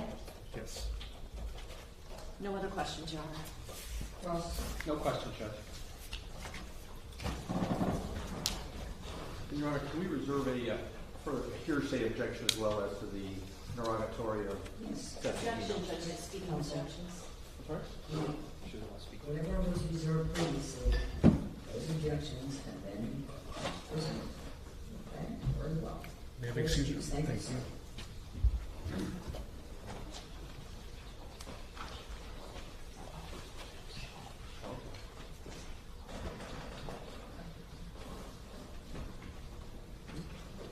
State your witness. Yes, Judge, the state calls Araceli Alvarez.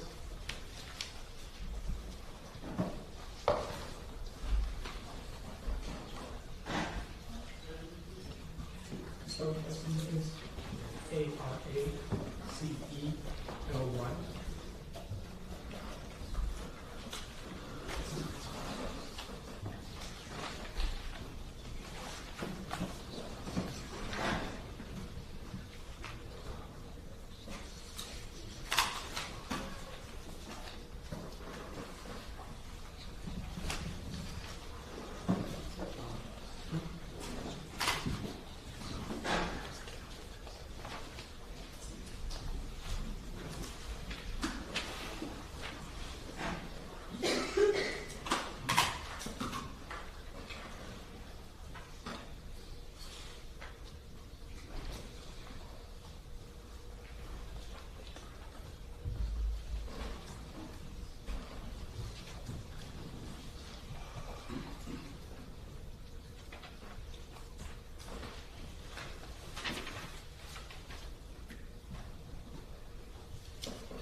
Please step forward, please the clerk, raise your right hand and be sworn.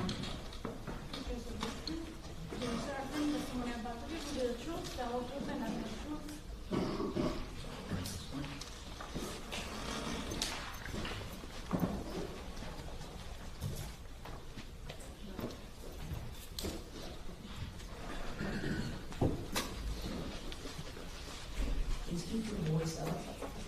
Microphone is in one direction, the jury is in another, so it's a little bit louder. Okay. Thank you.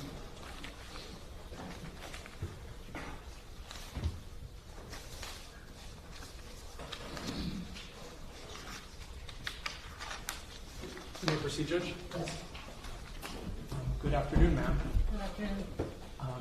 You have a microphone in front of you, so you could just use that and keep your voice up, okay? Okay. Ma'am, can you please state your full name for the record and introduce yourself to our jurors? Hi, good afternoon. My name is Araceli Alvarez. And Araceli, do you go by Shelley? I do go by Shelley. Okay. So, ma'am, who do you work for? Currently for Playa Largo. Well, Current Playa Largo, And is Playa Largo a resort? it's a resort. And Are you an event planner? I am. How long have you been an event planner for? Since 2022. So, before being an event planner at Playa Largo, were you an event planner at Ocean Reef Club? I was. How long were you employed at Ocean Reef Club in general? In general, off and on since 2006. Okay. And so were you working there full-time? Yes, when I worked for Ocean Reef, I was full-time. And before you became an event planner, did you work at like an ice cream shop or a smoothie shop, something like that? I did. And would you serve guests at the club? Yes, members of the club. I'm sorry, you're gonna need to. More? Okay. Okay. Now, just briefly about, we've heard Ocean Reef Club mentioned. Can you tell the members of our jury what exactly is Ocean Reef Club? It's a private club down in the Keys. Is it membership only? Membership, yes. Are there like large events, weddings, things of that nature hosted at the club? Yes. Are there like villas or houses that can be rented? Yes. And is there a fee to become a member? There is an initiation fee and there's fees. Can I just come without a membership to Ocean Reef Club and use the facilities and things like that? No. Would I need somebody who's a member to invite me? Correct. Okay. Now we're here for a trial, State of Florida versus George Pino. As someone that worked at Ocean Reef Club prior to the date of the crash, had you ever met or known George Pino? I have seen him in the club before, yes. Okay, and I saw you looking. Do you see him here in the courtroom? Yes. Could you just describe an article of clothing that he may be wearing? Blue jacket. Okay. Light blue tie. It's a blue jacket with a light blue tie. Identified. Thank you. Thank you, Judge. Now, just so that I understand, although you may have seen him around the club, was he like a personal friend of yours or anything like that? No, he's just, he's a client of ours. He's a patron, basically. Correct. Okay. Now, how about the Fernandez family with their daughter Lucy Fernandez that is now deceased? Did you know that family as members of the club as well? I did. Would it be accurate to say that just like George Pino and his family, they were just people you recognized, but no close connection or personal connection to them? Correct. Okay. So I want to draw your attention to a banquet event order that was filled out for the date that we're all here to talk about, September 4th, 2022. Were you the person that created this event order? Yes. Okay. And was it George Pino's wife, Ceci Pino, that requested this event to be planned? From what I recall, yes. Now, I think that you recall communicating either by phone or email, but you're not quite sure which. I'm not sure exactly how we communicated.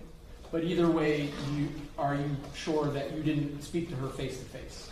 I don't, no, I don't. I've never seen her in person to coordinate this event. Okay. So when a member of the club wants to make an event, how do they go about doing that, generally speaking?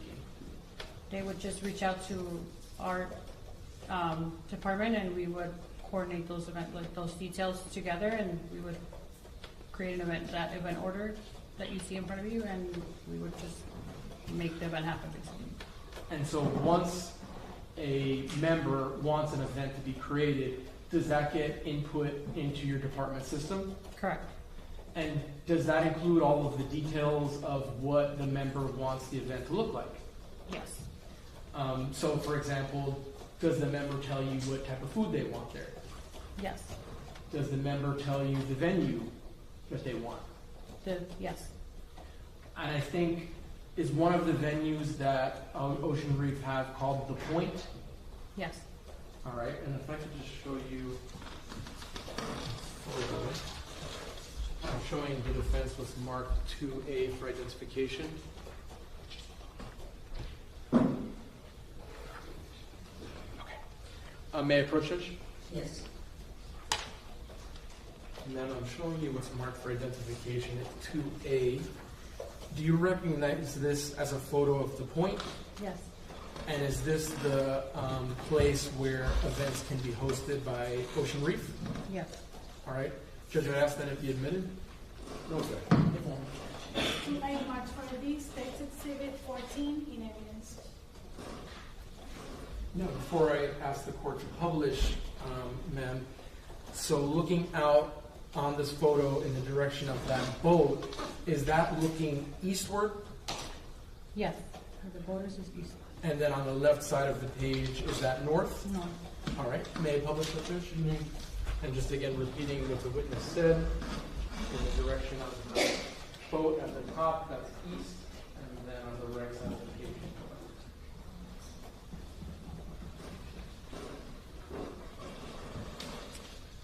And so the jurors will have a chance to look at that in evidence, but what type of events happen at the Point?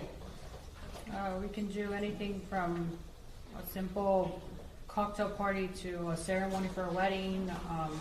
It's an open space, so we can practically do any type of event. Now, as far as the billing, is your department also responsible for the billing? Our sister department, basically, our banquet department is in charge of that. Was in charge of that. And then I guess I should also ask, for catered events, do you yourself go to cater the event, or is there staff that does that for your department? There's a different department that does that. Okay.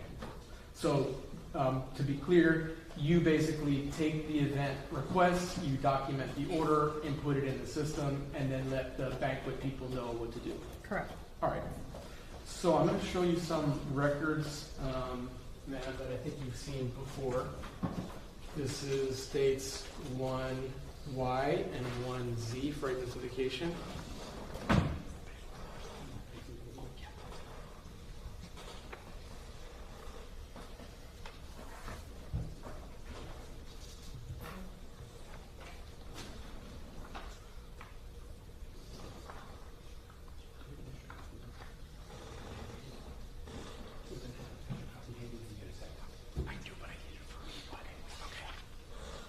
May I approach it? Yes. So, ma'am, let's first start with 1Z. Oh, no, sorry, 1Y. It's a 2-page document. And let me show you the second page. Is this the banquet event order that was generated for the Pino party to be hosted September 4th of 2022? Yes. And some of the details on it, are you familiar with based on your coordination with the Pinos? Basically information that they gave to you and you inputted. Yes. All right. And then also 1Z, is this the receipt for the banquet that corresponds to the banquet event order form that we looked at? Yes. Okay. Judge, I'd ask that these documents be admitted. No objection. Without objection. C1Y, March 4D, State's Exhibit 15. I'm sorry, what number? 15. Thank you. 1Z, State's Exhibit 16.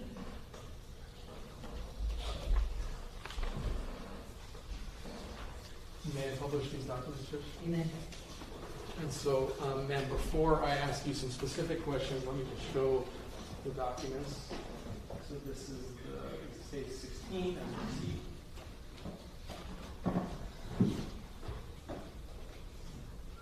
And then states 15 as the banquet event order.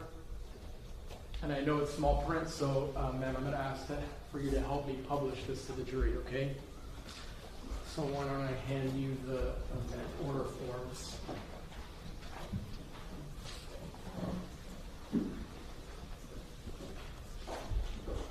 So, am I correct that this event was for 24 people Yes, at $52 a person? yes. Okay. Now, was there also a cocktail reception set up for the Pinos? So we just named it a cocktail reception, but yes, this is basically it. And by cocktail reception, all I mean is, was there the ability to order alcoholic drinks? Yes. All right. Now, for this event, would the guests have to pay for the drinks themselves, meaning the host isn't giving an open bar? The host is giving juices, waters, and soft drinks, and then the alcohol was going to be paid by the guests. Okay.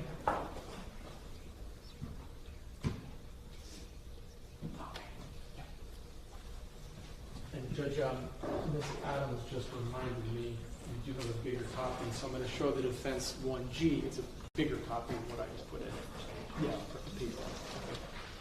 Okay. I don't believe the defense has an objection to admitting this, Judge, just as it's bigger. No problem. Thank you. 1G, marked for a D, State's Exhibit 17. Okay, and since it's bigger, I'll just republish this, please.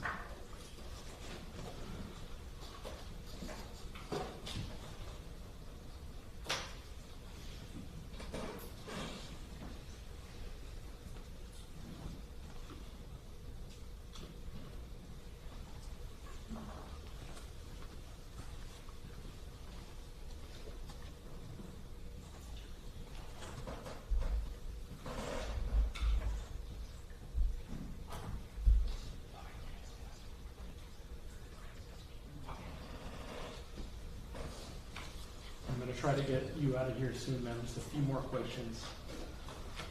The start date for this event was at 9 p.m. Yes. And the time that the event was supposed to end was 11 p.m. Yes. All right. And is there information in these documents about the cost and the amount that's supposed to be paid by the Pinos? Well, Or is that on the receipt? It's on the receipt, but basically the price point that you see here would have been paid for them, by them, sorry. And if you could look at the document that has the receipt, was the amount for the event $1,878.72? Yes. And this transaction, did it actually go through on or about 9:57 a.m. September 4th? The transaction itself? Yes. Okay. Now, do you learn, ma'am, that this event, it never took place? No, I didn't. Was the food cooked? Yes. Were the tables set out? Yes. Did any guests come? No. Just one moment, Judge. Thank you so much, ma'am. I appreciate you being here. I have no more questions for you. The defense may have a few, but otherwise, thank you so much.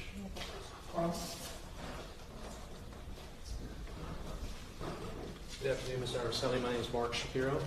Mark. I think you and I had an opportunity to speak previously when I took your deposition in this case. I don't know if you recall that or not. Yes, I do. Nice to see you in person, as opposed to over Zoom as we had previously met. Mr. Araceli, the Pinos, as you said, were members of the Ocean Reef Club. Is that right? Yes.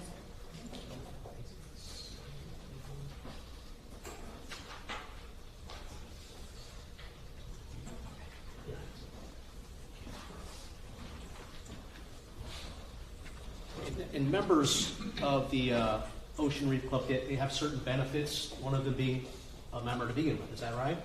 A member to what, sir? I mean, having membership at the Ocean Reef Club brings with it certain benefits, does it not? Yes. For instance, being able to make a reservation at the Point Restaurant, correct?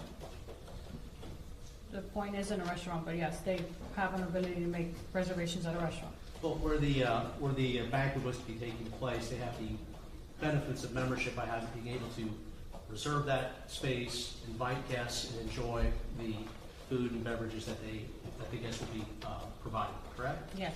All right. Now, on this particular reservation, it was set for September 4th, which was the Labor Day weekend. Is that right? Yes. I think we already established that. And Mrs. Pino, who testified, was the person who actually finalized the transaction, securing the location. Is that right? From what I recall, yes. All right. Well, on the receipt that you referenced a moment ago, we have Exhibit 15.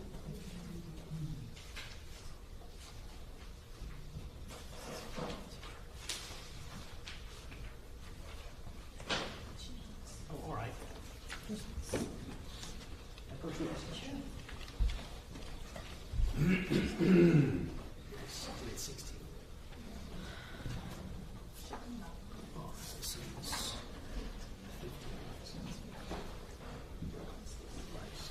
Ms. Araceli, the receipt, as evidenced in State's Exhibit 16, that was paid for, as we said, by Miss Cecilia Pino, Mr. Pino's wife. Is that your recollection?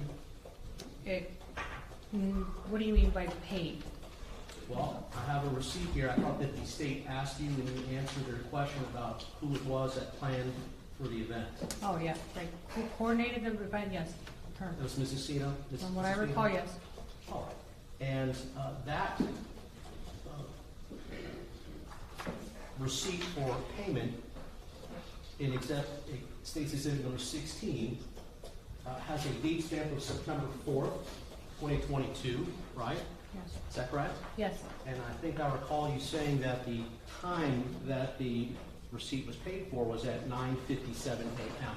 Yes. And this is a holiday weekend, isn't it? Yes.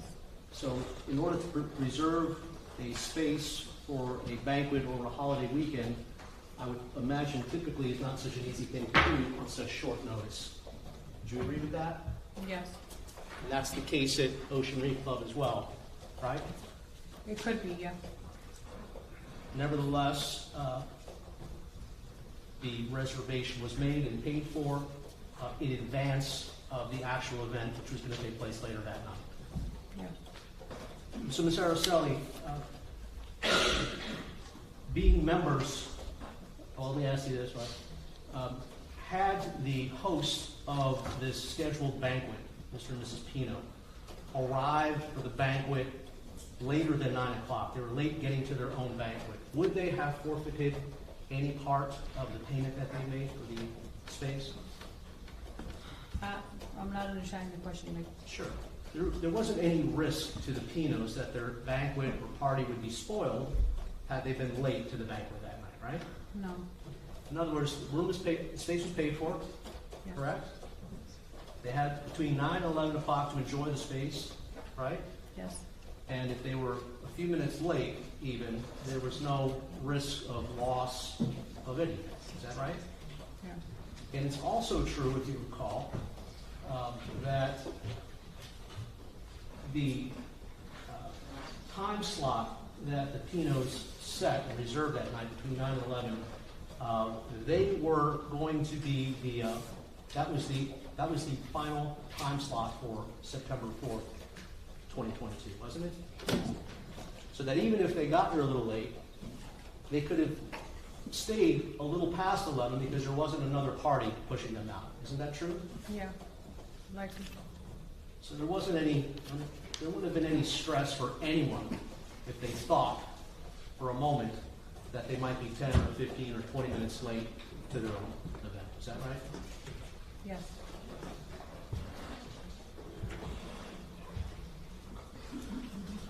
Just a moment, please. All right, thank you, Ms. Araceli. Nice to speak to you. Anything to that?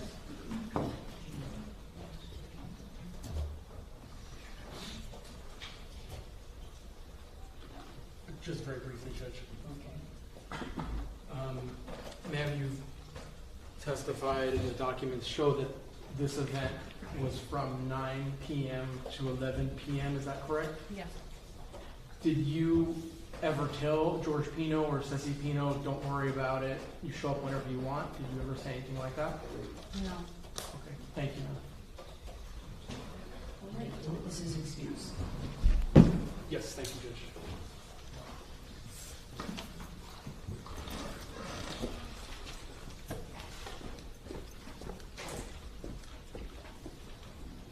All right.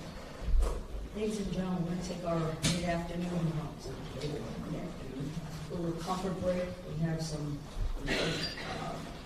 coffee for you and some snacks. You can leave your notepads, please, inside your envelopes on your chairs. Renee's going to take you out in about 15 minutes. Please remember not to discuss this case with each other, anyone else, and no research or efforts to gain information outside the courtroom. None of that is evidence. And we will all be back in here at 4:15. Okay? All right, very well. Let's let the jury leave for a second.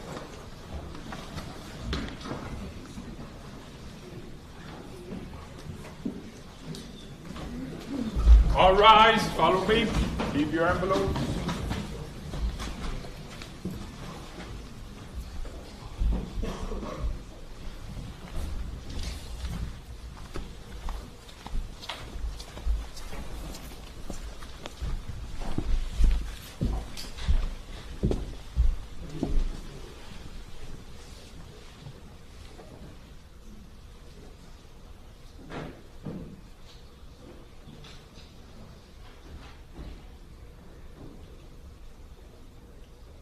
Okay, we're going to take 15 minutes. Let me ask everyone to please just avoid the fifth floor if you can.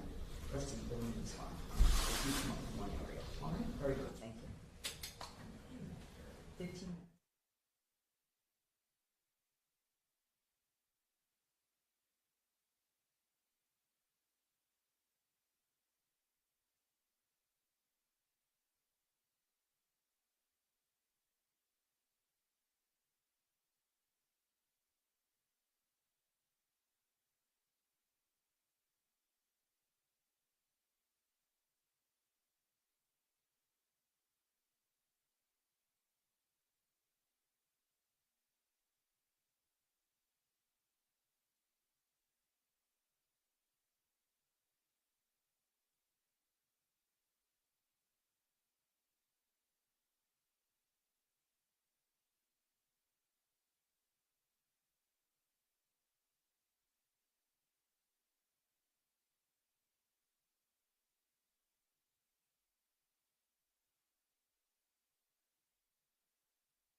other witnesses you want to finish today, correct?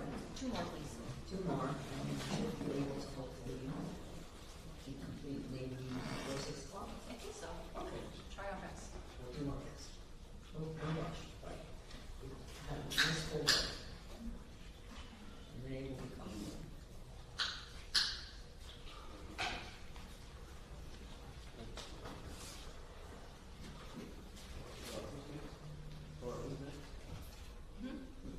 Hillary Candela.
They will call Mr. Hillary Candela, please. Hillary, H-I-L-A-R-Y. He's a gentleman. And your last name? Candela, C-A-N-D-E-L-A. Thank you.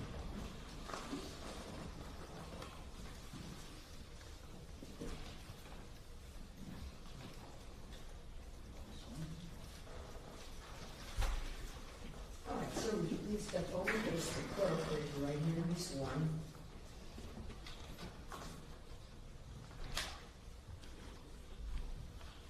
Do you solemnly swear affirm the testimony you're about to give will be the truth, the whole truth, and nothing but the truth? Yes. You can have a seat, sir.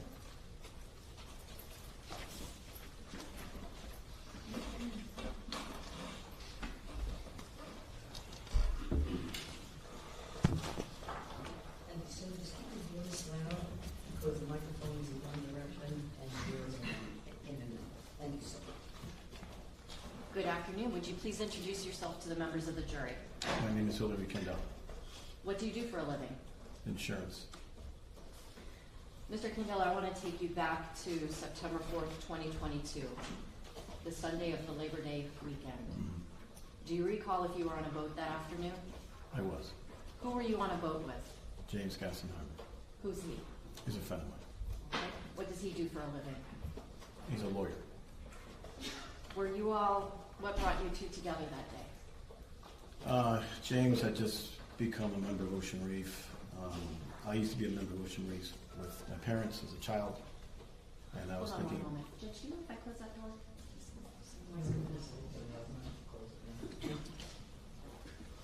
I'm sorry, something about Ocean Reef? And if you can try to keep your voice up, I know it's not easy, but. Sure. Talk louder than you think you need to. Okay, thank you. So James had become a member of Ocean Reef, and I was thinking about becoming a member of Ocean Reef again. I used to be a member as a child with my parents growing up, and so that's why we were there. Okay. Did there come a time when you and Mr. Gassenheimer go out on his boat into and past a part of the waterway called Angelfish Creek? Yes. Do you remember about what time of the day it was? It was dusk. It was not dark. Okay. What had you been doing earlier in that day? We were touring Ocean Reef with the Gassenheimers and another couple. Who's we? So it was James Gassenheimer's wife, me and my wife, and another couple. Okay. Where were you guys going to be heading to as you leave Ocean Reef at dusk that day? Where were you? We were taking James's boat back to Coconut Grove. Okay. As you leave past Angelfish Creek and make the turn to go north, like up toward Coconut Grove area, can you tell the jurors what is it that you see? We saw a collection of boats and something strange that was white coming out of the water. Okay. Did you later get a chance to see what in fact that white thing coming out of the water was? Yes, it was. What was it? It was a capsized boat. For the record, I'm showing counsel states 1K for identification.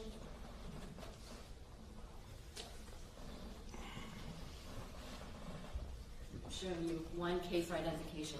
Does this appear to be photographs of that same capsized boat that you saw only in the daylight?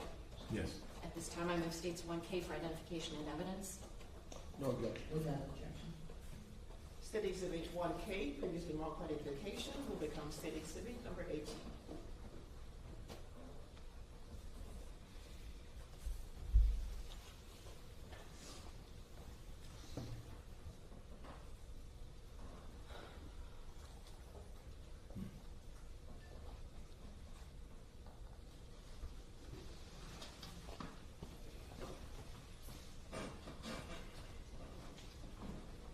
Can you tell us what happened as you and Mr. Gassenheimer approached this capsized boat?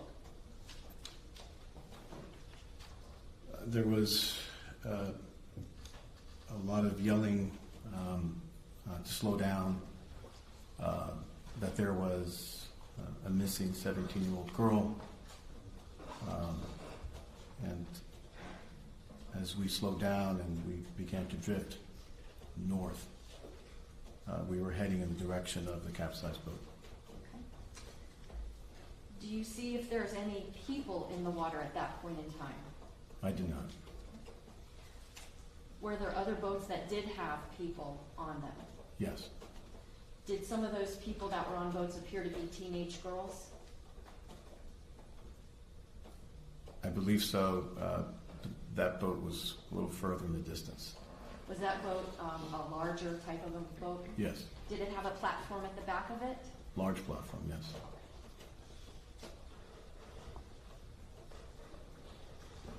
As you get closer and closer to this capsized boat, do you see if there's anybody near it? Yes. Who? The defendant. Who? What is his name? George Pino. I want to ask you, did you know George Pino from before that day? Yes. How did you know him? We were friends. Tell us about what happens as you approach that boat. As we approached the boat, I asked George if it was him, and he said it was. I asked him what happened. He said that they had hit a marker. I asked if he was okay. He said he was. And then he said that they were looking for this 17-year-old girl. Do you see George Pino in the courtroom today? I do. Can you please point to and describe an article of clothing that he's wearing for the record? He's over there. He's wearing a blue suit with a white shirt and a blue tie. Stipulated. All right, so Do you remember what part of this capsized boat you saw the defendant next to? He was holding on to the bow of the boat.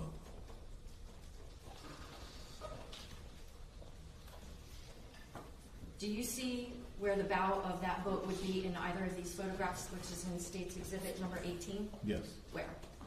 Here and here. Okay, one moment. Using this pen, would you be able to circle the location on these two photographs of where you saw George Pino in relation to his capsized vessel? Here. Okay. And on this, he would be on the other side. Okay. Can you just draw kind of an arrow to like the location, but just right other side? Yeah. Oh, right here? Yeah.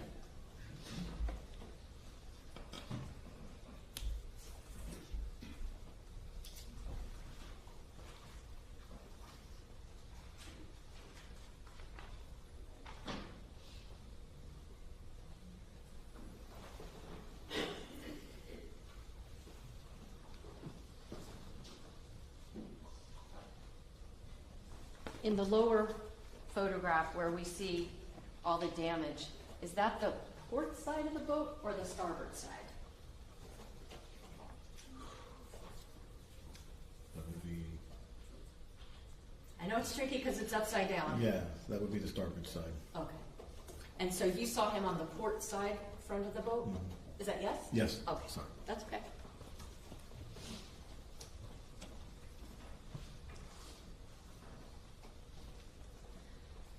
So as you have this exchange of information with the defendant, are you like right up in his face? No. Are you still on Mr. Gassenheimer's boat? I was on Mr. Gassenheimer's boat, yes. Okay.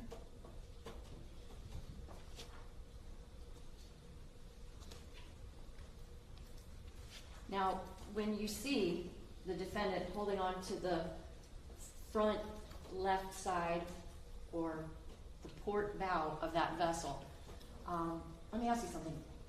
How long had you known George Pino when you come upon him at that time? Prior to that incident, I would say approximately 15 years. Did you consider yourself good friends with George Pino? I consider ourselves friends, yes. Okay. When you see him and he's holding on to that boat, can you describe how he looked? He looked dazed, in a state of shock.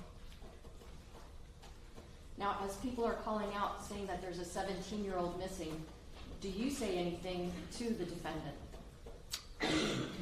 I told him to look under the boat. How did you say that to him?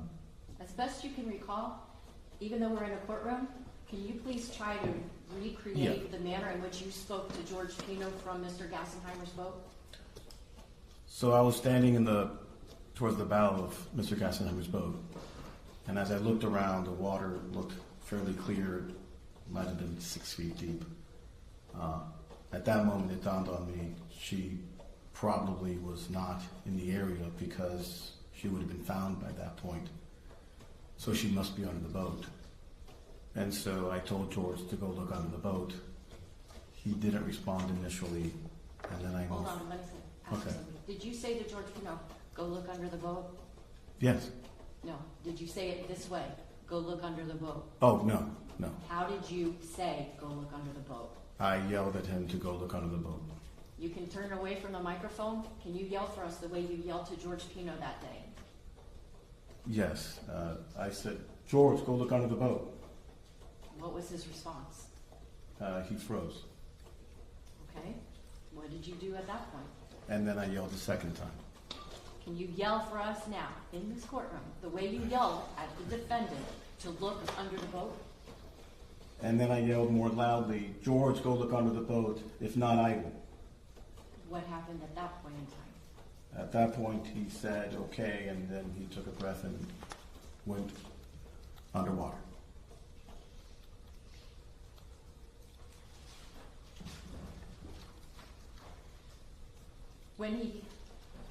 Did he come back up from underneath the boat?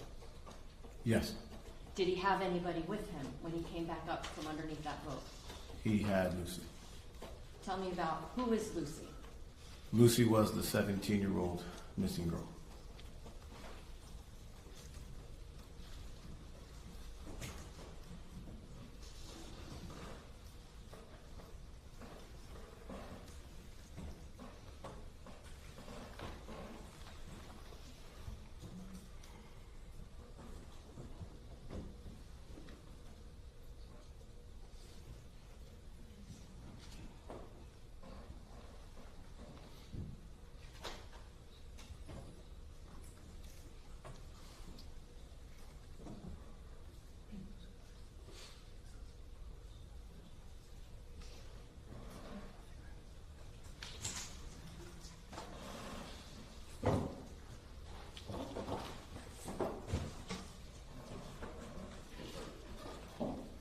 I'm showing you State's Exhibit 1.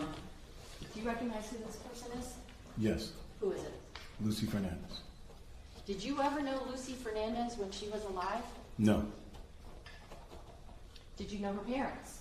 Yes, What are her parents' names? Andy and Melissa. How did you know them? Through the Epiphany Parish community. Common friends. Pardon me? Common friends. Now, can you describe for the jurors, what do you actually see as George Pino comes out from under the boat with Lucy?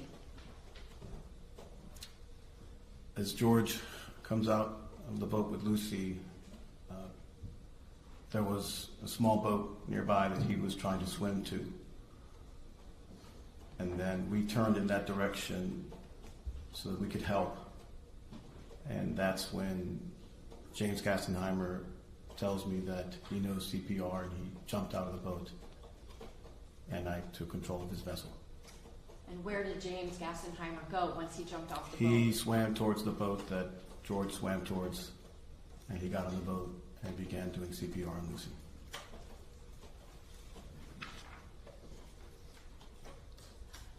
Did you see any helicopters over this area during this time? Yes. What did you see with the helicopter?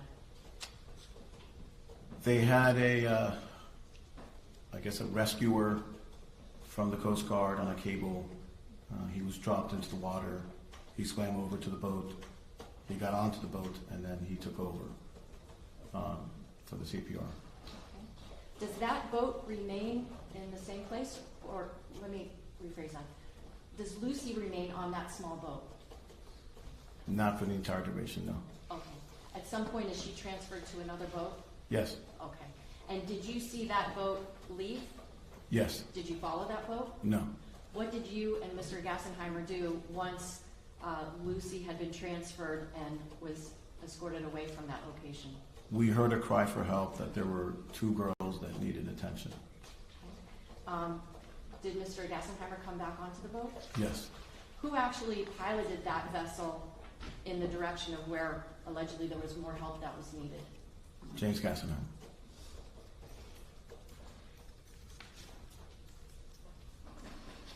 Where were these, like in what direction do you head toward upon hearing that there were additional people that needed help? South. Were they further south of Mr. Pino's overturned vessel? Yes.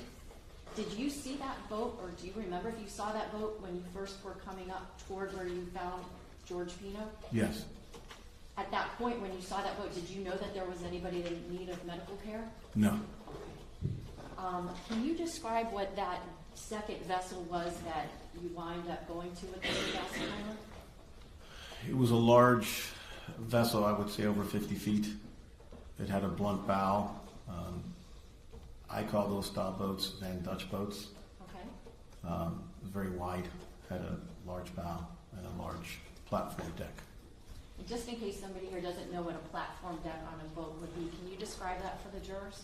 So on the transom, the rear of the boat, it has a very wide platform deck, got 5 feet from the transom to the end of the deck, and probably 12 to 14 feet wide. Are you yourself a boater? Yes. What's a transom? The transom is the rear of the boat. Okay.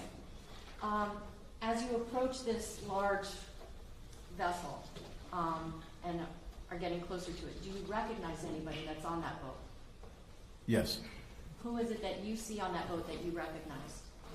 I see Gallo Monterrey, and I see Ceci Pino. How did you know who those two people were? Because I know the parents, and whenever we would get together, we knew the daughters. Their daughters. Do you make inquiry about whether anybody else is missing? Yes. And was anybody else missing based on what you were getting told? I asked where the rest of the girls were, if they were all accounted for. They said yes. I asked if anybody was injured. They said yes. There were 2 girls unconscious on the platform. Did you learn who those 2 girls were? I did. Who? One girl was Kathy Puig, and one girl was Mia. I didn't know her at the time. Mia, I think the last name is Rodriguez. I'm not sure. Did you know Kathy Puig? Yes. Can you tell the jurors, how did you know who she was? Kathy is the daughter of Rudy Puig. And who is Rudy Puig to you? He's a friend of mine. At that point, are you able to make a call to Rudy? Yes. What do you tell him? I told him that there was a boating incident and that his daughter was unconscious on the platform.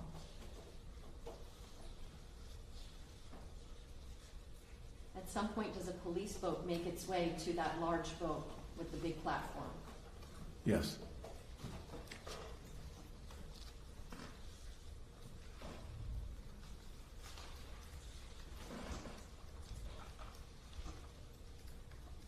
Had you seen Kathy Puig earlier that very day? Yes. When you are out on the waters with Mr. Gassenheimer that afternoon going into the later hours, what was the weather like? It was very pretty. We commented as to how beautiful it looked. It was very calm. Without getting into any details, is Kathy in the same condition now as she was before No. this crash? No. No other questions? False.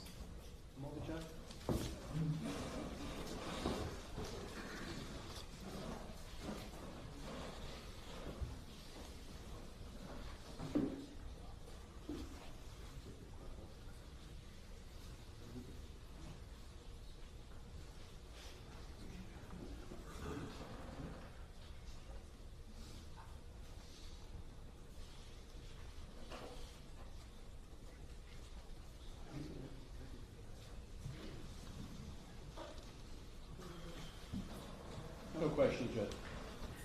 All right, everyone, excuse me. Thank you.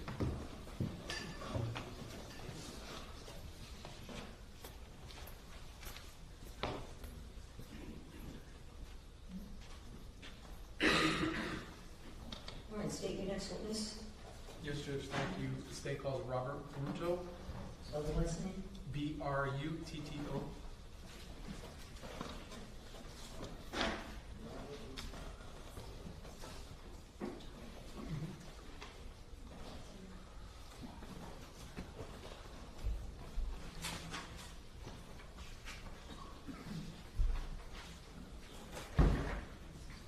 Please step forward, face the clerk, raise your right hand and be sworn. Do you solemnly swear upon the testimony you're about to give will be the truth, the whole truth, and nothing but the truth? Yes. You may have a seat, sir.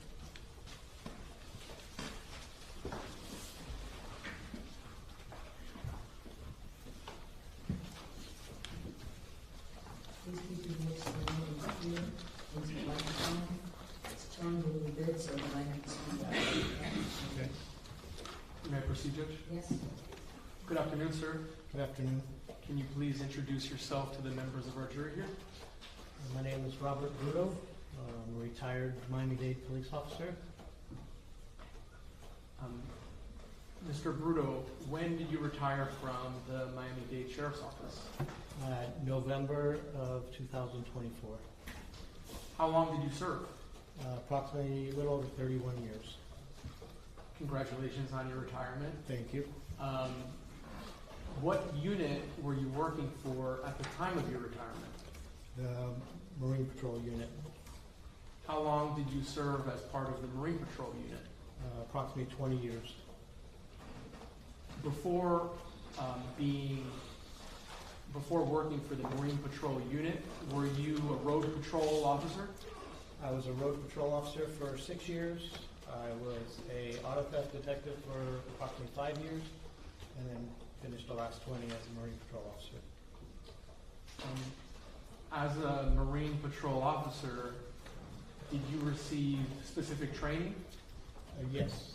Can you sort of describe some of the training that you received to become a Marine Patrol officer? Initial requirements are the Florida boating course put on through FWC. It's required by every boater born after January 1st, 1988. Was one of the first requirements that I had to complete. After that, once I joined the unit, the Miami-Dade Police Department put on a approximately 10-day course of boating school to teach the new boaters or the new hires for that unit the way they wanted you to patrol and operate the vessels. Throughout my career, there were numerous other agencies that put on trainings, Coast Guard, FWC, some outside agencies that I had attended for various different boating courses, as well as BUIs on the water, radiation detection on the water, and numerous trainings. Have you ever been an instructor for trainings? Yes, towards the end of my career, the last, I'd say 4 years or so, I was an instructor for the Miami-Dade Police Department's boating school. As part of training, would navigational safety be discussed? Yes, it would be as part of the course. And just for the benefit of the jurors, were you a boater as a civilian growing up? Yes, I pretty much grew up my entire life here in South Florida. Went on numerous boats my family owned, as well as myself that I owned, as well as neighbors. Pretty much from probably the age of 7 or 8 years old, I've been on a boat. And even though you are now retired, do you still boat? Yes, I do. I have my own vessel that I go out on. All right. So, Mr. Bruto, I want to talk to you a little bit about September 4th, 2022. Do you recall the events of that day? Yes, I do. Was that Labor Day weekend? Yes, it was Labor Day weekend. Can you describe to the jurors what boating traffic is like over holiday weekends versus a regular weekday? Like night and day. During the week, very little traffic is out there. Very few people go out on the water. Weekends are busy. The marinas are usually filled up by noontime. There's no more room for vessels to put in the water at the marinas. Holiday weekends are even worse. They actually open up additional parking, so there's even more boaters out on the water. Have you responded to emergency situations during the course of your career with the Marine Patrol? Yes, I have. Have you received training on first aid? Yes, I have.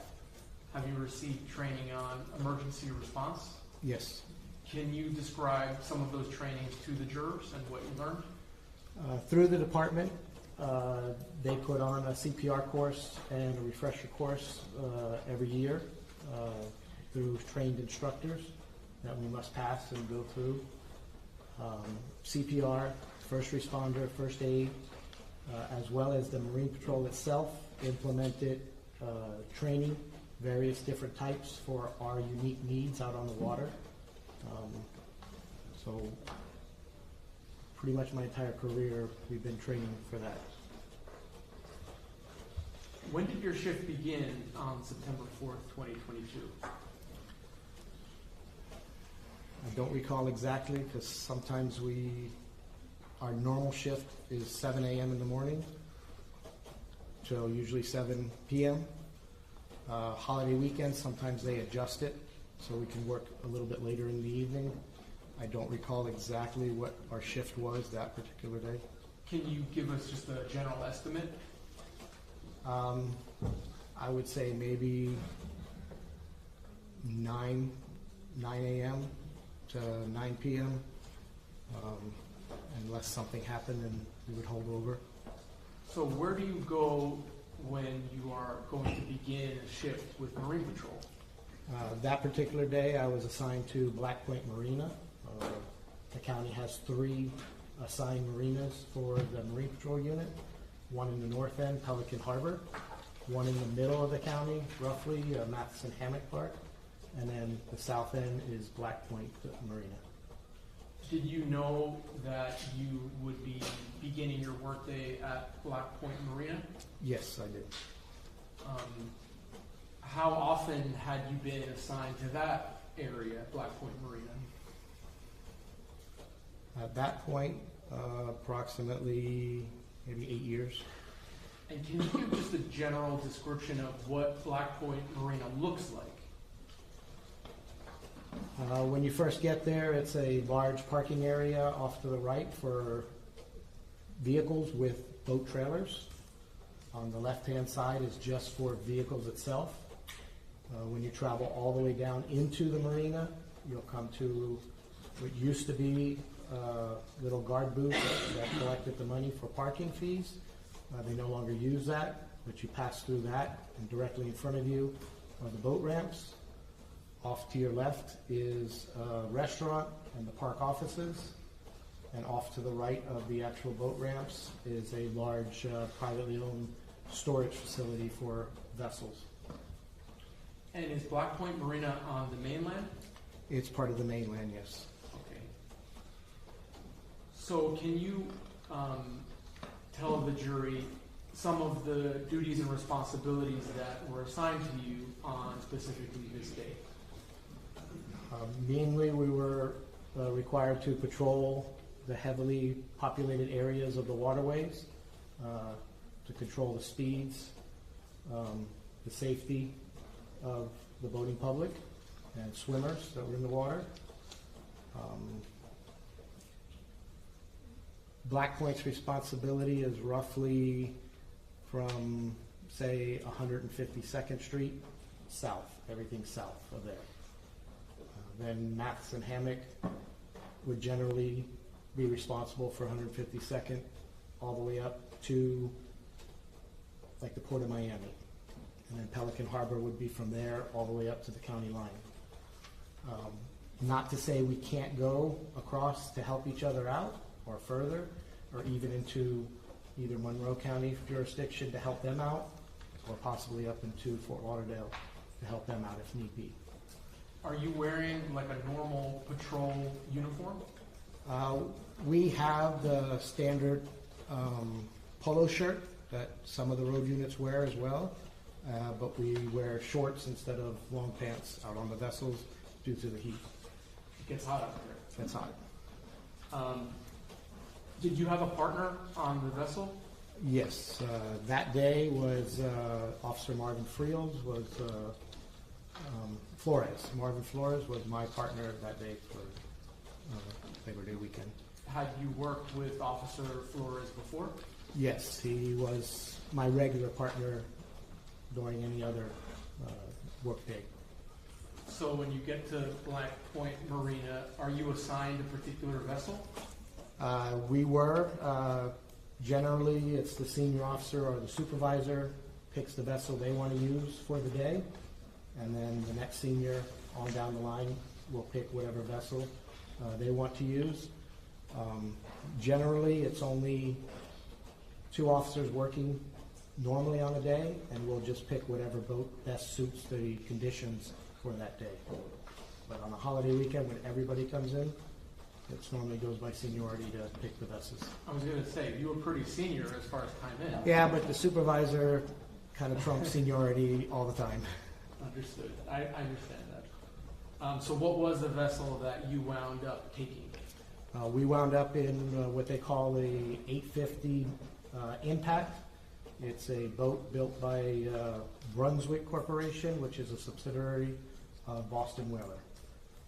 850 is the metric equivalent to approximately 25, 26 foot vessel. What is the top speed that that vessel can go? That particular vessel does approximately 52 to 54 miles an hour. And would you go at that speed if you were to respond to an emergency? If the conditions were correct or conducive to that, we would.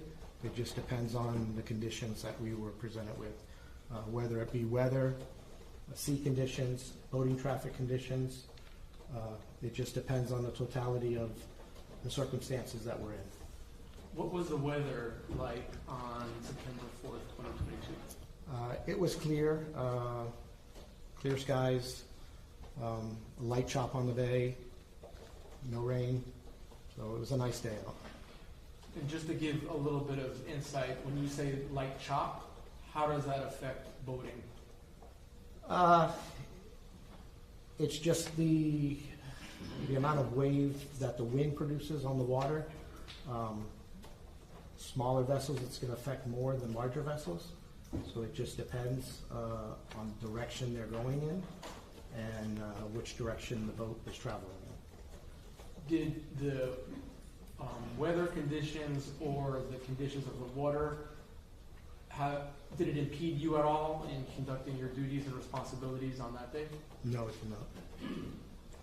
Was there anything unique or unusual about the weather conditions or the water conditions on the day of the shift? No. So, throughout the day, did you respond first to an unrelated medical emergency?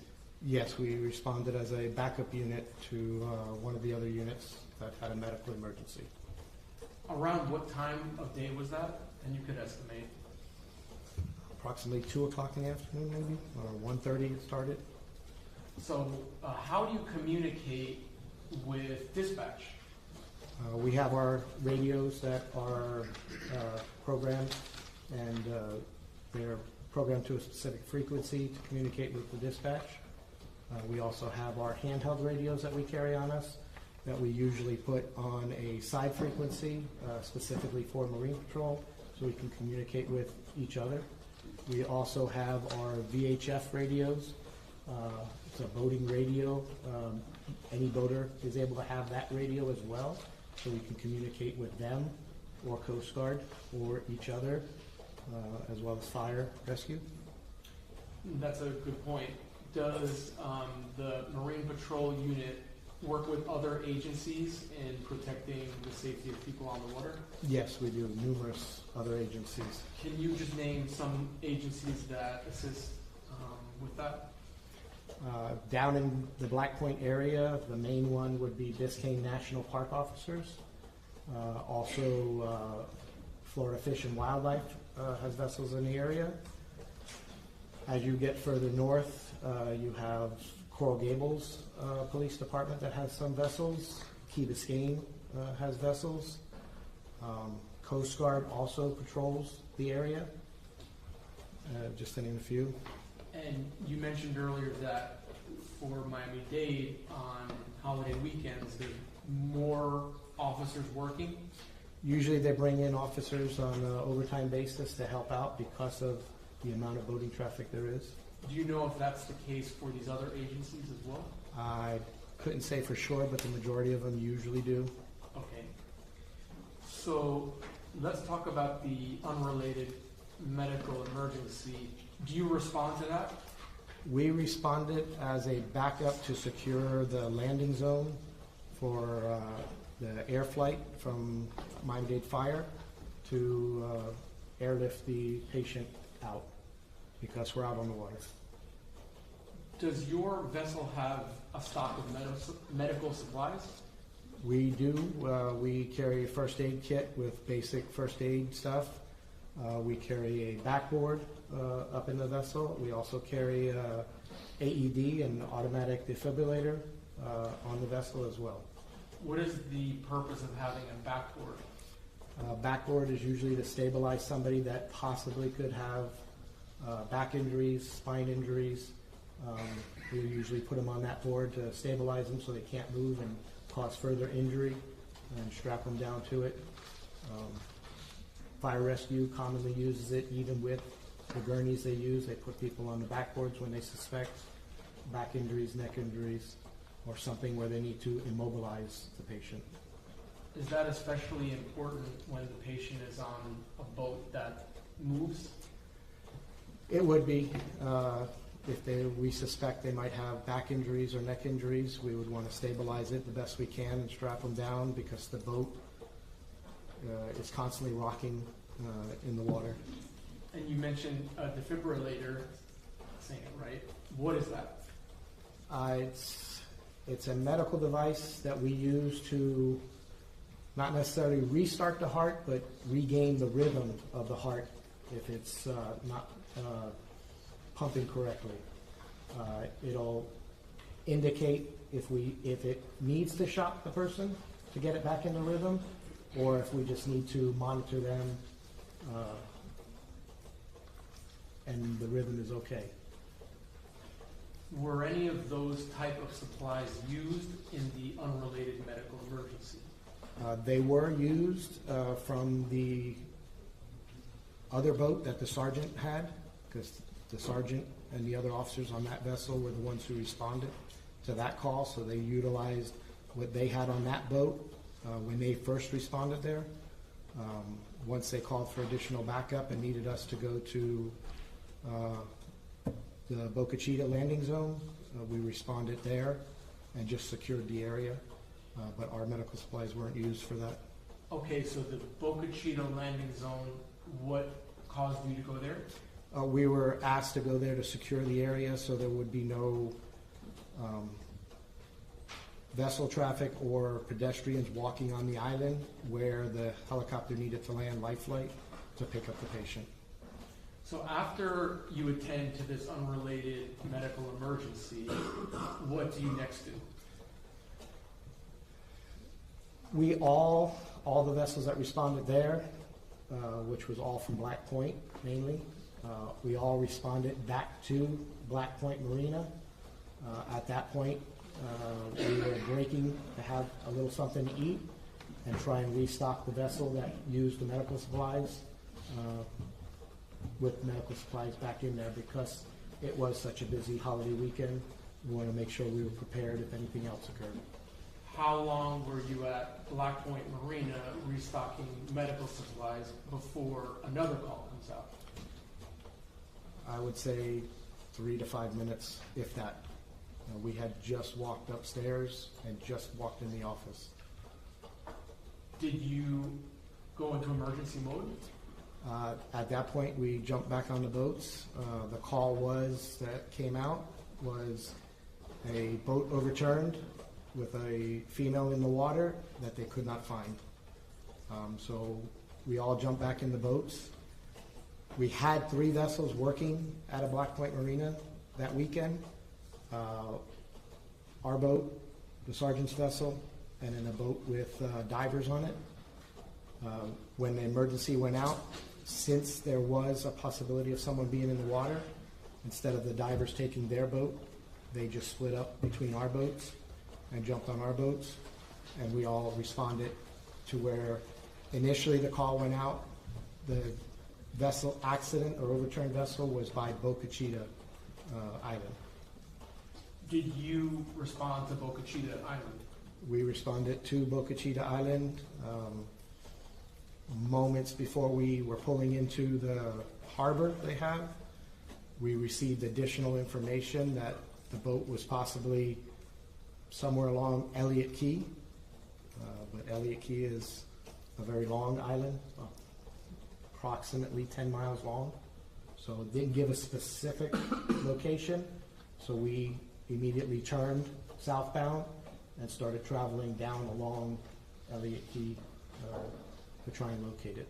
Is that uncommon for the location of the emergency to be difficult to determine initially?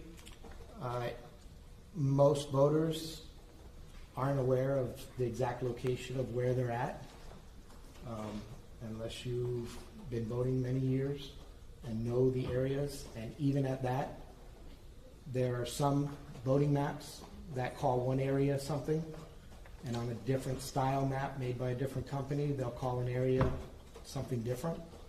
And then there's areas that are designated as a specific location, but people go there and make up a nickname for it, and some of them stick, some of them don't, and they'll call it the nickname. But it just depends on who's calling in the call, whether they know exactly where they're at, or they just give a nickname or some type of coordinates. So it's not uncommon that they'll give out an information or say, we're 3 miles from Turkey Point, but they don't give a direction of 3 miles where, north, south, east, west. They'll just say we're 3 miles away from Turkey Point. So it's happened more often than not. How much time passed between the initial call and when you and your partner pulled up to Boca Chica Island? If you could estimate. Maybe 15 minutes from Black Point Marina to Boca Chica. It's approximately 10 miles. So it's a good distance, even on the water where there's no technically speed limits or streets that you have to follow.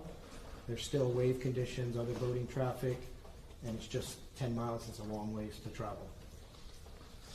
You mentioned that you were traveling south down Elliott. Yeah, once we got additional information that it was possibly along Elliott Key somewhere, we turned southbound and started heading along Elliott Key. When do you all come across the crash site? We continue to receive more updates. I believe the next update said it was closer to Caesars Creek, which is the south end of Elliott Key. And then we received another call that it was at Cutter Bank. So we just continued south until we got to the area of Cutter Bank. We were able to see a life flight helicopter from Miami-Dade Fire up in the air, and we kind of just headed towards that way because we didn't notice any other people flagging us down anywhere else. At least initially, did you see the capsized boat? Once we got through the channel markers along Cutter Bank, closer to the south end, we saw the initial overturned vessel, but we were being waved down and saw the helicopter above a smaller white open fishing vessel. There's been some testimony already, but can you just describe Cutter Bank and what it is used for? Cutter Bank is just a shallow shoal that kind of divides where Elliott Key is, southbound towards like the Florida Keys. There is a channel marked that they put up markers on either side of it to travel through where it's dug out deeper so you don't get stuck in the shallow areas on either side of it. It's a long channel and a wide channel. And all of these locations that you're discussing here in court, are they locations that you are familiar with? Yes. With the court's permission, I'd like to use what's already in evidence. It states to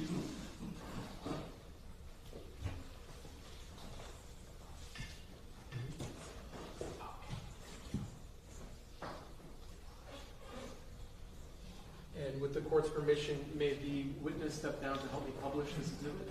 Yes. All right.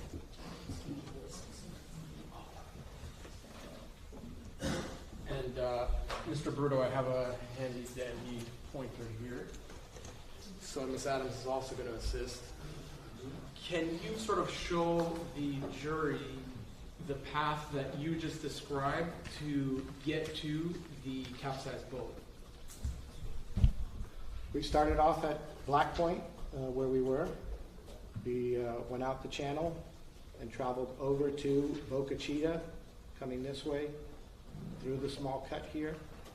And when we got approximately about here is where the call came in, additional information that it was possibly along Elliott Key, which is this. So let me stop you real quick. So the map has Boca Chica Key written on it. Is that accurate? Yes. Okay, you may continue, sir. Once we got the additional information, we changed course and headed southbound through the channel markers and along Elliott Key. Like I said, additional information kept coming in that it was possibly further south, closer to Caesars Creek, which is right here at the south end of Elliott Key. We continued southbound. When we got somewhere along here, additional information again came in that the overturned vessel was down closer to Cutter Bank, which is this area right in here along the channel markers. So we continued. When we were approximately here, we were able to see the helicopter flying in the air somewhere in this area. And we just continued down through the channel markers until we reached where we saw people flagging us down and everybody in the helicopter up in the air. In the areas that you're describing, are they all in Miami-Dade County? Yes, they all are in Miami-Dade County. Can you also just, while we have the map up, show the jurors where Ocean Reef Club is on the map? The actual club is going to be over in this area, or right here. But pretty much this whole area is Ocean Reef, where they have all the housing. But the club is on the outside. And then there's canalways and waterways going through there for Ocean Reef. Can you show the jurors how someone, if they wanted to go from the area of the channel markers to Ocean Reef Club, how they would get there? From here you would have actually two different choices. Once you pass through the channel markers, you could either cut through Broad Channel and come around, or you could cut through Angelfish Channel through this way and then come around to get to the outside to where the club is. Have you ever been to that club? I've been to the marina, not necessarily. Are you a member? I'm not a member. You can have a seat, Mr. Bruto. Thank you, Ms. Adams.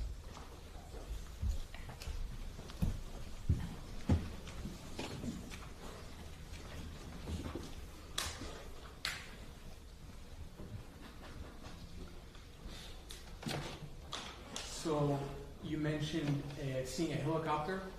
Yes, the air life flight from Miami-Dade Fire Rescue. What else did you see coming from the helicopter? As we approached and came through the channel, they were already beginning to lower one of their paramedics down to the small white open fisherman that was waving us down. How close did you get your vessel to what we've been describing as the Good Samaritan boat? Once we got through that channel and saw him coming down, the prop wash from the helicopter began turning the small boat. So we pretty much went right up against the side on the right side of the Good Samaritan vessel. And I'm just going to interrupt you. Just in case, prop wash, what is that? From the rotor blades of the helicopter, as they're spinning, it's sending down the air to keep it up in the air. It goes straight down below it, and since they were directly above that small boat, the small boat started to turn. Very slowly, not fast, but just very slowly, so it was making it difficult for the paramedic to be dropped and lowered down onto the bow of that vessel. How did you use your vessel to help in that situation? I took my vessel, and again, we came up alongside and pinned that vessel's right side to our vessel, and the other vessel with the sergeant on it pinned it on the left side and stopped it from moving, because now you got a larger mass. And it still would spin, but a whole lot slower. Our vessels were also a lot larger than the Good Samaritan's vessel, so it was easier for him to lower down onto one of our vessels than to the bow of that vessel. Now, when you look on that Good Samaritan vessel, Who do you see on there? There were two females sitting up in the front seat. There was, I believe, a male driver, and then there was another female or two females in the back. One laying down, appeared to be unconscious, and the other one appearing to help with CPR. Was the younger female that was unconscious, did she later became known to you as Lucy Fernandez? Yes. Did you get on that boat to render first aid? Myself, no. Since I was the operator of my vessel, I was obligated to stay with it and keep control of the Good Samaritan's vessel once I tied to it. Who did board that boat from Marine Patrol? I believe it was Marvin Flores, that was my partner, Peter Gonzalez, one of the divers that came with us, Tom Kennedy from the other vessel, and I think Adam Fuana went over there and left the sergeant on the vessel to control his vessel, and the three of us. Was Lucy transferred from the Good Samaritan boat to your vessel? No, she was transferred to the larger contender, which would be more stable in the water. And can you describe how she was transferred from the Good Samaritan vessel to the police boat? We utilized the backboard that we had on our vessel, since we still had one. The personnel, along with the paramedic from fire rescue, got her on the backboard as safely as they could and strapped her as secure as they could. And then they lifted her up and moved her over to the bigger vessel. And what was the goal for Marine Patrol in that moment? What were you trying to do? Trying to get medical attention to the people that needed it the most. Did you know that there were other injured persons as a result of this crash at the time that you were with Lucy?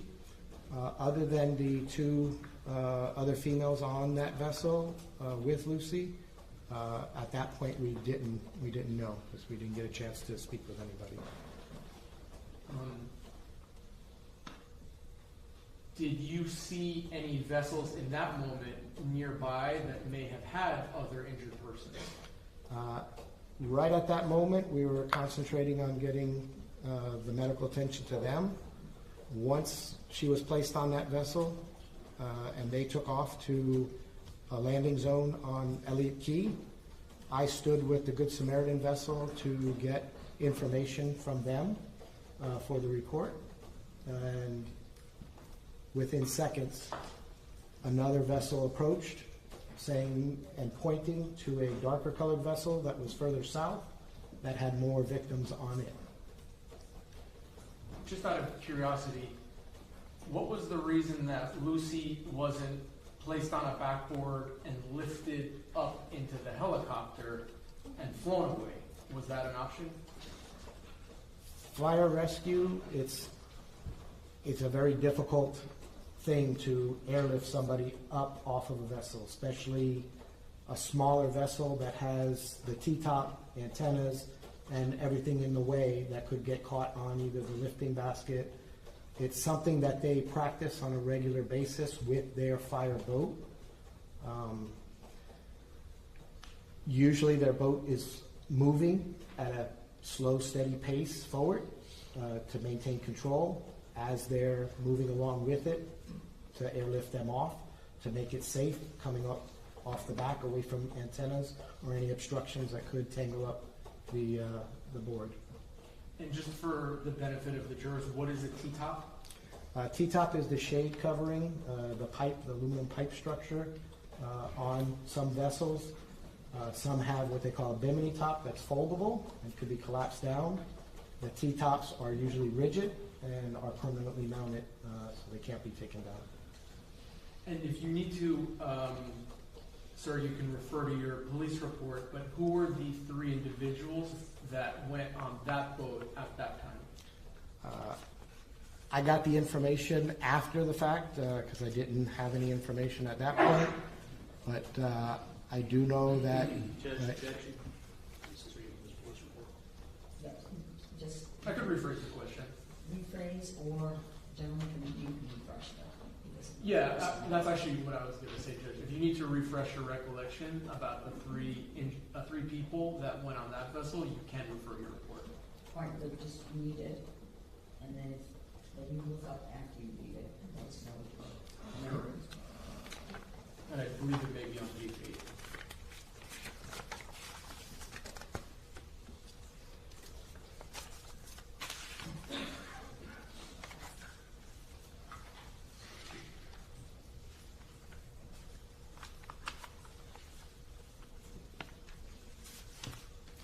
Okay.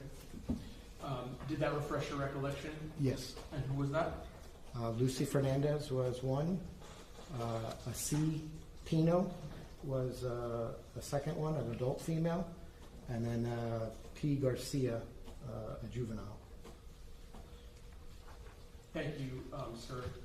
So you mentioned the larger vessel that you were alerted to. Do you immediately respond to that larger vessel? Yes, I do. I advised the Good Samaritan vessel to just try and maintain where they were at, that someone would be along to get their information, and I immediately respond to the larger vessel that was further south. Can you estimate the distance between the boat with Lucy and this next vessel? I'd say anywhere from a quarter mile to a half mile away from where Lucy's vessel was. Now, when you arrive at the second vessel, are you now alone? I was alone. Everybody who boarded the vessel from my vessel to help out went with the larger vessel over to Elliott Key to render the aid. When you get to that larger vessel, what do you see?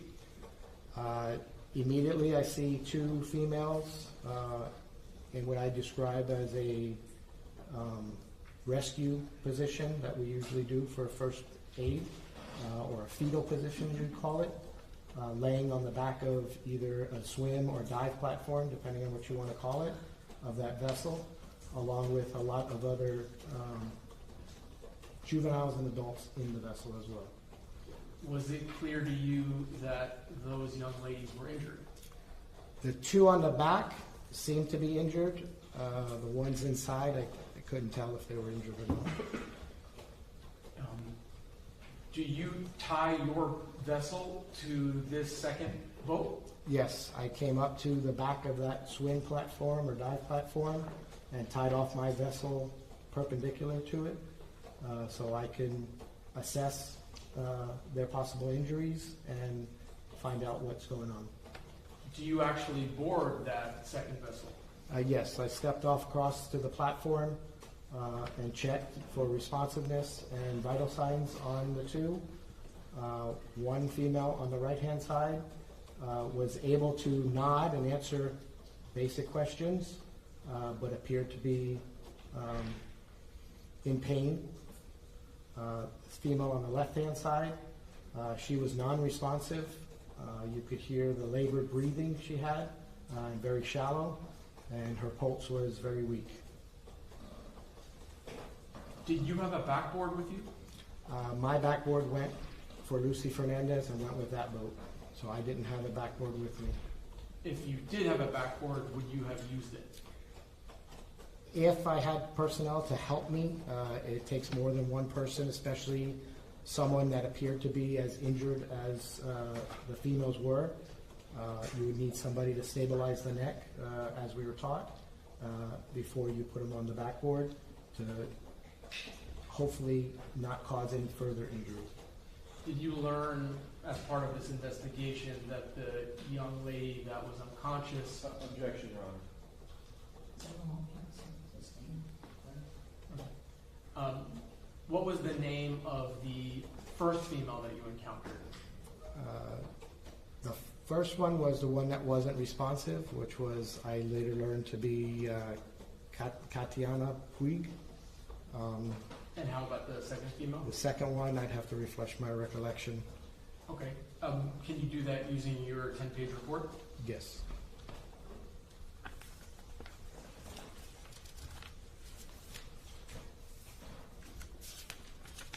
And I think it may be on page 9, if that helps.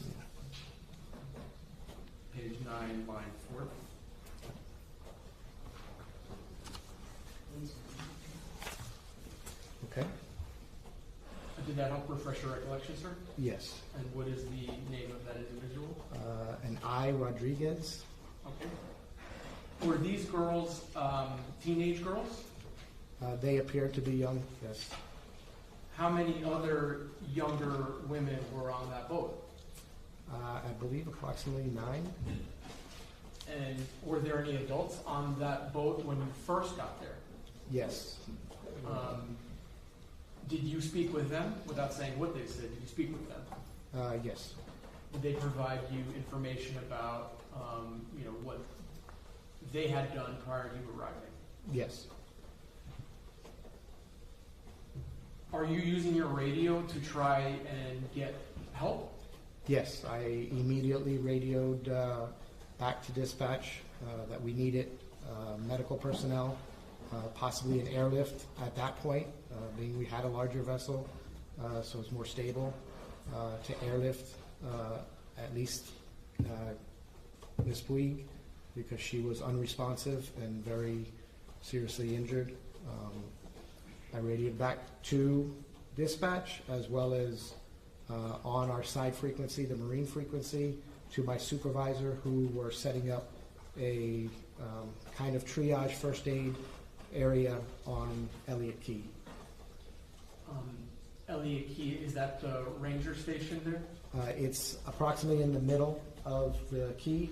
Like I said, it's about 10 miles long, so approximately in the middle they have a ranger station and another building as well with bathrooms and a large area that they can use as a landing zone for the helicopter and dockage. Mr. Bruto, at the time of this crash, when you responded, were you equipped with body-worn camera? Yes, I was. Did you activate your body-worn camera at some point that day? Yes, I did. Yes.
legal issues, this would be actually a good time for us to break the employees a bit more on the direct with the witness and maybe for cross-examination. And I think that it goes past 6 o'clock and absolutely good on that. Okay, because you all had a very full day. So let me give you some instructions for this evening. Excuse Mr. Bruto. Okay. Sir, I'll instruct you, please, you cannot discuss your testimony with anyone. You are on the oath, and we'll have you back tomorrow. I think I'm going to be back here at 9:30. Okay. Very good, thank you. Thank you.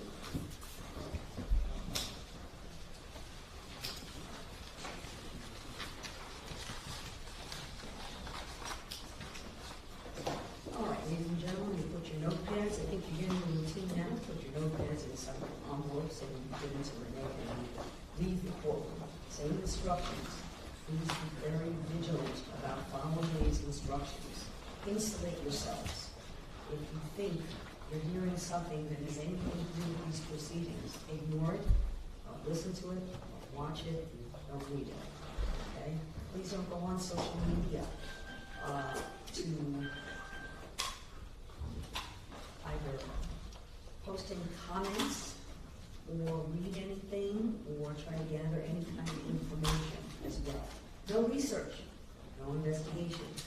There is information that is outside of this courtroom that is not evidence and is not for you to consider. The only thing you can consider is the evidence presented in this courtroom and the law that I will instruct you on and ultimately reach a decision. So be very, very cautious about it. Be mindful also not to speak with each other. Of course, you can't have any conversations about this case until you are sent into the jury room for time to deliberate. Also can't speak with anyone else, parties, anyone. And if anyone attempts to speak with you or in your presence about the case, please remind them you're on the jury, keep the badges well displayed. If they persist, please let them know. Tomorrow, please be here if you would, as today, great. Please be here by 9:30. If you would report to the jury room on the 7th floor, please get inside the jury room instead of in the hall. And Renee will bring you to the courtroom when we are ready to proceed. Okay. So have a very restful and pleasant evening, and we'll see you tomorrow night. All rise.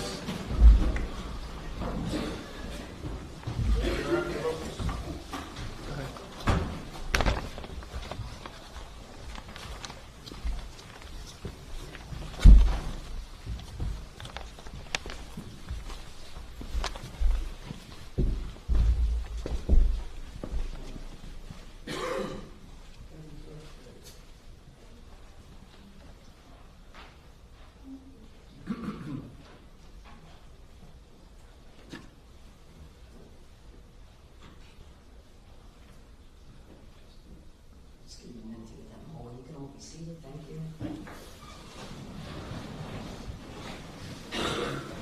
Recess for the jury, but I would like to have a few minutes. If you can clear address the one matter, using the information now, or alternative two is you can send it to me again, we can look at it, and then I can address the issue tomorrow. We prefer to do it now, and we have a matter we need to address with you at sidebar. Okay, would you like to address the sidebar matter first? Sure. Okay,